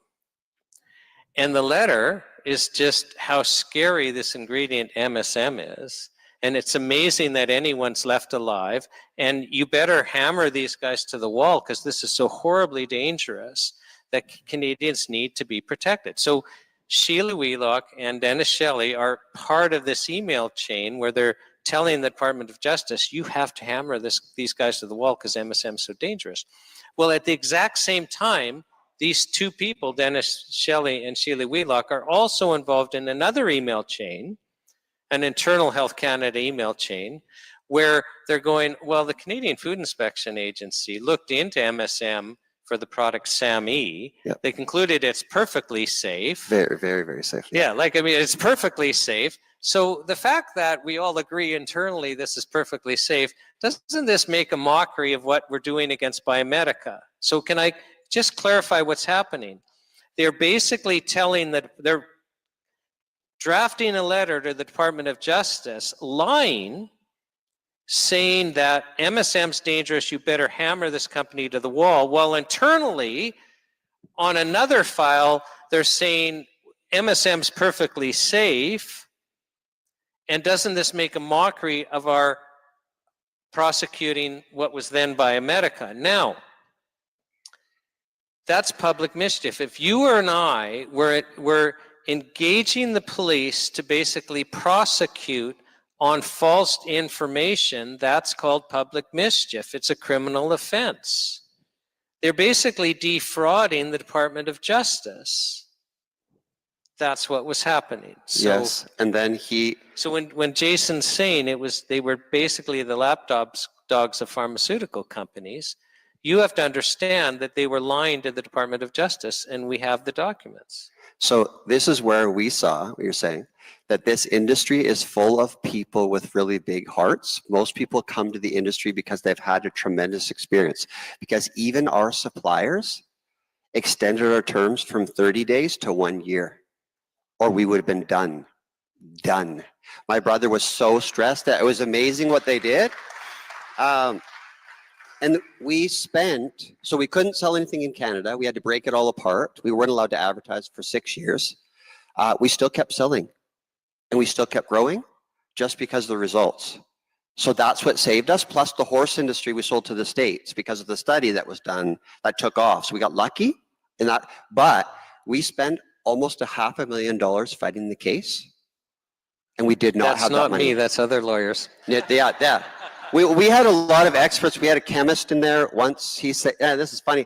They're in the mediation." He came at the end. It's almost nothing. I still like him, obviously. So I was just the cleanup guy in criminal court. That was my niche. He was, and before that, though, we had chemists and mediation and legal teams before we brought Sean in as more of an expert.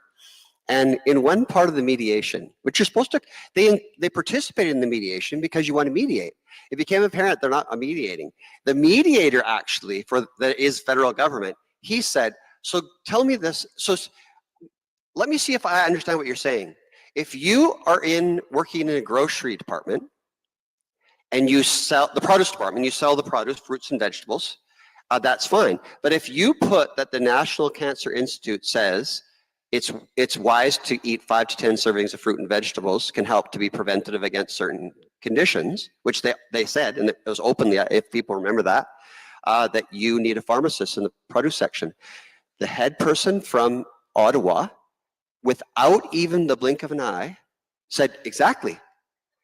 And the mediator thought she was going to try to at least say something, and he couldn't even speak for a bit.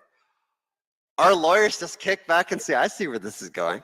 And then the one fellow that he said, Dennis Shelley, he admitted with our chemist what he was saying about different drugs and all these different unsafe things that they're just letting go all over the place, including Tylenols being sold in the gas station and in a vending machine. And it's the biggest cause of liver failure that I know in Western world. Why are you doing that? Okay, and then you're going after this, but he had all these facts he used, and Dennis Shelley agreed, that's the name, he agreed, and the meeting was immediately stopped, and they took him outside, and then he did not talk for the entire rest of the mediation. But they silenced him. Can I just slow you down, because you've just raised an important point. No, but he's talking about, so here they're in mediation, and they're basically saying, look, there's fruits and vegetables being sold in the produce department. And it's important for you to understand this about the censorship. So the fruits and vegetables, they're safe for us to buy. We can buy them as foods.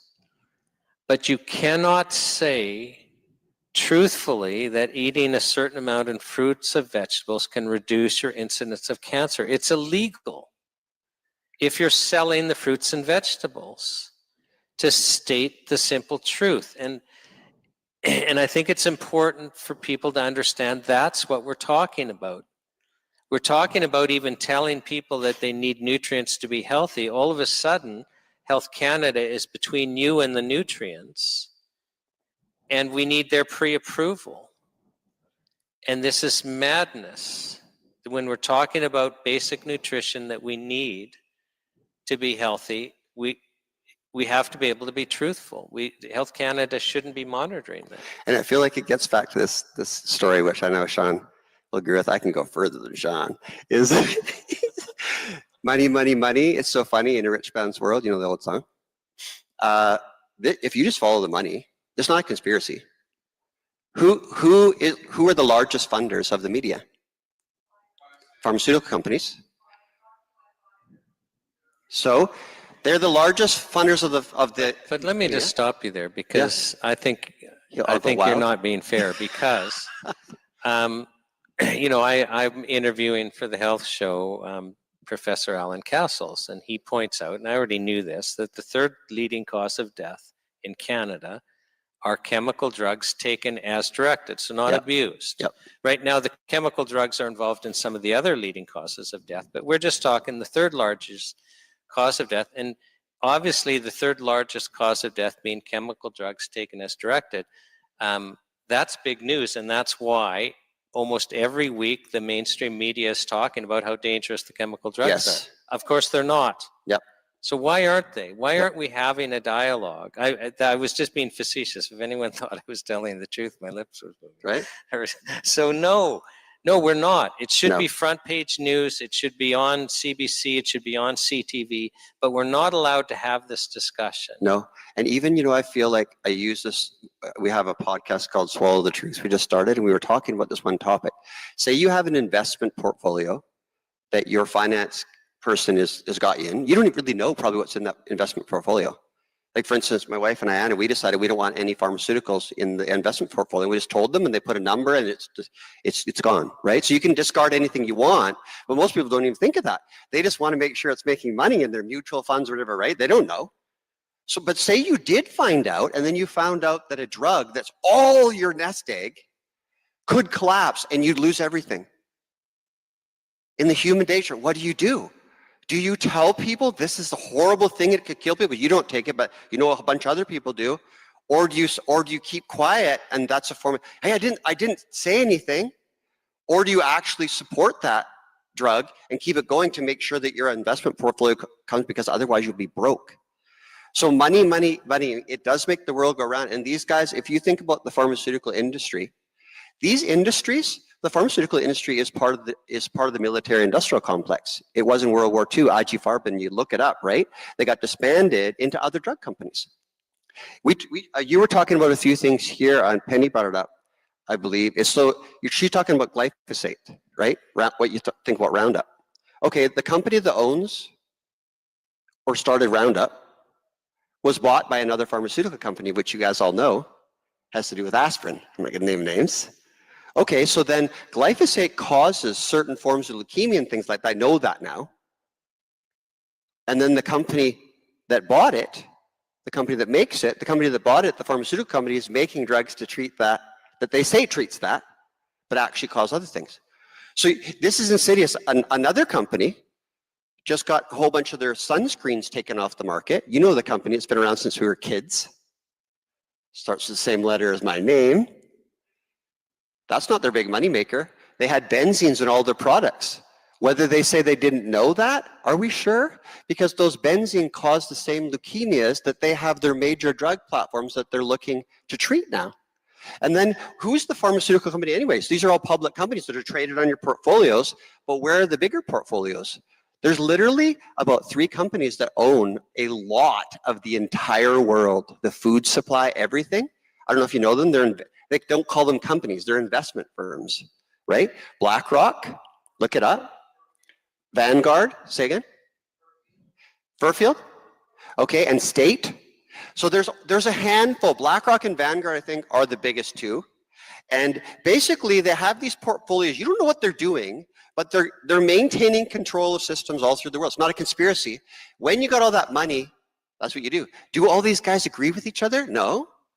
But they're opportunists, right? They can help each other out, but they all want to be top dogs. That's how you get them down. Can I just bring us back down to yes, back down. Here the regulation of natural products? But I think, but the point you're making is valid, that because you pointed out that the pharmaceutical companies, I think you said, are the largest advertiser in the media. So even though in Canada they're not allowed to specifically advertise drugs, they're still the largest advertiser. And we all know it's a part of being human, because in our journey we learn, just wait a second, we have to be aware of this so that we can make decisions that that sit right with us, that we are influenced by things that are in our best interest. Something that might not be an expense when it's not tax season is all of a sudden, well, Yes. maybe that, like, you know what we're talking about. And so clearly, I think we would expect that the media is influenced by the advertising dollars. And that Yes. should be part of our health discussion then. Yeah. When we're saying, wait a second, we now need to now have a national dialogue on our health policy, how we're approaching things. I think we need to be cognizant that the media isn't going to jump up and point out problems with pharmaceutical companies, Yes. and is actually, in my experience, anti-natural health, Yes. which competes with. And it's really, pharmaceutical it's a lot companies. different paradigm too, right? Because if you look, when you're talking about the paradigm of allopathic medicine, which we all think of as medicine, we didn't really have a long-standing traditional medicine living here other than the indigenous peoples, right? So we were easier to pick off and just make modern medicine ours, whereas in Chinese medicine, in China, about 70% of people won't take pharmaceuticals unless you give them traditional Chinese medicine too. They had a long-standing system they know works. And I feel like if you looked at these two medicine system paradigms, why one is now falling, finally, that's why I can smile, is one is stimulate, suppress, and cut. The other one is cleanse, nourish, and balance. The ancient system makes sense. The other one creates authority figures that you have to trust as experts, and you give up all your power. And we were talking to you guys earlier, the idea for me was, why wouldn't you want to give people the power back for their health and everything? And this is ancient. They've been doing this for thousands of years. And then that's when in my head, I didn't know about any of this stuff. When you go down the rabbit hole too far, you see it is just money, money, money, money, and power, power, power, power, and maintaining and control and all the stress. You know, when you're really stressed and you feel like you need everything to be in control because everything else that's not like you, it kind of stresses you out. I feel like that's all the people at the top right now. They're like a wounded tiger lashing out, doing horrible things all over the world because they're losing control. But if we don't stand up and we be silent, so I like that. I said to Sean the other day, one of my favorite quotes was, if you think you're too small to make a difference, you obviously haven't been in bed with a mosquito. So, right? So remember the mosquitoes? If every one of us literally, if we started actually standing up, like the last 5 years, you couldn't say anything, just stand up. You're saying something really important, because I think you don't understand how powerful you are. Like, people don't understand how powerful they are. Like, so all of us. Even just, let's take the health charter. Let's say no MP knows about the health charter, but you said, I'm going to make sure that every MP, and there's 340 of them in Canada, know about the health charter. And I'm going to spend every Saturday doing this. So just one day a week. Well, on week one, you print out 340 copies and you mail them to every MP with, a letter saying, hey, I want you to read this. This is important to me. And then the next week you're phoning their offices and you're emailing and you're faxing. Like, just spending one day a week. After 1 year, that's 52 full days of you interacting with 340 MPs and their staff, and every single MP will understand the major parts of the charter and why they're important to you. So you actually, just a single person watching this broadcast could ensure that every MP in Canada within a year understands the charter. And that's just, an example. And it's just, most of us have lost the understanding that we're actually responsible to be making a difference. It is, and I feel like, I have to say, for this guy, I think, how you talk about, Joseph's just hanging out the Charter of Rights and Freedoms, the Canadian Charter of Rights and Freedoms. I feel like if we're aware, the people in control, whoever they are, they're not monolithic. And they don't like it when you're aware and you're confident. And the way you start speaking. And I feel like if you speak from a place of direct experience like Sean, I feel like that's what you're doing a lot. I have a lot of love for this guy. This is not corny. What these people are doing, to me, This had to happen, and it's happening right now for a reason, because they're falling apart. We don't need to buy into their games anymore. We just have to stand up. And the last 5 years taught me that when you couldn't even say things that you wanted to say, that you knew were right, because it's the way we did things for 60 years, and all of a sudden you're a conspiracy theorist and a pseudoscience. What do you mean? We did that for 60 years. This is what you're doing. Anyway, it made me feel like I can't just sit back and not say anything. That caused a lot of stress in our company. Our company broke up because of it, my brother and I, because he couldn't handle that kind of stress, and he couldn't handle the way I was participating, and the fact that they did that massive SWAT with helicopters and tanks and everything on our property scared the heck out of my whole family. They told me that I was going to be sent to a jail, one of 4 jails outside Greater Vancouver as a terrorist, and I might not talk to or see my family for at least weeks, months, maybe longer. And they said, don't say anything. And I just started talking. That's because when you speak and they're afraid, they do that. That's how I know. You know how something you can, then it'll crush some people. But other people just say, whoa, Dr. Maltos here went that, whoa, right? Canadians, yeah. People like Byron Bradell, boom. All these different guys, like this guy. And I think about, I do believe though, like me with Anna, and like Stephen with, it's Ivy, right? No, Liz, sorry, Liz. I think you need that to go out to the next level. And can we all say that we're sorry if we scared the crap out of you guys when we did it? I felt like mine was, I told my mom, I cannot not speak. And right now I feel, when Sean said he's doing this, and it was so hard because my brother and I, we just didn't think alike. I get it, because it takes a different type, but when we finally could do this together, I thought, it's gonna happen. We had a massive offer for our company, and I could have just left and never had to work our whole family ever again. So instead we bought out my brother's family. And now we can work. Now I feel like I don't have to, my actions aren't gonna stress out other people. Now I feel like I want to support what they're doing in such a big way and be another mosquito. And I feel like every one of us, I believe the ancient way is about empowerment, that we all have it inside us. What we went through in some of these times was extremely traumatizing if you don't believe in something bigger. To me, it was not traumatizing, it was invigorating. No. I just say, there's a thing that I heard the other day, it was being spread around. It says that we should accept the things that we cannot change, right? But then someone says, no, we should change. It's time to change the things we cannot and no longer can accept. That's what we got to do now. So I feel like this is possible now, though. It's not just talk, talk, talk. If we all actually start talking and support each other, because we are coming from a place of love, if you want to call it compassion, love, respect, honoring of other people. We're coming from that place. They're coming from that place. I know we've had discussions that if enough people stand up and everybody has a worthy voice, everyone has a different way of saying it. They tried to make us believe for so long in all these systems that we do not have enough intelligence, that we are not strong enough, that we don't follow this, that we don't know what we're talking about. And they ridicule and make fun of you for thinking any way differently. That's all ending.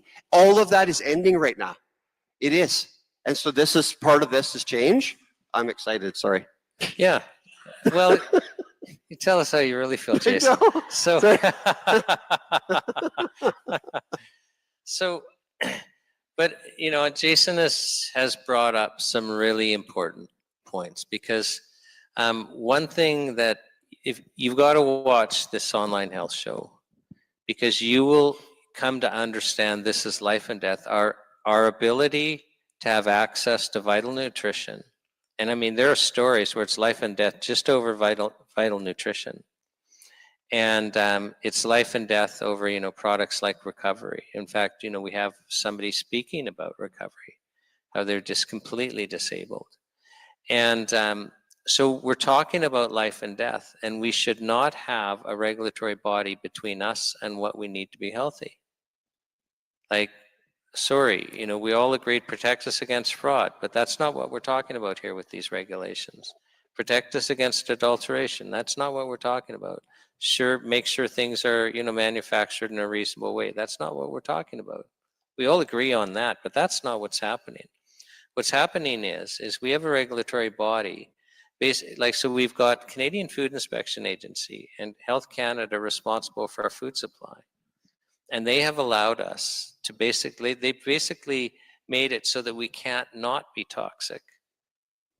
Everyone in this room, everyone watching this is filled with toxic chemicals. And we have to take defensive measures. I take defensive measures every day to reduce my toxic load. Well, do you think they don't know that this is what's happening?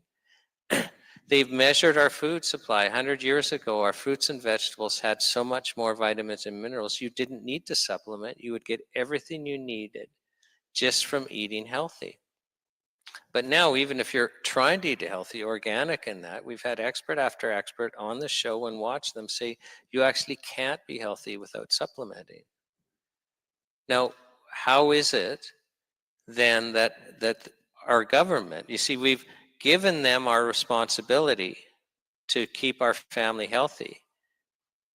We've trusted that they would keep our food supply healthy when actually by design it's unhealthy. This isn't a secret, all these chemicals. Is this surprising anyone? The fact that you can't, even if you're not eating the junk, but you're trying to eat organic, you're trying to eat fruits and vegetables, the nutrition isn't there anymore. Is this a secret to anyone? I mean, the US Department of Agriculture does regular surveys. This is all documented.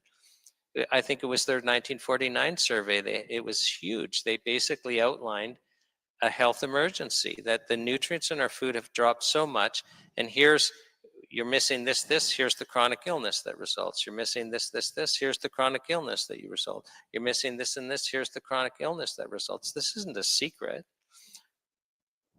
And then Health Canada is making it illegal for us to get the nutrients we need. If we follow the recommended daily allowances, we'll all be sick and dead.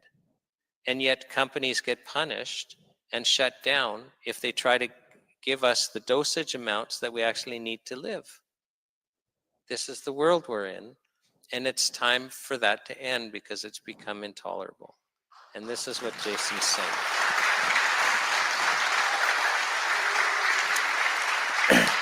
So, Jason, we've got to wrap this up. I want you to answer the question that I asked everyone: is what's your message to Ottawa? So I don't want to duplicate. And this is a family show, so That's. I don't want to duplicate what the two of you were saying, so I just thought I'll say something different. Is right now we're going through a major paradigm shift, and it's not requiring us to recreate the wheel. It just requires you to allow us to go back to what was. And what was, if you want to put it simply for people, was the terrain theory, which they talk about, you know, Béchamp versus Pasteur, that everything in the germ theory of Pasteur, that's why you have pasteurization of milk, that germs and pathogens and all that cause disease. So then what do, you stimulate your body, or you suppress those things, or you cut it out. The ancient theory is more like Béchamp, kind of his rival. There's a lot of stories at the end of the life there that Pasteur changed his mind, but too late. The terrain theory is about working with the natural innate processes of your body that is your inherent birthright to basically cleanse, to nourish, and to achieve balance. It's a nice soft way, and it's just a different way. Maybe you don't understand it yet, but they did practice it for thousands of years. And if it didn't work, it would no longer be used, and it's still used in China and Tibet and those other systems because it works. And we just want that back. We just want our birthright back. If everybody else wants to stay doing the other things, we don't have a problem with that. We just want to know that we can still do what has made sense for thousands of years. you make a good point, because I don't think, I'm all for the fact that people should be able to make their own choices.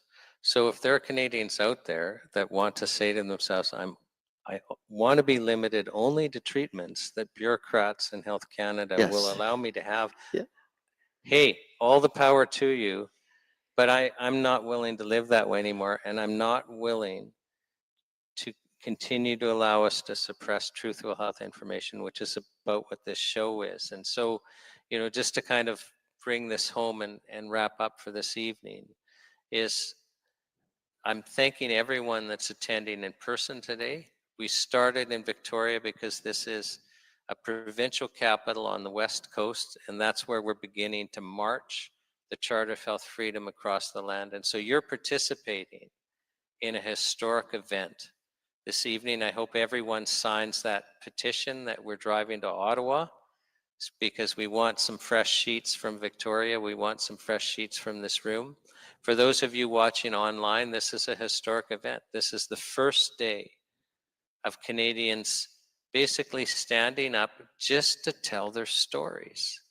You will have witnessed Canadians today sharing their stories. And that's never happened before.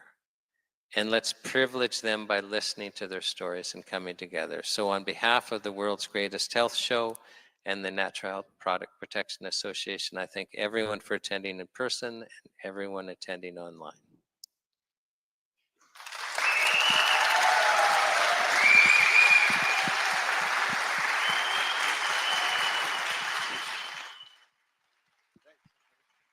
And thank you, Jason. That was wonderful.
All right. Unscrew the news. That's it for tonight. We'll be back tomorrow with more of the world's greatest health show. Thanks for being here. Keep your head on a swivel. God bless. And this is Bruce. And I'm out of here. Thank you so much for watching Unscrew the News. I appreciate your participation in freedom in Canada. Share this information and help others to wake up. God bless.